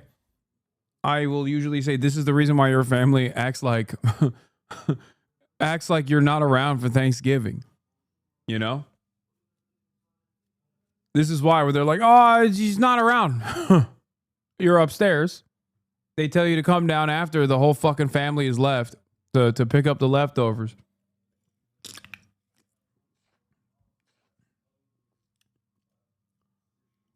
Oh yeah, I find R words. R word and post of the day. Fuck white South Africans. Your mother when she hears a gunshot in the basement.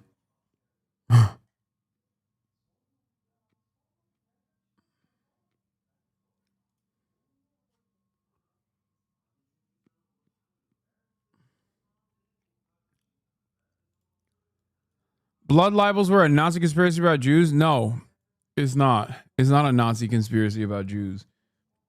Blood libel far predates the Nazis. Okay? Blood libel is the idea that Jews are poisoning the wells in the fucking villages that they're in.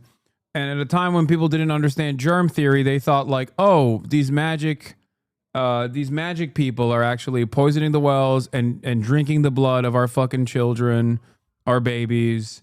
And that's blood libel. And then they would use that as a reason to purge the villages of the Jews. Ironically, it's not dissimilar to the way Israel talks about Palestinians, actually. Come to think of it. Yeah. Almost verbatim. Like...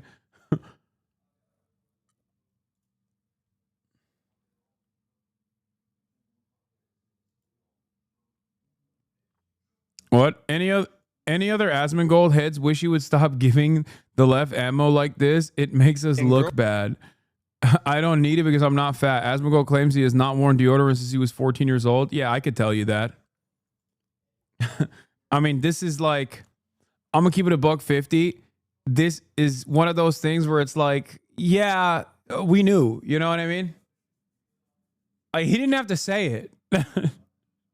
Feel like it comes with the territory, you know? Oh, wow, you don't use deodorant? That's shocked. Shocked, I tell you. Why would I don't wear deodorant. The last time I wore deodorant is whenever I thought I could wear Axe body spray and girls would like me. I was like 14. I don't wear fucking deodorant. You know why? You know why I don't need deodorant? Because no, I don't need it because I'm not fat. Fat people need deodorant because they smell bad because all the Cheetos are coming through their skin. No, absolutely not. You got the grease going through. That doesn't happen with me. That absolutely happens with him. What? What? What the fuck? Oh, Jesus Christ, dude. Edgy humor enjoyers man, they fucking they're so sick. They're so real. They're real. This is real. How dare you make me listen to that? You need to understand, this is the brilliant orator Asmongold, the face of the new emerging right-wing movement online. Oh, it's so fucking brilliant. It does sometimes feel like it's a psyop.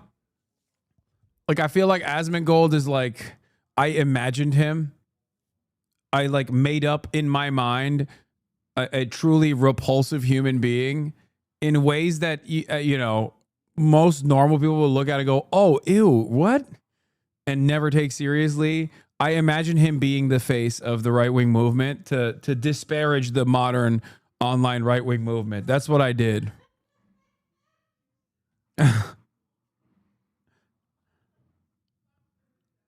Like, there's so much more work necessary to undermine Ben Shapiro's arguments. A lot of the fucking talking points he's getting directly from the American Enterprise Institute. Like, when you're tackling someone like Ben Shapiro, you're tackling not just him, you're tackling the entire fucking media infrastructure that is behind the likes of Ben Shapiro that justifies right-wing policies, right? Whereas with Asmongold, it's just all you need to do is just, you know, I mean, he doesn't even present a decent argument. What the fuck is going on with my camera today? Ah!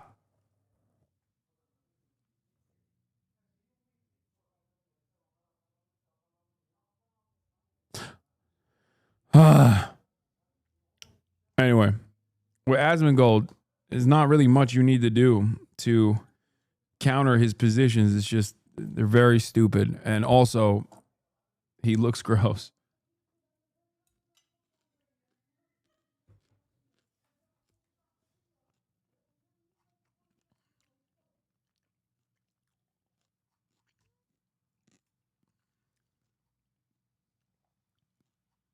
That's not like me at all, bro. Like, Hoflation. Dude, he should talk about hoflation again.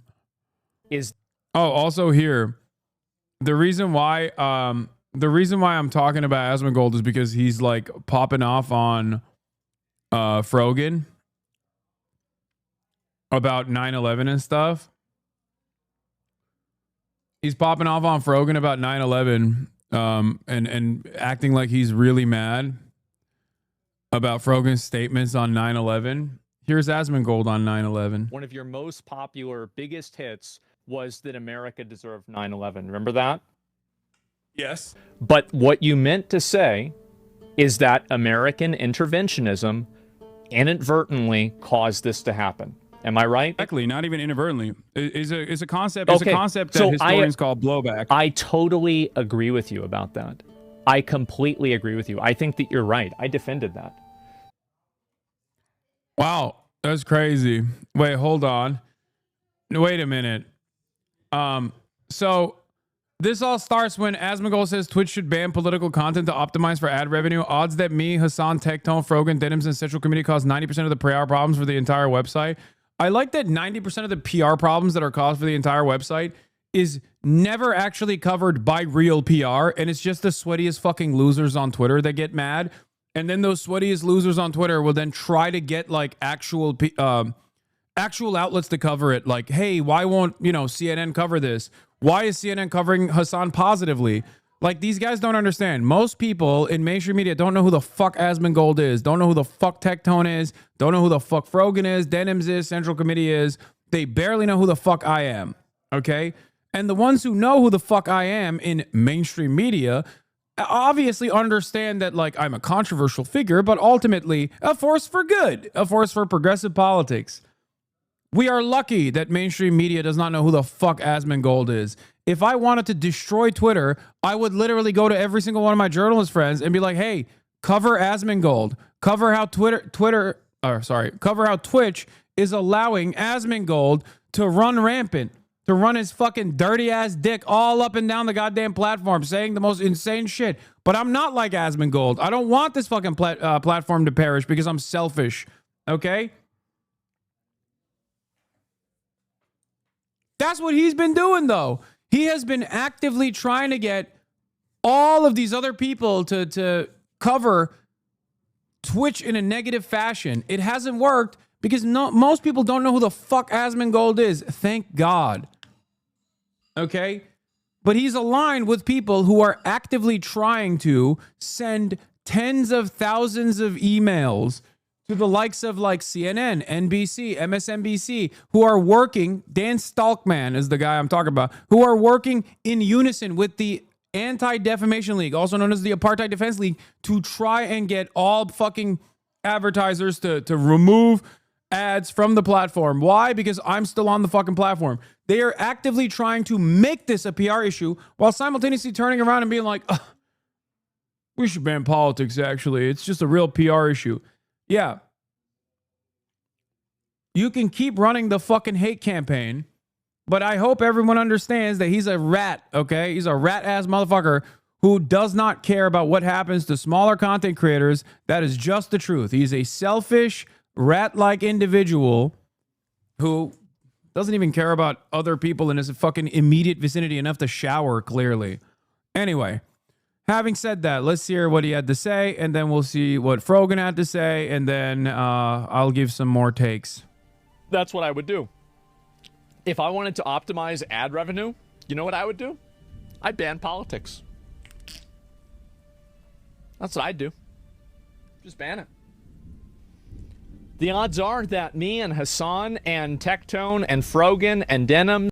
I despise being fucking mentioned alongside the likes of Tectone from the fucking point of view of like being a liability for the platform, okay? That is disgusting, okay? I take issue with that. That is completely unacceptable. Gross. Like, second generation rapist. There is no fucking comparison. Come on. No, Asmongold recognizes that he streams politics. I think he's just saying they should ban politics off the platform. And if they were to do that, he probably would stop talking about politics, I assume. Or at least go back to talking about titties in video games. Because in his mind, that's not political. He doesn't understand that there's a reason why he has such a fucking massive right-wing audience. Because for years, he presented himself as a person that is advocating for free speech. Free speech on which boundaries, of course? Oh, that's right. Titties in fucking video games.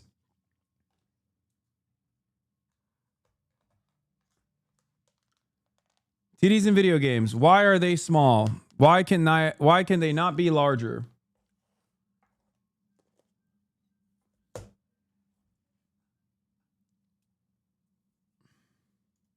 And Central Committee cause 90% of the PR problems on the... Like, imagine thinking in your dumb fuck, horse blinder focused vision of the world, okay?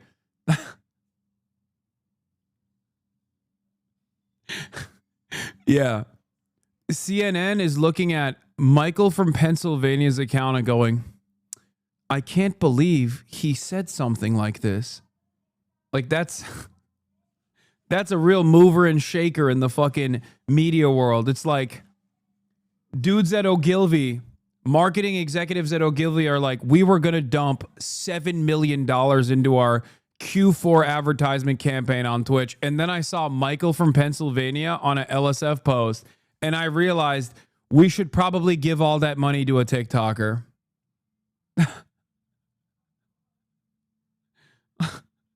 I'm sorry, guys. You got to get your head out of the fucking...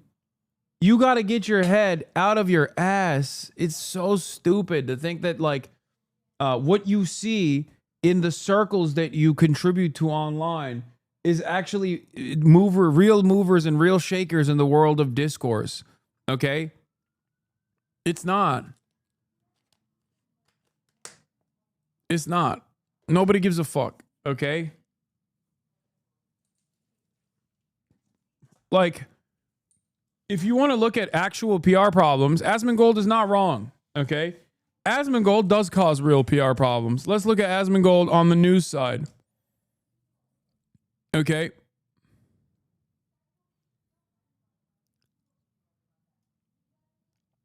All we wanted to do was play video games. Streamers such as Asmongold have more influence than ever. What are they really saying? Aftermath site and all these like are fake ass websites, and it doesn't matter. MSN is an aggregator, but like Asmongold's Twitch ban is a negative. Is a negative for the platform. It's a negative PR for the platform because he said Palestinians are inferior culture that deserve to be genocided. That's negative PR for the platform. Let's look up Hasan Piker, okay? And I'll tell you what's negative PR for the fucking platform and what's positive PR for the platform. So New York Post saying Hasan Piker back on Twitch after being yanked for comments about DC Jewish museum shooting. New York Post is not a fucking, a reputable outlet. It's no different. It's a worse version of what do you call it? Aftermath's a real site? Oh, no, I was talking about like mainstream. I'm talking about fucking mainstream news outlets. Aftermath is great. Sure. But mainstream news outlets like New York Times, CNN, CNBC, MSNBC, NBC, those are fucking real outlets, okay? Wall Street Journal. Dexerto is not a fucking real outlet, all right? Discourse blog is fantastic, but also not in the fucking mainstream sphere, okay? Fox News is not a reputable and serious publication. It's not a reputable or serious institution, okay? In the same way that like The Guardian is, in the same way that NPR is. So you have to understand, like New York Post is a tabloid, and Fox News is a right-wing dish rag. The reason why I pointed that out is because, like, yes, I sometimes have negative PR for the platform when I get banned for certain shit, but ultimately that doesn't move the needle in any meaningful way, as opposed to all the fucking positive PR that I bring to the platform with all these other major outlets. Fox News is irrelevant in the grand scheme of things, and so is New York Post. So is the Free Press. Like, these are not reputable institutions. They're not a part of the liberal mainstream media. So on that front, I don't even fucking agree with this. Yes, if you were to look at like the Fear Buck account or any number of different like blue check power farmers on Twitter that want to make $26 in ad revenue every month, so they're just like constantly fucking pumping the most bottom of the barrel, lowest common denominator takes. Yes, on that front, all of those botted tweets and shit, yes, very, very, very controversial. Twitch is an incredibly controversial outlet for dudes who are reply guys to Elon Musk. It's a very controversial outlet for people who spend all of their time online and all their time on fucking Twitter. Okay. Yeah, for those guys, it's controversial, but those guys are not the fucking advertisement executives. Okay, those guys are not the fucking real movers and shakers. Most of the movers and shakers do not know who any of us are, myself included, and luckily not Asmongold. If I was the same type of person as Asmongold, if I was a rat fuck who wanted to screw up this entire platform and then fuck off and, like, I don't know, get a kickback or go to YouTube, then I would literally blow up the platform by doing this SJW nonsense over and over again, by constantly going to my fucking journalist friends and being like, look at this fucking racist. Look at this racist. Why don't you do coverage over this racist? Why doesn't Twitch ban this fucking racist? Who do you think out of all of those reputable outlets would they actually cover with ease? Who do you think would actually get the headlines? Who would actually become a headline? The guy who fucking does unlimited white supremacist propaganda every fucking day to 50,000 people, who has destroyed the Daily Wire's prominence in the online sphere? Or a guy like myself who, yes, has radical perspectives, but is on the right side and definitely has opinions that are not that far removed from the average fucking journalist. That's it. But because I'm not a rat bitch like Asmongold, I'm not going to fucking do that. He can now turn around, watch this reaction, watch me reacting to him saying some dumb shit, and then make another fucking YouTube video being like, yeah, it's over, guys. Gotta fucking ban this guy. He's so funny. I'm simply laughing. I'm laughing at him. Yeah. Also, who showers? I don't understand. I don't smell bad. I'm skinny. Yeah, it's common sense. So yes, I do love, like I said, the fact that he is the face of the modern right, the modern right-wing movement. All right. Having said that, let's take a look at what his response was to Frogan. Wait, hold on. Why can't I press Control-Shift-T? Okay. So Frogan responds to that fucking dumbass take, goes, you consider me political because I wear a hijab. I am not like you, and I do not make political content anywhere but typing a tweet once in a while. And that is true. A lot of people think Frogan is political because she is my mod and because she has all of these like pop-off moments that other people hyper-focus on. But outside of those like very famous fucking moments, like she does drama. She watches fucking TLC shows. Okay? Don't try to use your hijab as a shield for your disgusting behavior. American soldiers deserve PTSD. Arab Jew racial tier list. Sub goal to make a 9/11 cake. Called October 7th mass murders a revolution. Those are PR problems, obviously. Your religion isn't the problem. You are. Now, of course, Asmongold does this thing where he one, talks about the fucking Sabra hummus tier list. Ridiculous. Okay, pick you. Sabra hummus tier list, I feel like doesn't deserve to be on this list. Okay. Exaggerated version of something that she did say that I think is understandably going to cause a lot of ire, especially coming from a woman in a hijab. Okay. This is absolutely fucking ridiculous. Arab Jew. Nick, come on. Nick, come on. Come on. You're right next to my ear. What is happening? I love my family, but sometimes they are, while I'm live, trying to directly communicate with me.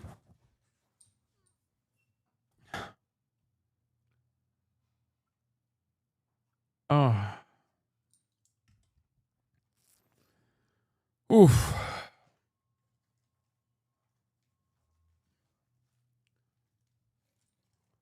Asmongold looks like when All Might without his powers in My Hero Academia. Oh my god, you're not wrong.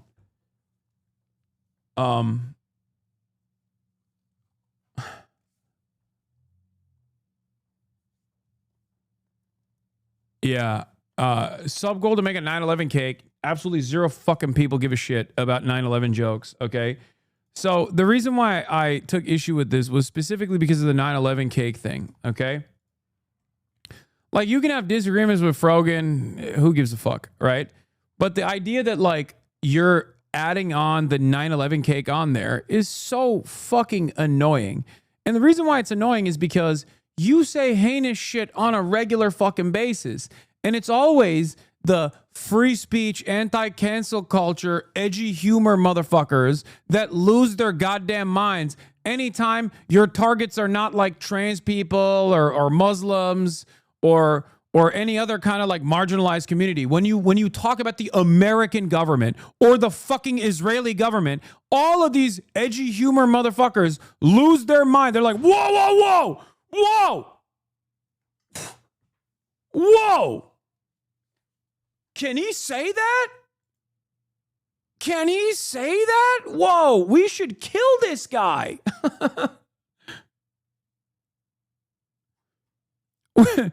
Can we put you in jail, please? Yeah, they go, time out on hate. Time out on hate. Jay Schlatt was in Asmon's org and has a 30-minute long compilation on YouTube making jokes about 9/11. Yeah, of course.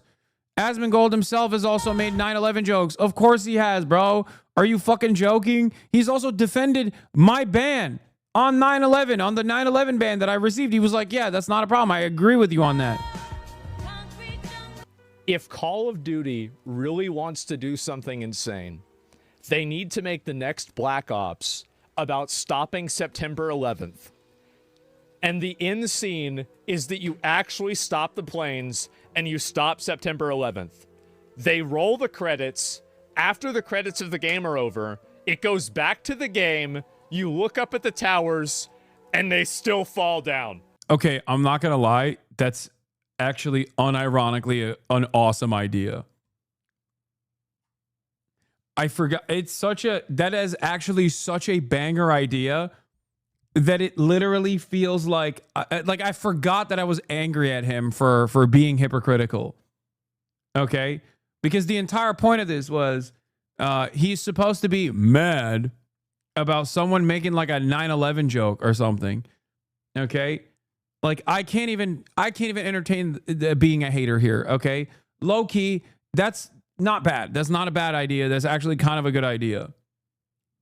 If they were insane enough, they would just literally do it from the perspective of the fucking hijackers, like no Russian. They would never do that though, of course. Remember fucking no Russian? Like that type of shit. Yeah, he's like, just like Kaisenat has a reaction stylist, Asmongold's got a reaction stylist as well, because he did not come up with this on his own. And it says to be continued. That would be absolute fucking cinema. Oh my God. I think it would be banned in every Western country. Yeah, it would be.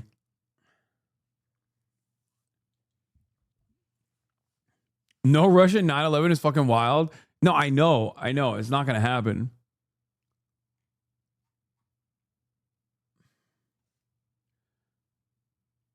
To be fair, the ending of the last Black Ops game was about a false flag attack by the CIA to justify a war in Iraq.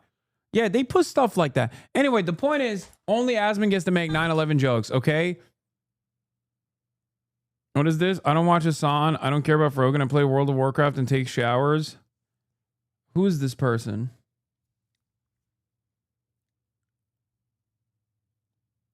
And I take showers, and that makes me diametrically opposed to Asmongold.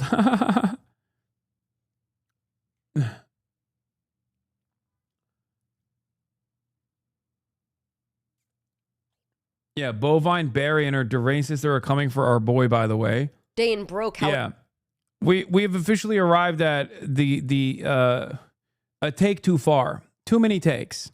The take economy has found its limit. I was wondering how we would get here. I was wondering what take would be the take that would get us here.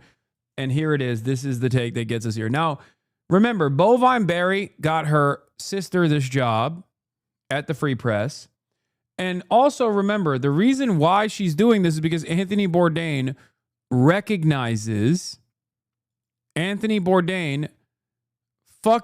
recognizes the humanity of Palestinians. When he was alive, he recognized the humanity of Palestinians, okay? Let's take a look. Anthony Bourdain broke how a generation of men eat. The cult of personality he left in his wake is frankly insufferable. A lot of what we're seeing in food culture, chef culture today has its roots in the type of eating and journalism Anthony Bourdain did. Bourdain treated ordering soup like a search and rescue mission, and now every man thinks they have to spelunk into some cave in order to get a bowl of pho, and unless they do, they're not really having dinner. Who the fuck are you talking about? This is Bovine Barry Weiss's sister, okay, who got a job at the Free Press, of course.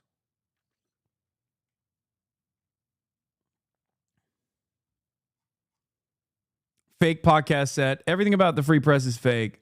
Industry plants are getting old. I know. And it's also like I'm telling you right now, the reason why she's duking it out with Anthony Bourdain, the reason why she dropped this take is so that people obviously come after her and say, you're a fucking asshole for saying this. What are you even saying?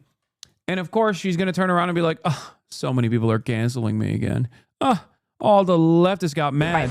Here's Susie Weiss, sister of genocidal Zionist Barry Weiss, also known as Bovine Barry, who killed Refat al-Rayer, is now writing for her propaganda rag where she focuses on smearing pro-Palestinian students as overly privileged coddle snowflakes. Here's Susie. Here's how Susie reacted when she failed to get into an Ivy. Let's take a look. Princeton, Yale, Penn, and Vanderbilt. Among the reasons... It's like, bro, stop the presses. I did not get into an Ivy League institution. Stop the fucking presses. What goes on in American media? The crimes that American media have committed are untold. They are impossible to count. Okay, Asmonbald already reacting to your comment. Yeah, whatever. Yeah, based. Anyway, take a shower. If you're reacting to the comment, take a shower, Asmongold, please. For the love of all the people around you, like the fucking drive-through worker at Whataburger or wherever you go to get your Diet Dr. Pepper.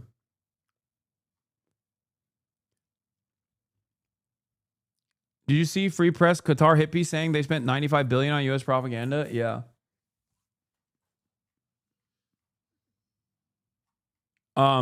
Anyway. If you're not going to shower, just wear deodorant, bro. What the fuck?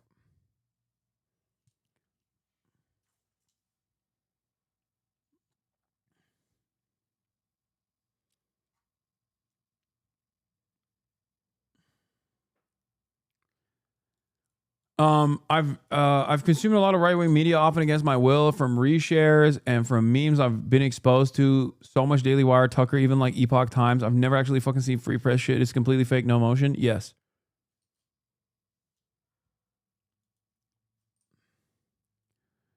I guess Barry Weiss is still mad about this interview recorded a few months before Bourdain's death. Yeah, it's particularly painful. Look, I read the op-ed page for the New York Times and I want to fucking kill myself. Wait, you'll see. We hired a fact checker to fact check them. Oh, good. Who is it? Who's corrected there the most? I don't know, Brooks. Like, Brooks is the biggest fucking doofus. It's like Night of the Living Dead over there. Oh my God, Barry Weiss. What the hell has happened? It's the fucking worst. That guy Bennett. He needs to be shot out of the nearest cannon. Who's the one with the obsession for Asian sex trade? Christoph. A little fucking creepy. Disgusting. Maureen Dowd. How the fuck do you have a job?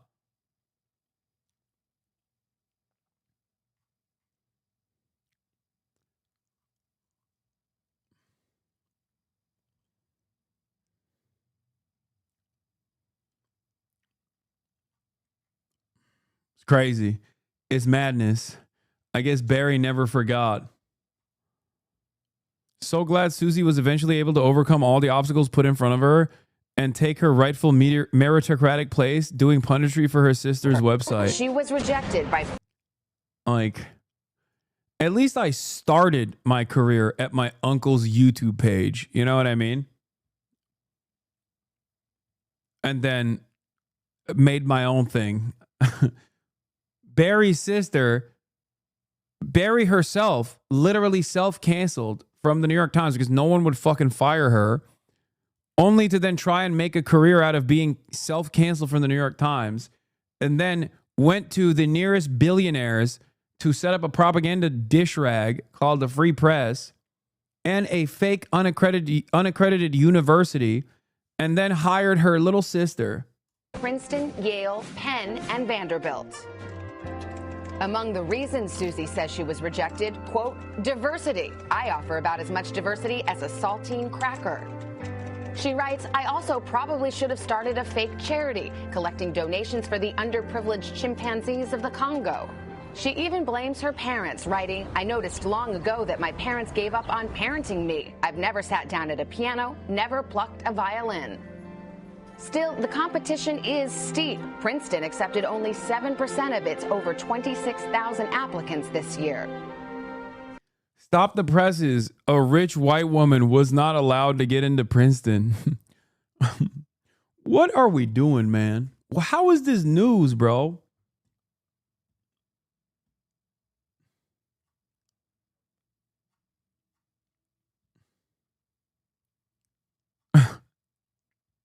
Oh my God.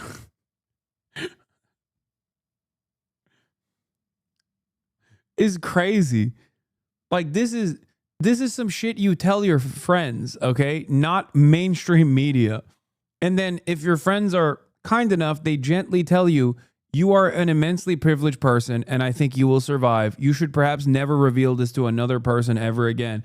Meanwhile, in the United fucking States of America, you get to do this on mainstream outlets. And then people actually feel bad for you. Okay, I didn't get into any of the Ivies either, you know? Boo-hoo. Who gives a shit? Just because you're an A student and have great test scores doesn't mean you're eligible for an Ivy League school. Some call Susie a truth teller. Others say she's entitled. To those of you disgusted by this, shocked that I take for granted the wonderful gifts I've been afforded, I say, shh, The Real Housewives is on. And Susie Weiss joins us now. Susie, good morning. Like, why are you in? Why? Why are you in the studio? Like, they're like, oh my God, we have to do an in-depth analysis. We have to do full 360 coverage on this, okay? Stop the presses, please. What the fuck? No, this is not parody, man. Morning to you. Good morning. Well, that's one way to blow off a little steam in an op-ed in the Wall Street Journal. Yeah, thank you so much for having me, by the way, and also thank you to the Wall Street Journal for printing my piece. Well, what were you hoping to accomplish? Well, it's a funny story, actually. The piece was written, I got rejected from a bunch of schools in one day, and like any teenager, I'm sure like millions of teenagers that day, I was crying to my mom, and she said, I cannot hear about this anymore, just go talk to someone else. So I called my sister.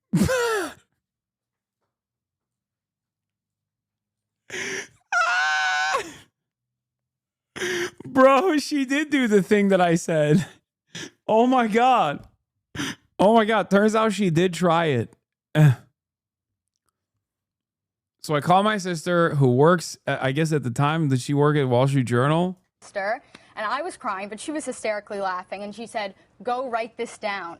So I did, and this is what came out of it. Actually, we asked our viewers what they thought. We put the op-ed online. 53% said it's a whiny one-woman pity party. 30%...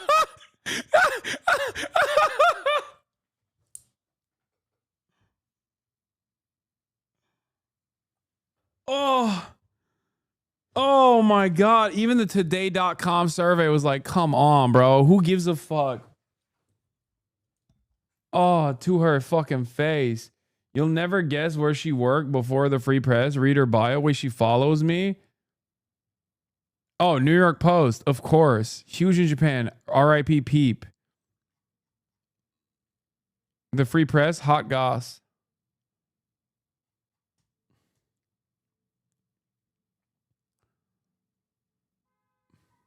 Both of the Weiss sisters follow me. I'm under attack. Wait, does she mean Lil Peep? What the fuck? Wait. Lil Peep was a massive anti-Zionist. He was on that Free Palestine shit way before anybody else.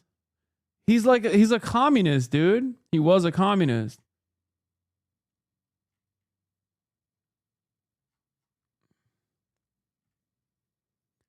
Said it accurately captures what college admissions officers expect these days, and 17% said they weren't sure whether to take it seriously or be appalled by it. So what do you say to those 53% who say, okay, you're blaming others, but not yourself? I want to reach. Did you call my grandparents? Because I don't think you got them in there. Well, where would they come down? I think they would support me, but.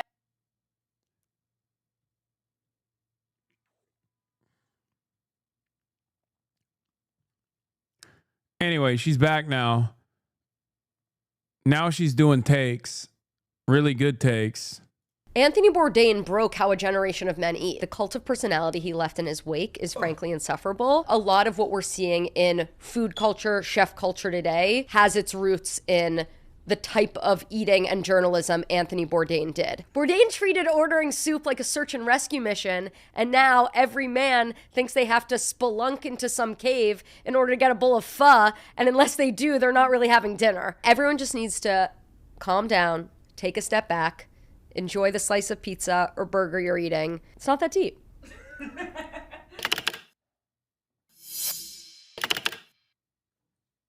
Anthony Bourdain broke how a generation of men eat. The cult of personality he left in his wake is frankly insufferable. A lot of what we're seeing in food culture, chef culture today has its roots in the type of eating and journalism Anthony Bourdain did. Bourdain treated ordering soup like a search and rescue mission, and now every man thinks they have to spelunk into some cave in order to get a bowl of pho, and unless they do, they're not really having dinner. Everyone just needs to calm down, take a step back, enjoy the slice of pizza or burger you're eating. It's not that deep. Kaisenat, save us. He won't save you. We're Anthony gonna watch it Bourdain again. broke how a generation of men eat. The cult of personality he left in his wake is Okay, I'll stop.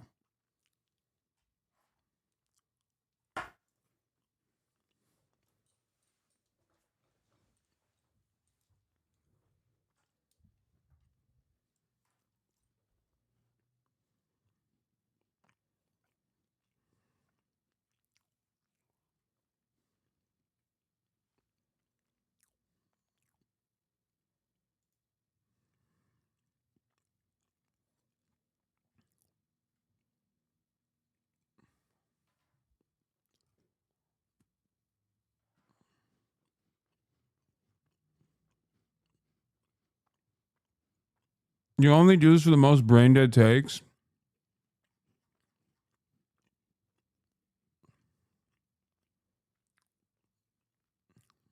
Yeah. Sorry.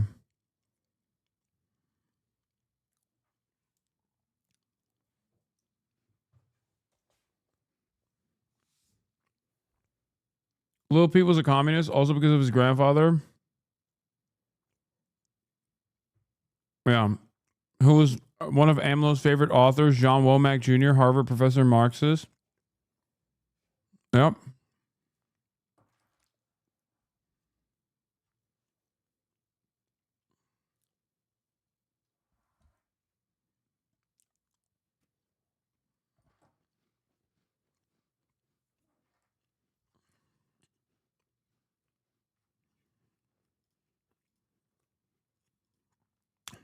Anyway. Oh. I was going to do Dan Bongino having a rough one. We have to see this. I mean, I gave up everything for this. I mean, you know, my wife is struggling. I'm not a victim. I'm not Jim Comey. It's fine. I did this, and I'm proud I did it. But if you think we're there for tea and crumpets, well, I mean, Cash is there all day. We share it. Our offices are linked. He turns on the faucet. I hear it. He's there he gets in at like 6 o'clock in the morning. He doesn't leave till 7 at night. You know, I'm in there at 7:30. Wow. Thank you, sir. You're so brave for leaving behind your Rumble stream. To become the deputy director of the FBI.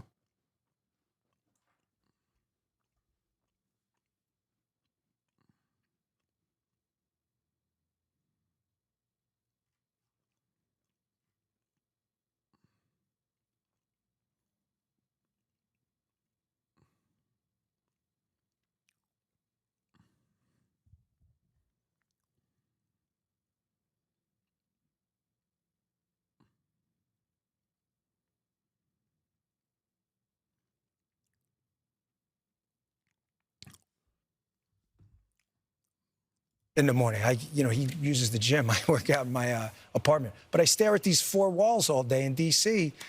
You know, by myself, divorced from my wife. Not divorced, but I mean separated, divorced, and it's hard. I mean, you know, we love each other, and it's hard to be apart. But you're doing some great work. You're straightening out the FBI. You're moving buildings. There's a lot of change. I got one more thing. I mean, I gave up everything for this. I mean, He's a victim, dude. I wanna be at the RNC. I wanna see Patricia McCloskey. I wanna scream for the GOP. I wanna sit with Dan Bongino. I wanna show the American flag. Eggs behind the toilet in grandma's basement. I wanna ask him if he'll be my dad. I wanna change my name to Nick Bongino. I wanna tell him about the man in the stairs. He kinda looks like Dan Bongino. Grandma tries to tell me not to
Damn, Wake is hot, dude.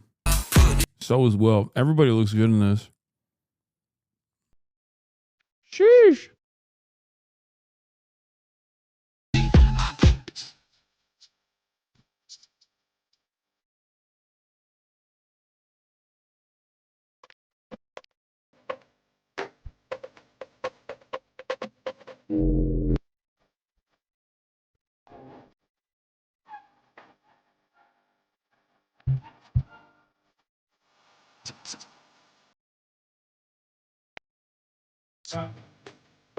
Ayo, banget lu kan sakit lu, Bim.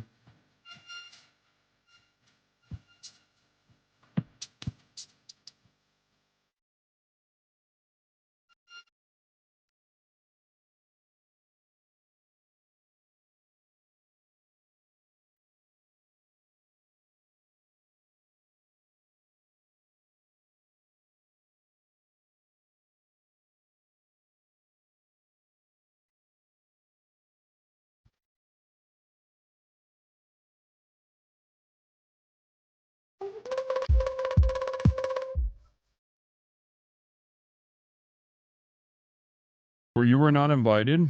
Yeah, he hates me. No, dude, they shot this in fucking Austin.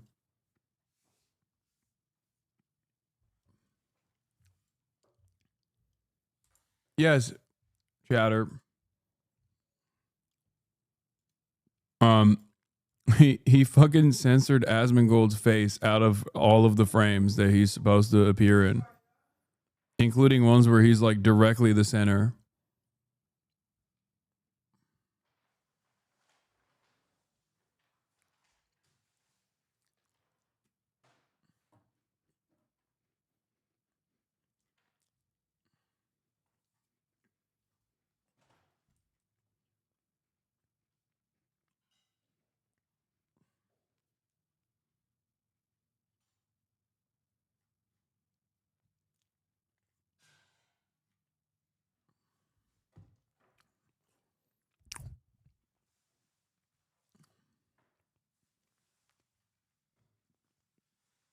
I'm surprised they survived the stench. Yeah. I mean, if you're gonna fucking be around him, might as well put his face on it, you know? No, I'm kidding.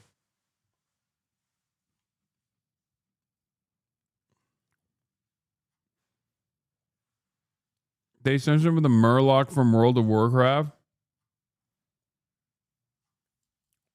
He Stalinized Asmongold. Yeah.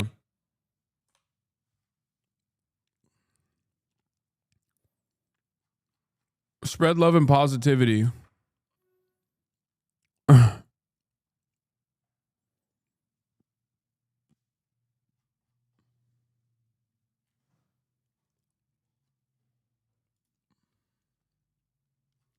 Yeah, this was filmed a long time ago. I remember because Will flew back for this.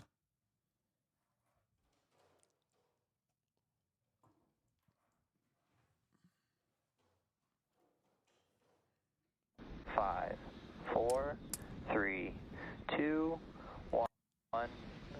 Engines full power and lift off. Oh! It's doing it! It's going! Dude, look at that thing. It's going! Look at her go. Let's go! Dude, come on. You have a celebration ready for this, right? You worked on this for years. This is what I always make fun of with engineers at NASA when they just like sit there and go, yay. No, come on! Dude, just watch it! Don't worry about reacting, just watch the rocket. No, but you should be more excited. React harder. 30 seconds React harder. That was Murat's bias app launch.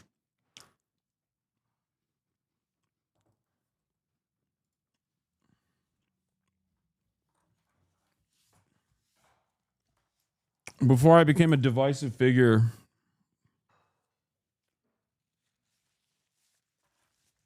surrounded by friends and family. Didn't that Viasat die like almost immediately? It wasn't their team's fault.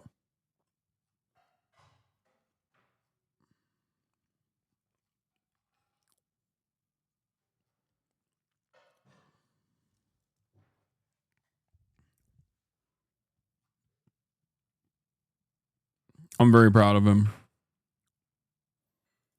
Oh, yeah, Dan Bongino, a man who has taken severe penalties for doing the right thing.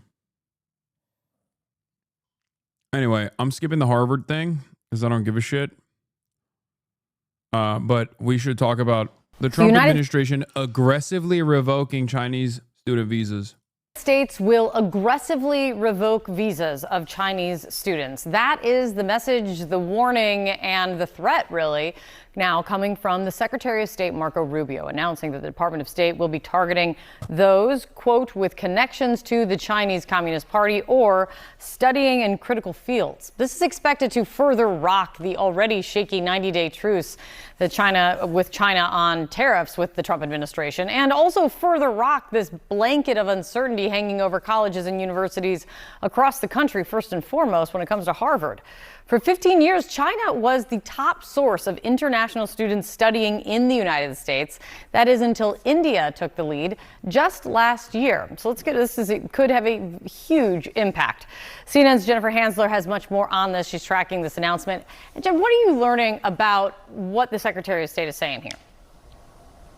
Well, Kate, this surprise announcement from Secretary Rubio last night is a further escalation of tensions with Beijing and is also poised to be a further blow to higher education institutions here in the United States. Now, this announcement was pretty sparse on details. It says that they will aggressively revoke visas for Chinese students, including those with connections to the Chinese Communist Party or studying in critical fields. But the Secretary of Studying critical fields, if it's AI, then that's like what, a quarter Chinese? You're just actively undermining your own future. Good job. Like, even if Chinese nationals were to inevitably go back to China and work in China, while they're in the United States of America at Harvard, they are contributing to American innovation. Okay?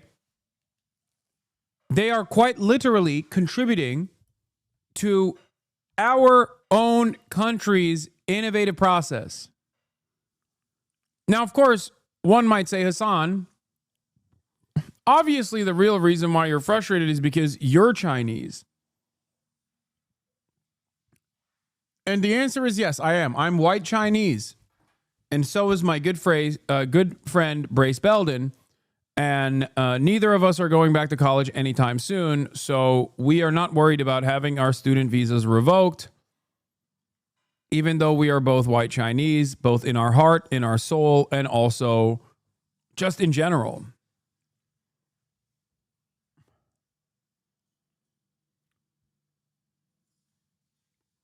But yeah. Yeah, I mean racial Jake. State does not define what those critical fields are or how they are going to establish a connection to the CCP. Given how ubiquitous it is in China, will it just be that a family member is a member, that the student themselves is a member? Those questions remain unanswered. Now, there's also questions about how they are going to further revise their visa vetting process for those from China in Hong Kong. It is notable that the Secretary of State said they would be working with the Department of Homeland Security on the visa revocations, which indicates that they are going to be aggressive about potentially not allowing these students to remain in the United States once their visas are revoked. Now, this is just among a slew of actions that the administration has taken over the past several days, targeting visas, especially those for international students. On Tuesday, the State Department ordered all of its embassies and consulates around the world to pause all new visa appointments for student and exchange visa applicants. This pause is so they can work on an expanded social media vetting policy. They say that this policy guidance is going to be rolled out in the coming days, but it is likely to have an impact on the number of students who will be able to obtain those visas and come and study here in the United States. That in turn, of course, Kate, is going to impact the universities here who rely on these students for enrollment numbers and tuition money. I should also note that they escalated their feud with Harvard. I learned from senior administration officials last night that they are now reviewing. Like doing this on American colleges would destroy the UC system.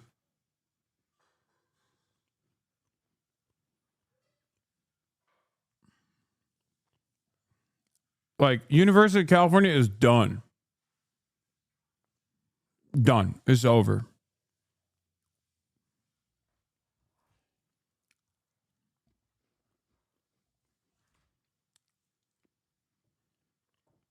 reviewing the visas of all Harvard-affiliated visa holders, not just students, Kate. That is an important new development as well. Thank you so much, and great reporting as always. In another blow to international students in higher education across the U.S., the State Department says that it will work with the Department of Homeland Security to stop some Chinese students from attending school in the U.S. U.S. Secretary of State Marco Rubio announced Wednesday that the administration will, quote, aggressively revoke visas for Chinese students, including those with connections to the Chinese Communist Party. I can't believe I'm saying this because what a sad state of affairs we live in. But I think this was Laura Loomer's doing.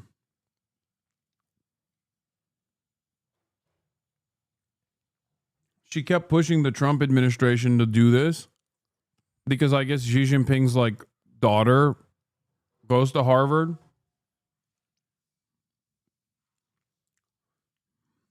So yes, I think we have been Loomered again.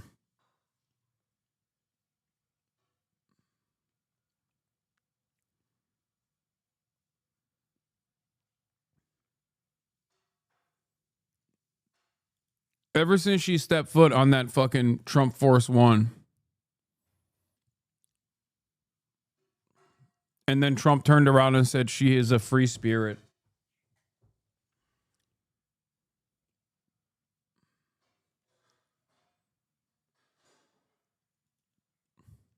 Most Chinese and Indian STEM PhD graduates in the U.S. stay long after graduation.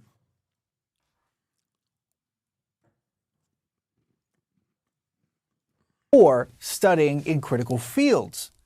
Now, it's unclear exactly how many are affected, but according to a government report, more than 275,000 students from China studied in the United States in 2023 to 2024 in that academic year.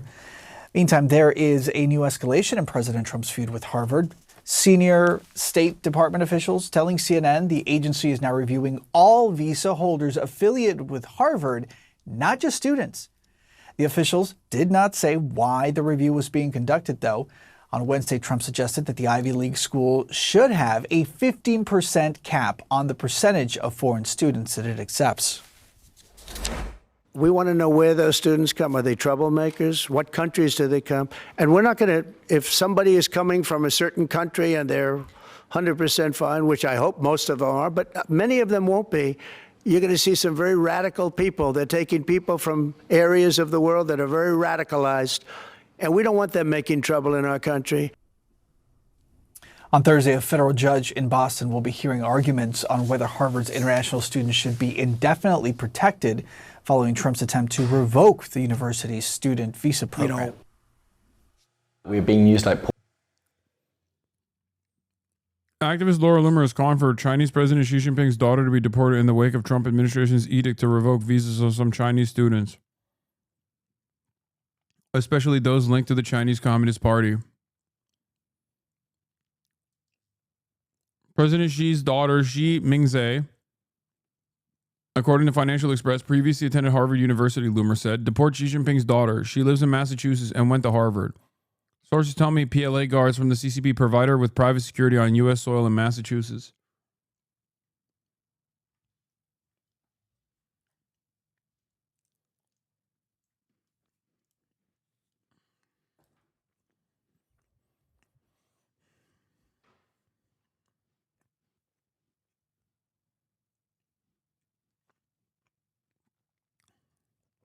The People's Liberation Army is the military arm of the Chinese Communist Party. Loomer's post came hours after Secretary of State Marco Rubio announced the administration. She's been pushing for this before, by the way.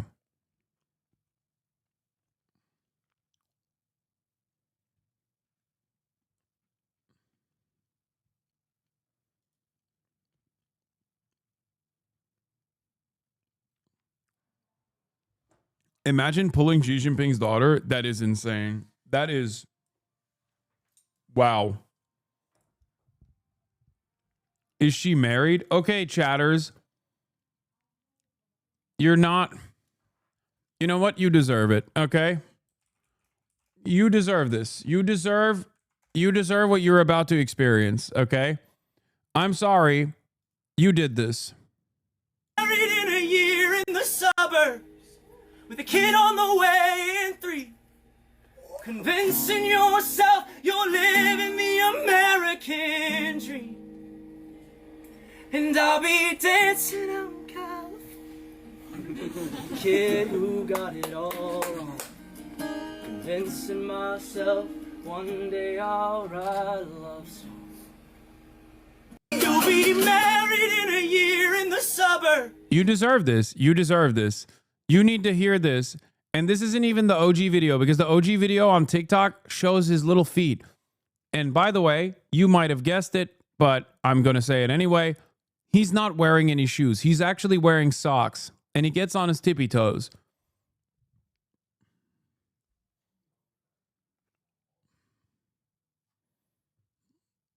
With a kid on the way in 3. This is what happens when you talk about Xi Jinping's daughter like this. About how you want to date her, about how you want to wife her up, about how you want to marry her. This is what you get. Convincing yourself you're living the American dream. You'll be married in a year in the suburbs with a kid on the way in 3. Look at his feet. Look at his feet. Convincing yourself you're living the American dream. And I'll be dancing out in California. Look at her. Look at his little feet. Convincing myself one day I'll write a love song.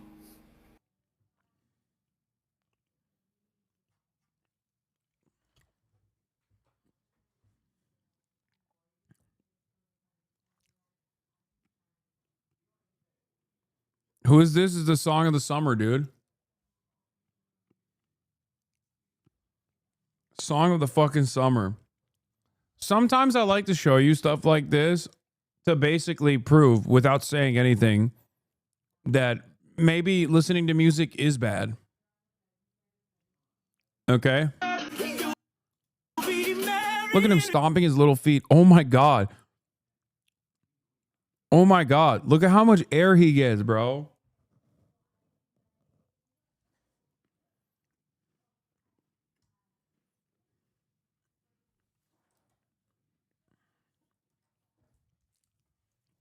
I like showing you stuff like this so you guys actually want to make music illegal. A year in the suburbs with a kid on the way in 3. Convincing yourself. I love when he goes like this. Like he hits the riff and then goes, with a kid on the way in 3. Like, thanks, man.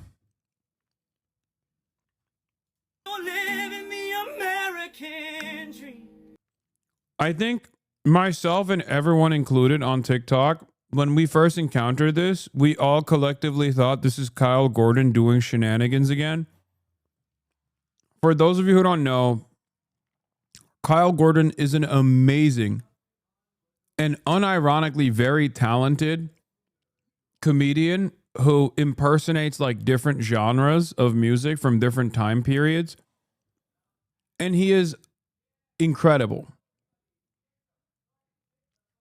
And when I saw this, I was like, oh, there goes Kyle Gordon again. Fucking around.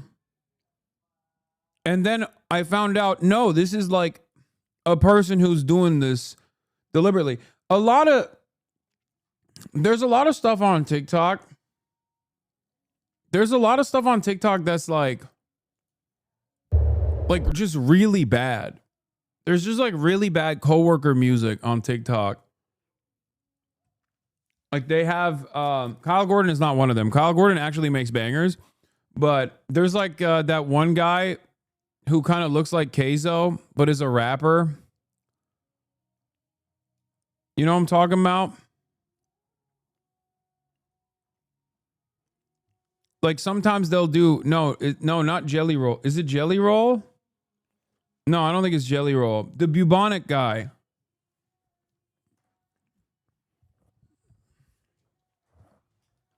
Shit is bubonic guy.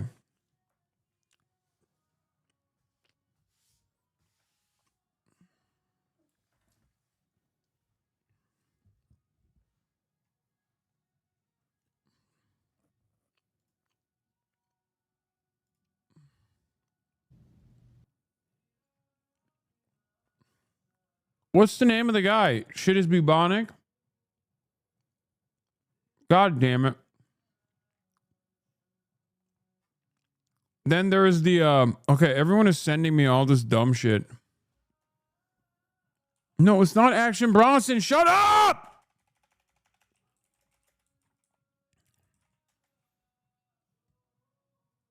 Here. Yeah, I found it. Fuck, man. Everyone is like, it's Action Bronson. It's not. He kind of looks like Action Bronson on Ozempic, but Got up on stage around 9 and the next day they called it iconic. In between that I was off for some tonic. Vodka and lime and a pack of the chronic. Bring that to a beat. Shit is bubonic. that. And then there's the other guy who's like who curses a lot. Got up on stage around 9 and the next day they called it iconic. In between that I was off for some tonic. Vodka and lime and a pack of the chronic. Bring death to a beat.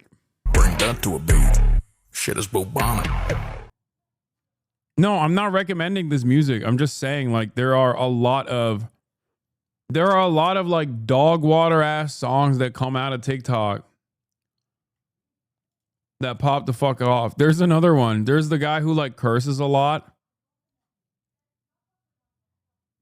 You know what I'm talking about?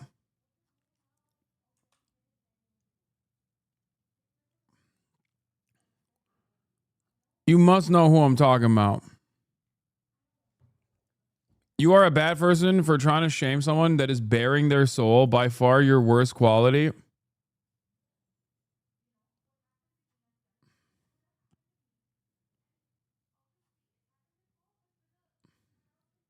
I cuss like I was raised in a barn. Yeah, that's the one. Yeah, who's the one that does the I cuss like I was raised in a barn?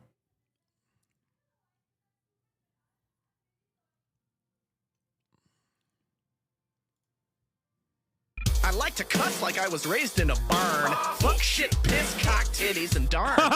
I'm not just heartless darkness. I'm running all over the place. Dude. Blue in the face, looking like Sonic. Got up on stage around 9 and the next day they called it iconic. In between that I was off for some tonic. Vodka and lime and a pack of the chronic. Bring that to a beat. Shit is bubonic. We are young. Okay, this is Kyle Gordon, and also this is not a coworker song. This is making fun of this genre of music. There's a fire in our soul. We go big or go home together. We are young. That's right. What you know?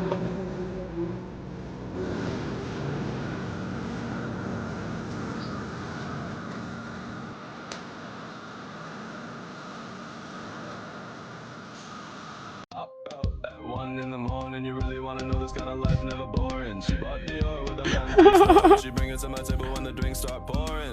Dude, I forgot about this pop out at 1 a.m. Oh my God. The bear is Turkish. I forgot about that one. This is the best one of these. This is the story of Oh yeah, I love this guy. So for the record, I've known about this guy because I need to come clean. Okay. I love Instagram Reels. And I've been doing this for far before Brace started posting his Instagram Reel shit, for the record. I used to do this with the Aussie boys. If you remember, they would talk about it.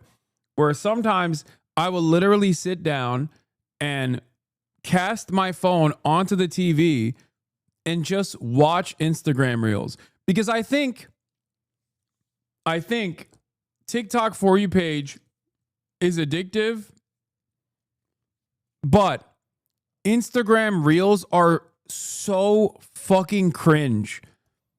Oh my God, my Gen X parents do that. I'm dying. No. You don't understand. My consumption of Instagram Reels are for an entirely different purpose than your parents. Okay? It is so unimaginably insane. I like to do it because I think it helps me tap in to a normie sphere that is impossible to reach. I don't think you guys understand.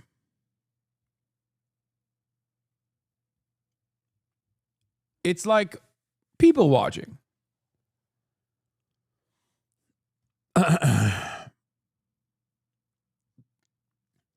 Obviously, Fave TikToks 420 basically does this professionally, but for TikToks, okay? But I personally think Instagram Reels is an untapped territory of madness and cringe. And the reason why I brought all of this is because this guy's been popping on Instagram Reels for years. Girl where everyone's first impression of her is that she's really innocent. But when you get to actually talking to her, you find out she's kind of got a dirty mind. She got that innocent face, but a dirty little mind. A body like that should be a crime. She'll take over your life without warning. Got you addicted to the high in the morning. Listen to some good revolutionary shit TikTok put me on? No, I'm not going to do that. This is not time for looking at like serious stuff. We're looking at cringe shit. So, yeah, no, that guy is really bad. He is really, really bad. It's awesome. He's so bad. It's fucking amazing.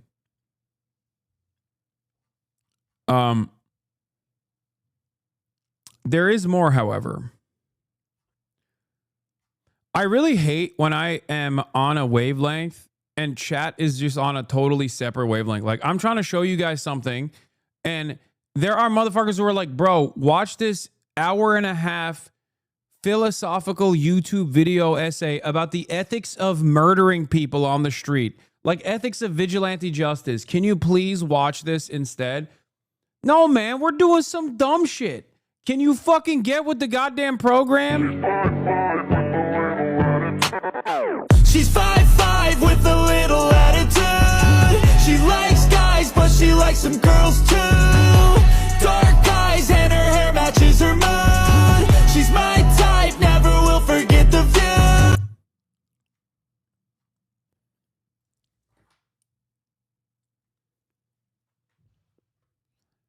I love this guy. I love him. You have TISM episodes where you hyper-focus and chat's going to learn to live with it. No, but it's like, this is a very specific wavelength that we're on. And I wish that me and the entire community could be on the same fucking wavelength. But we have other people with very specific types of autism that literally go, no, you have to watch this video, please.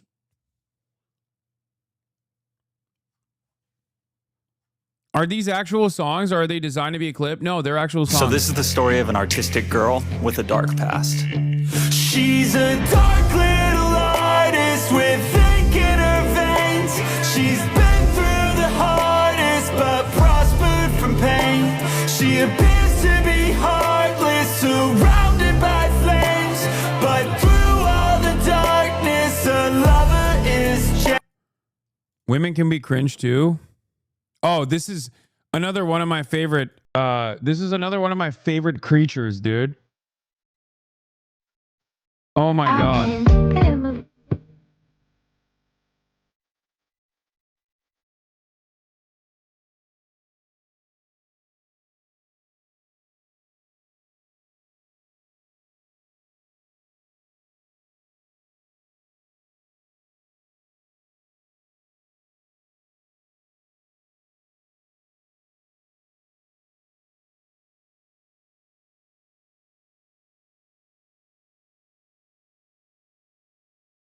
I'm well aware that I This is like this person has a daughter. I think this might be her daughter. Yeah, happy late Mother's Day to all the mamas out here. I was taking a social media. I was 18 years old when I had my daughter. Like, she has a child, bro. She has a fucking child. What do you mean you're gonna come around and tell me that you wanna have my baby? That's crazy. What do you mean it's only been a couple days, but now you wanna get married? I think she's also done like hella drugs since that last video that we watched, because I feel like she's gotten like weirder, if it's even possible. Her parents are loaded and work for Lockheed Martin.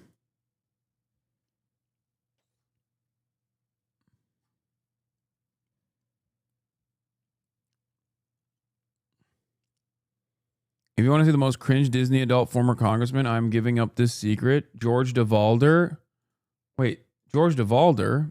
That's fucking, yeah, well, I know this already. This is, we've gone through this. We've done this on like, we've literally done this on like Fear Ann.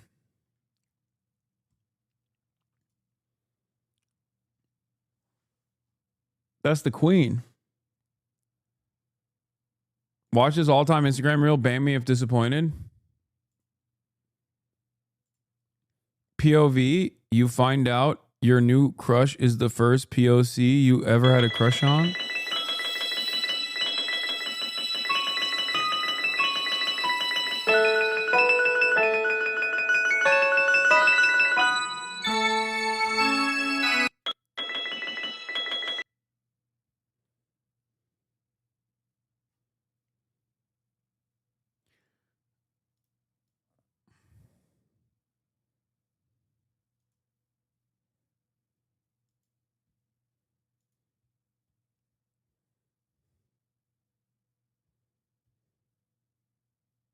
Why did you do that?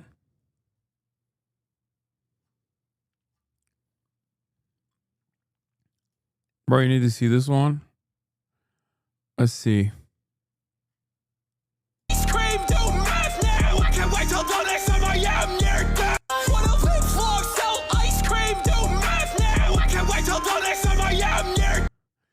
There are so many of whatever the fuck this is. This is why I prefer Instagram Reels over TikTok For You page. Because like my algorithm on TikTok For You, my algorithm on my TikTok For You page is like, it's so, I guess like after years of consumption, is so like meticulously designed to give me the most like humorless, straight lined political videos with like every fifth video being an Indonesian man sitting in the corner of a Hollywood movie.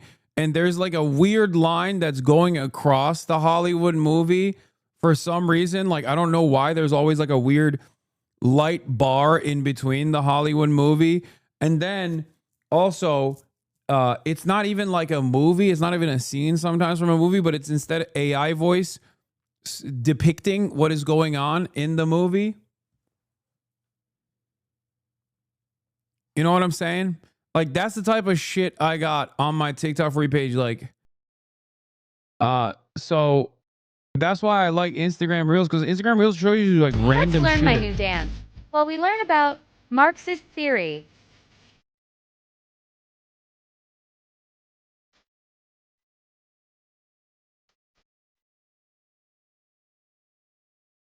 Marxism is essentially a materialist philosophy. The genius of Marx was that he allied the humanist philosophy of Hegel with the economics of people like Ricardo. Marx said, up until now, philosophers have only sought to interpret the world. The point is to change it.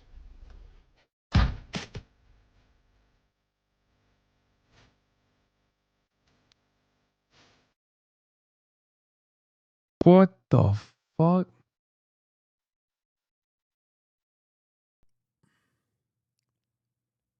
This Finance Lion Furry is my favorite rapper on Instagram. Finance Lion Furry? What the fuck is a Finance Lion Furry? Hope you enjoy your stay, like the Hotel California, you cannot escape. We began on the fringe of small operation. Think of Starbucks in Seattle, the very first location. Waited patiently in shadows, slipped through corners and cracks. Exploded like Corona, infiltrating the planet, unrelenting, pervasive. Now we span time and space from Miami to Mumbai, from cradle to grave. Feel free to welcome to dystopia. Hope you enjoy. I don't know what this is an indicator of. I don't even think this is a recession indicator. I think this is something more nefarious, dude. What the fuck? Tupac been real quiet since this released. Lion with the mic. I started breaking out of that box and digging inside. And I found some passion and I found some fire and I put... It's kind of crazy because he's like, he gives off, even with the lion mask, like he does come across like a finance guy. Why do I do this? Why do I wear this mask? Why do I rap in this monotone Obama voice? Why do I make all this cringy content? He's looking for attention. He must be having a midlife crisis. Nah, not at all. I do this to wake people up, to provide a little clarity, to free the fucking mind. If you're with me, follow this account. Peace.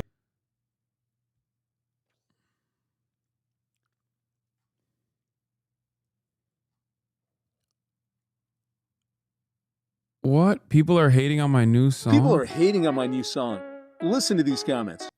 Don't shoot the messenger. Our reflex is to cancel. When we hear something offensive, we push it away, hide in the dark corner. Wait, what did he say? You're a classic brown grifter. You're empowering hate. This is fucking awful. This guy is a racist. They're mad because I talk about immigrants poisoning the blood of the nation. Guess what? What? Yo! Bro!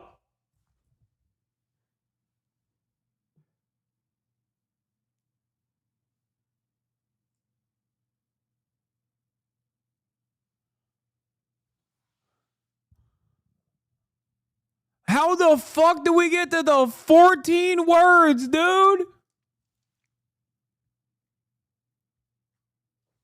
Bro, what? A finance furry rapper who's a Nazi? Why are people mad at me? I'm just saying the truth about Hitler. In his TikTok bio, it says he's a South Asian hip hop artist.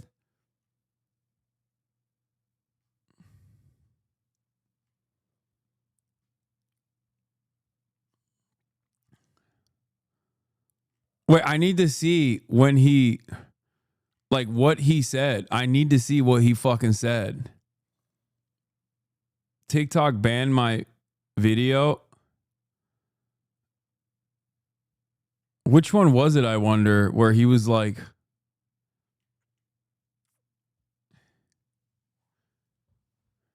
maybe he's from Singapore. I mean, I don't want to say anything.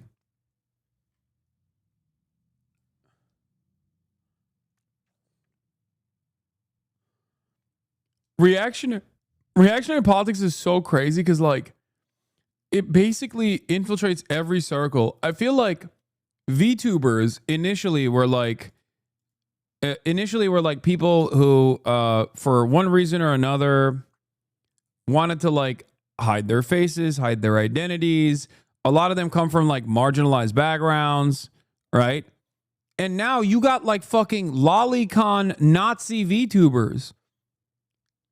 Like every fandom, no matter how gay, no matter how queer, no matter how like marginalized it might be initially, ultimately always will have these fucking neo-Nazis show up to it and fuck up the bag for everybody else. Like, it's crazy. On the one hand, you got like Iron Mouse, and then on the other hand, you have these like fucking lolicon VTubers who are just insane. I saw a tweet about this. I saw a tweet about this on my timeline. It also went viral. It was like the fucking dude, the dude that's always complaining about me being like, Hasan is 700% done now, saying that he wants to sue me for slander for calling him a pedophile, only to discover that a slander case would open him up to discovery. And I feel like his hard drives would be so criminal that he might actually go and face criminal repercussions in the aftermath of said situation, you know? But someone basically was quote retweeting it, being like, how the fuck are you, how are people seriously? Oh, here it is. I can't take any VTubers seriously, bro. You are a cartoon character. Imagine if Bugs Bunny was defending Israel and being a pedophile. Call me a pedophile. Lolicon Zionist VTuber says he's looking into lawsuits, learns about how Discovery works, immediately stops looking. Greenblatt went on CNN, only hours after the shooting had taken place, to make incredibly slanderous statements about me. I don't remember him making any slanderous statements. You call me a pedophile. That's slander. Mr. Hasan, in case we're Also, aren't VTubers supposed to have like cool voices? Isn't that part of it?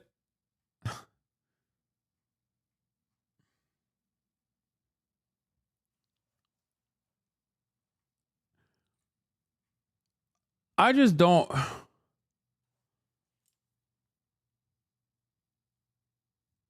I don't get it. I don't get it.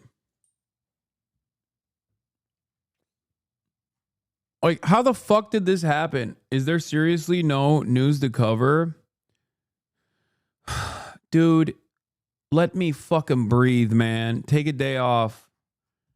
This morning I talked about how much fucking politics I do for like 7 hours every day, and it's cooking my brain.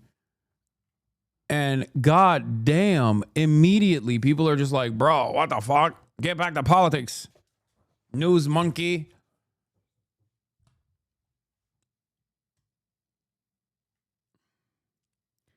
Please try to explain lolicon to a 67-year-old judge, Lamau. I mean, if you're asking me, my defense is fucking airtight.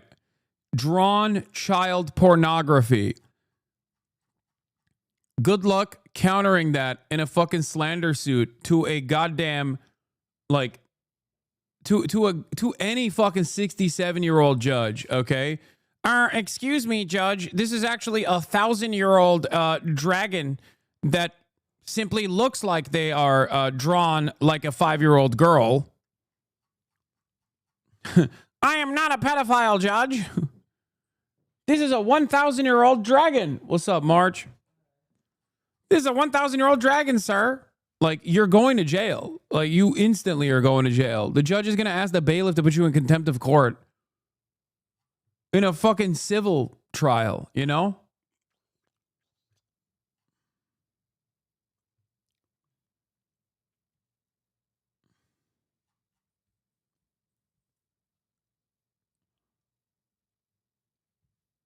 But yeah, I just don't get it. I just don't understand. I don't understand why it works this way. How this works. How you get to be like this.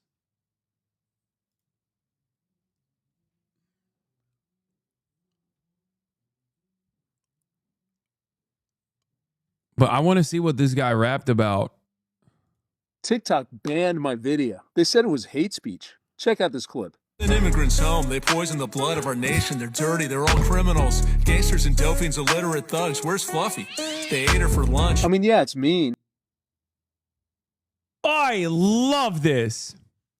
That's what Jackson P. Reed said. I love this. Dude, this is how easy it is to fucking grift to the right. Oh my God. Yeah, it's mean. Maybe it is hateful. But TikTok, you're censoring the wrong person. I was quoting Donald Trump. If you want to hear more, stream my song Trump's Just Like Us. Link is in the caption. Wait, what? An inferno burns inside. I cannot contain it. In this world of fake shit. Call me an oasis, an agent of change. Radea means great. Wait, was he being woke? Is that what it is? Like, he was actually being woke? Conservative reggae? Oh, yes. I knew exactly what you were going to show. Okay. This is a anti-woman reggae white boy who sings reggae, but he's against women and against vaccines and against abortions. Also, I don't know why he literally looks like fucking Johnny Jihad. I'm sorry. He looks less reggae here and more like he's, you know, found the light of Allah and then maybe went to one too many different weird forums online to get a fucking one-way ticket to Syria to join like the Free Syrian Army or some shit. He is now a part. He's going to do a fucking full makeover and now become a part of the new Syrian government. Okay? Abortions, microchip, gender dysphoria supported by government fund, carbon reduction, paralleling isolation, objectively appearing to hate the children, objectively injecting nanotechnology in arm, objectively lowering demographic alarm, Objectively boasting about their anti-family agenda. Bro, you Austin, come here. You have to see this.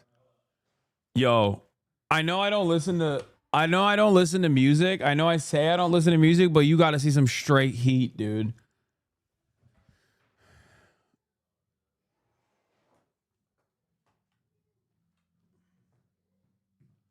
Here, pull up a chair from over there. Or there's the fucking... You got to see this, bro. This is straight bars fire. Oh, my charger for my backpack. Bro, check this shit out. Vaccines and abortions, microchip come.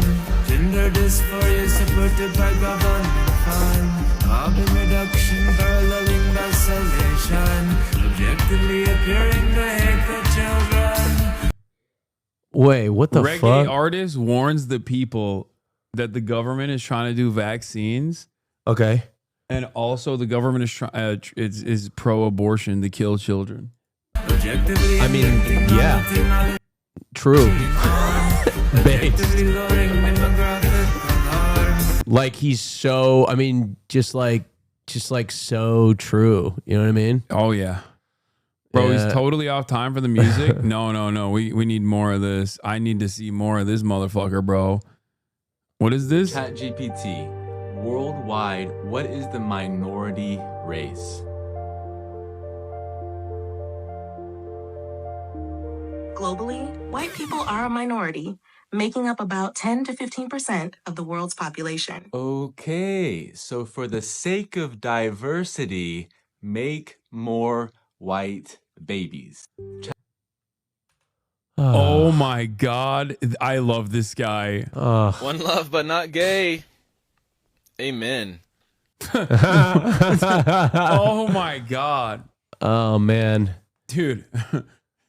This guy is like, I'm many things, but not gay. Oh yeah, totally, dude. Oh no, this guy doesn't want to be associated with homosexuality. What will the gays do, bro? Yeah. Associate with a shower, dog.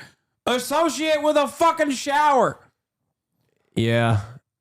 And his beard is a little No, he's just I was saying this earlier. He looks like he looks like Johnny Jihad or whatever, like those fucking those British Salafists that go and fucking fight in Syria alongside Al Qaeda.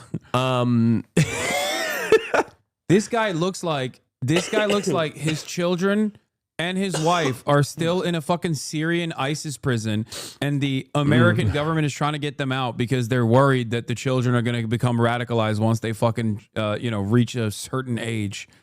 That's a real story, by the way. I didn't make that up. That is a real thing that's going on right now. There's still like ISIS family prisons where the wives of the ISIS fighters and their children are still in these ISIS prisons. Anyway, how you doing?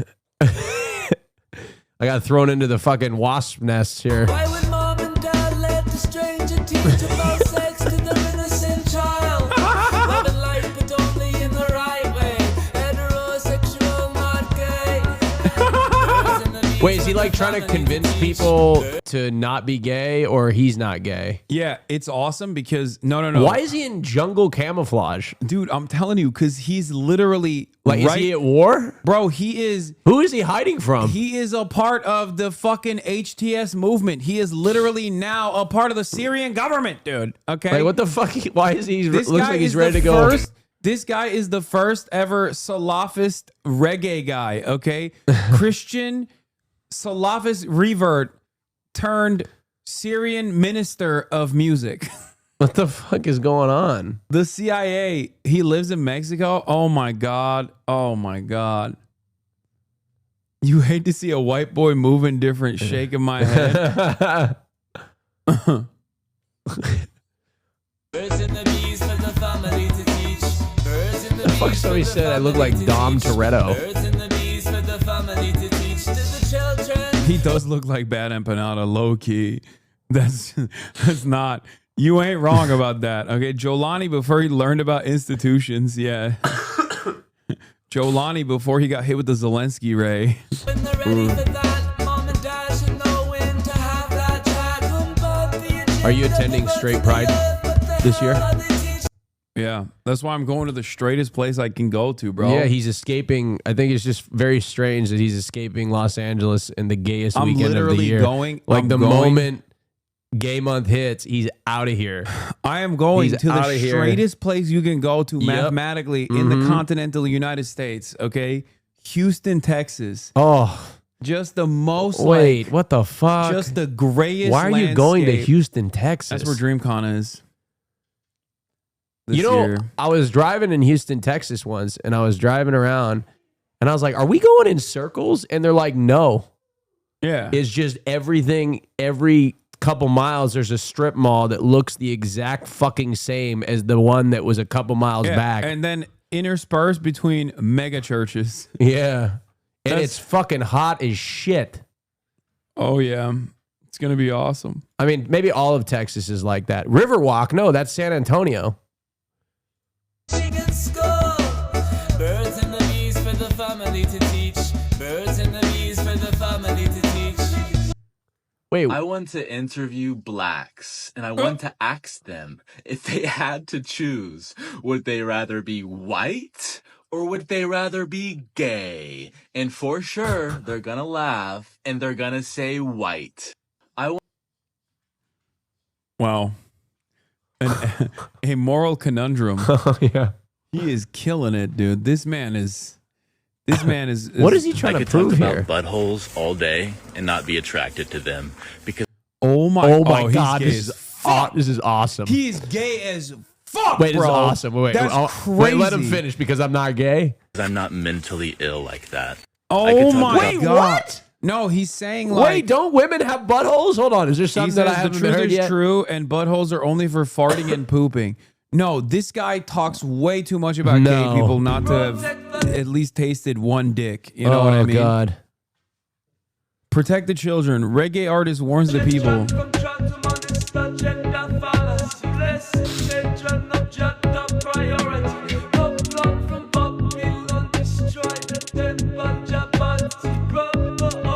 Wait, that's not, how many views did this guy get? 39.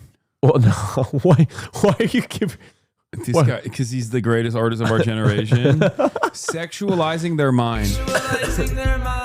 Hassan, this is a big fucking break.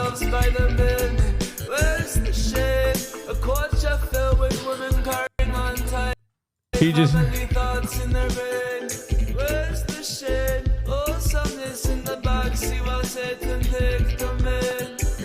Which one of you crazies in the chat found this guy? I saw this guy on Twitter like a while back, and I said I was gonna do a deeper dive into him, and I guess like someone in the chat reminded me because I was looking at like my favorite cringe artists, and someone linked it to me, but feminism is a problem. He's really spitting, dude. This is the first guy who basically never got hit with the divorce court, Ray. The family court never actually harmed him because he can't never, get women. He never had a wife to begin with, but he still got divorce energy. Okay, you want to see this guy? Okay. TikTok banned my video. They said it was. Is he like a furry or? He's a furry finance guy who raps. Oh, nice. Hate speech. Check out this clip. An immigrant's home. They poison the blood of our nation. They're dirty. They're all criminals. Gangsters and Delphines, illiterate thugs. Where's Fluffy? They ate her for lunch. I mean, yeah. Bro, he said they banned me for hate speech. Here's my hate speech. Oh.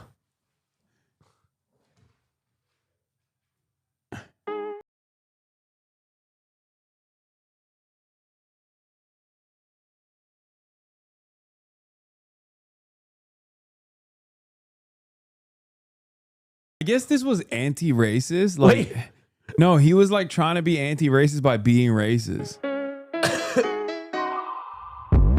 I started with a question. Now I got the answer. What is... I'm a rapper from Israel, and this is my song.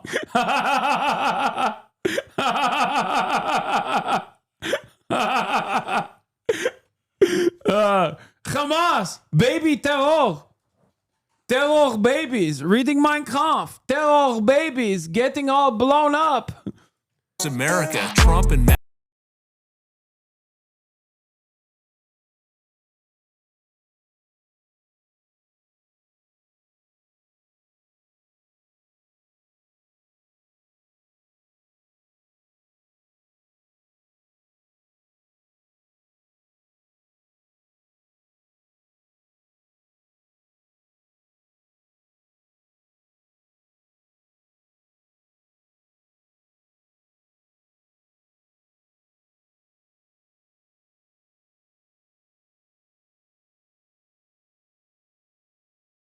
Motherfuckers love, like, heard it on H3. Yeah, I saw the top comment. A lot of you guys fucking love drama. You are drama pedophiles, okay? You aren't drama perverts. You are drama pedophiles where you like literally can't help yourself, okay? Just like a pedophile around a kindergarten, you literally have to seek it out, okay? You have to seek it out like a heat-seeking missile, okay? A pedophile to a kindergarten, you to drama, okay? Stop. It's true. You need to fucking internalize this and you need to squash that part of your fucking brain. Okay, we're enjoying some fucking incredible rap music. Okay, the greatest rap music of all time, and you have to, like a heat-seeking missile, laser in obsessively on any mention of fucking Ethan Klein you possibly can find on the internet. Okay, it's gross. It's gross. Stop. Listen to great rap music instead.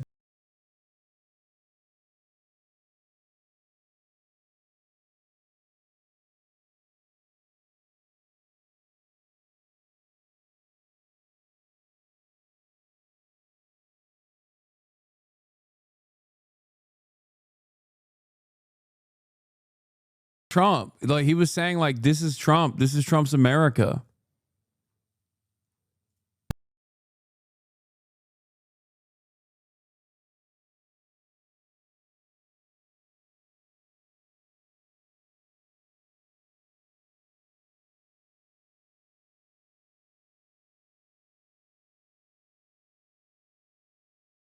He just say in the lyrics, this guy, our guy is a piece of shit, and that's why we like him. I think he's saying America's a piece of shit. We love him because he's a piece of shit. That's what you. The reason you don't like him. I think he like hates America. I think he's saying like this is who we are. He's like, dude, this is deep art. Okay, deep art makes you think. Okay, it leads you down this journey of deep understanding. Okay, that's the social function of this beautiful cacophony of sounds. Okay, I'm gonna go. Okay. I gotta go set up. Set up for what? Good, because I got shit. I got set up. Even Mart said, "Set up for what?" I got. You have to sit your pretty ass down and then do this a bunch of times to your fucking hair. I do, and I got make sure that I got y'all some gifts, and I gotta hide them. Wait, what? Really? Yes. What do you think I did? I just got a fucking fraud alert because I spent so much fucking money at the gay store. Oh wow. Yeah. Yeah. I had to talk to my fucking bank because it's like, hey, we know you're gay, but are you sure this is you? You're such a little broke boy. too gay of a purchase. It doesn't match your history. You're such a fucking broke boy that you have a limit of $100 daily. Yeah. How much money could you have spent at the gay store? I don't know, like $400. That's $400 triggered a fraud alert? Yeah, because you don't understand. Fraud alerts are triggered by like it can be triggered by something for $3. It's shopping behavior that doesn't fit your profile. That's what a fraud alert is. $400 at the gay store is shopping behavior that fits your profile. No, I don't spend $400 usually. It's like, this is too many. I can't even tell you what I bought because it would blow the surprise. That's crazy. That Did Hasan just turn to me and call me broke? Yeah. He's like, $400? I don't get a fraud alert at all. $400 at the gay store should not be triggering. If I spend $400, they call me and they're like, "Are you okay?" Pride Month is in 3 days. What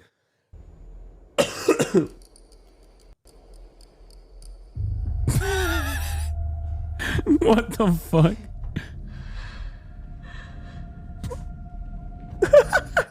That's me.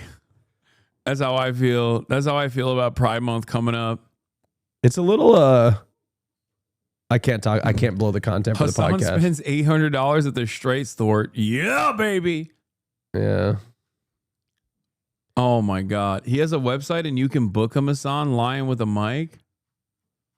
So Lying with a Mic is actually fucking cool. Like he's saying that like this is Trump represents America and America is shit. Like that's what he's saying. I misunderstood this guy because his music is too deep.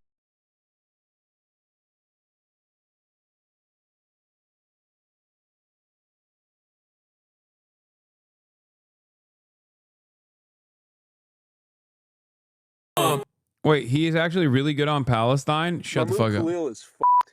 This is Mahmoud Khalil. a Columbia University student. He might be deported for protesting against Israel. Why would he take that I'm gonna chance? get some water. Why would he risk his You want education, water? his family, his livelihood? No. Here's my answer. Check it out. Something is awakened. I've lost the patience to stand by in the face of genocidal Oh my God, there's like people walking around him. arrangements orchestrated by madmen who repeat empty statements and condone the decimation of a helpless population, of a helpless population, of a helpless population. Oh, he did the triple fucking helpless population. Oh my God. This is a new immortal technique. I can't believe this fucking furry has a better take on Israel-Palestine than Bernie Sanders. Who hasn't? Piers Morgan has outflanked Bernie Sanders. And now Lion with a Mic has outflanked Bernie Sanders.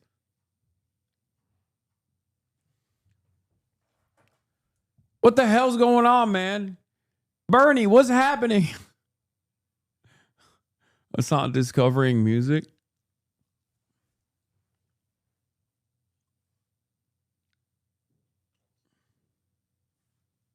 We do not have to hand it to this guy.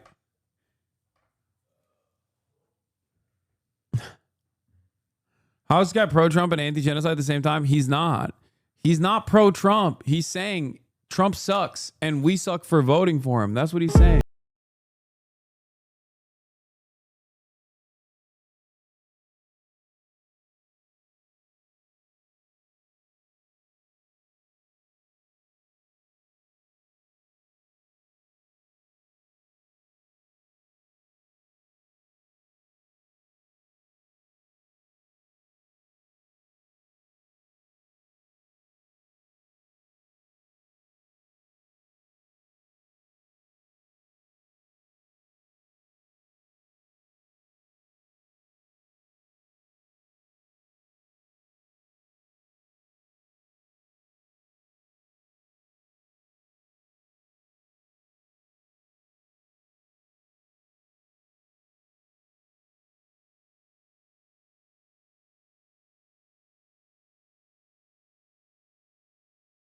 Oh, what? He's so fucking cringe. He's so fucking cringe that you guys just don't want to admit that, like, the point he's making. You don't want to associate our brand of politics with this fucking incredibly cringe AI artist, which I understand, but like, who cares? Okay. I know someone in this chat listens to this religiously. Dog, this has 1,396 views. It has not been. Oh yeah, Imagine Dragons outflanked Bernie. This was awesome though, because Imagine Dragons. Look, I'm not gonna say nothing about Imagine Dragons and their type of music, okay? But if there's one country that is the most like Imagine Dragons music loving coded, it's Israel, which is precisely the reason why so many Israelis on the timeline lost their fucking mind when they saw this.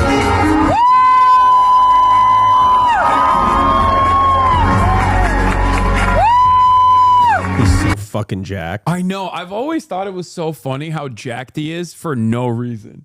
Like, there is nothing happening with Imagine Dragons that requires this man to be as jacked as he is. Everything that he does matters. He's jacked for the very reason, dude. Right now, you take off your shirt at a concert. I know, but it's like Imagine Dragons. Like, you know what I mean? But that's the type of shit that I would do if I was in Imagine Dragons. I'd be like, I need to get shredded. You know what my dream is? Radioactive. Sorry. You don't even listen to music. I listen to Imagine Dragons. Oh, we gotta go. We All gotta right, go. Cutie's here. We gotta go. Everybody, love you all. I gotta go film the episode of the podcast. We have to film it even earlier than usual because Cutie has some fucking obligations. Okay.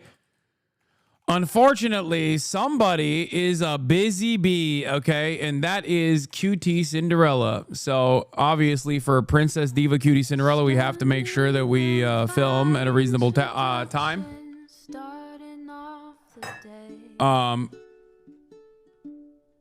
But yeah, blaming the woman as always. Love you guys. See you tomorrow. I'll do Elden Ring tomorrow. Okay, peace. Sunny Los Angeles, California, says Hasan. The starlock to the starlock to the topic just begun. There he is again, Hasan is streaming. Hasan is streaming. There he is again, Hasan is streaming. Hasan is streaming. Reviewing the P.O. box, Uncle Uger's face. Sudden Discord action prop, great names take embrace. Tiny Bernie Sanders, LGBTQ Air Force. The whole left at your fingertips, on at your door. H3 crowded debate, the Young Turks online show. 3 full fucking years of this, plenty more to go. 90-day fiance talks of champagne bourgeoisie. A Trump rally live reaction on mass riot at DC. There he is again, Hasan is streaming. Hasan is streaming.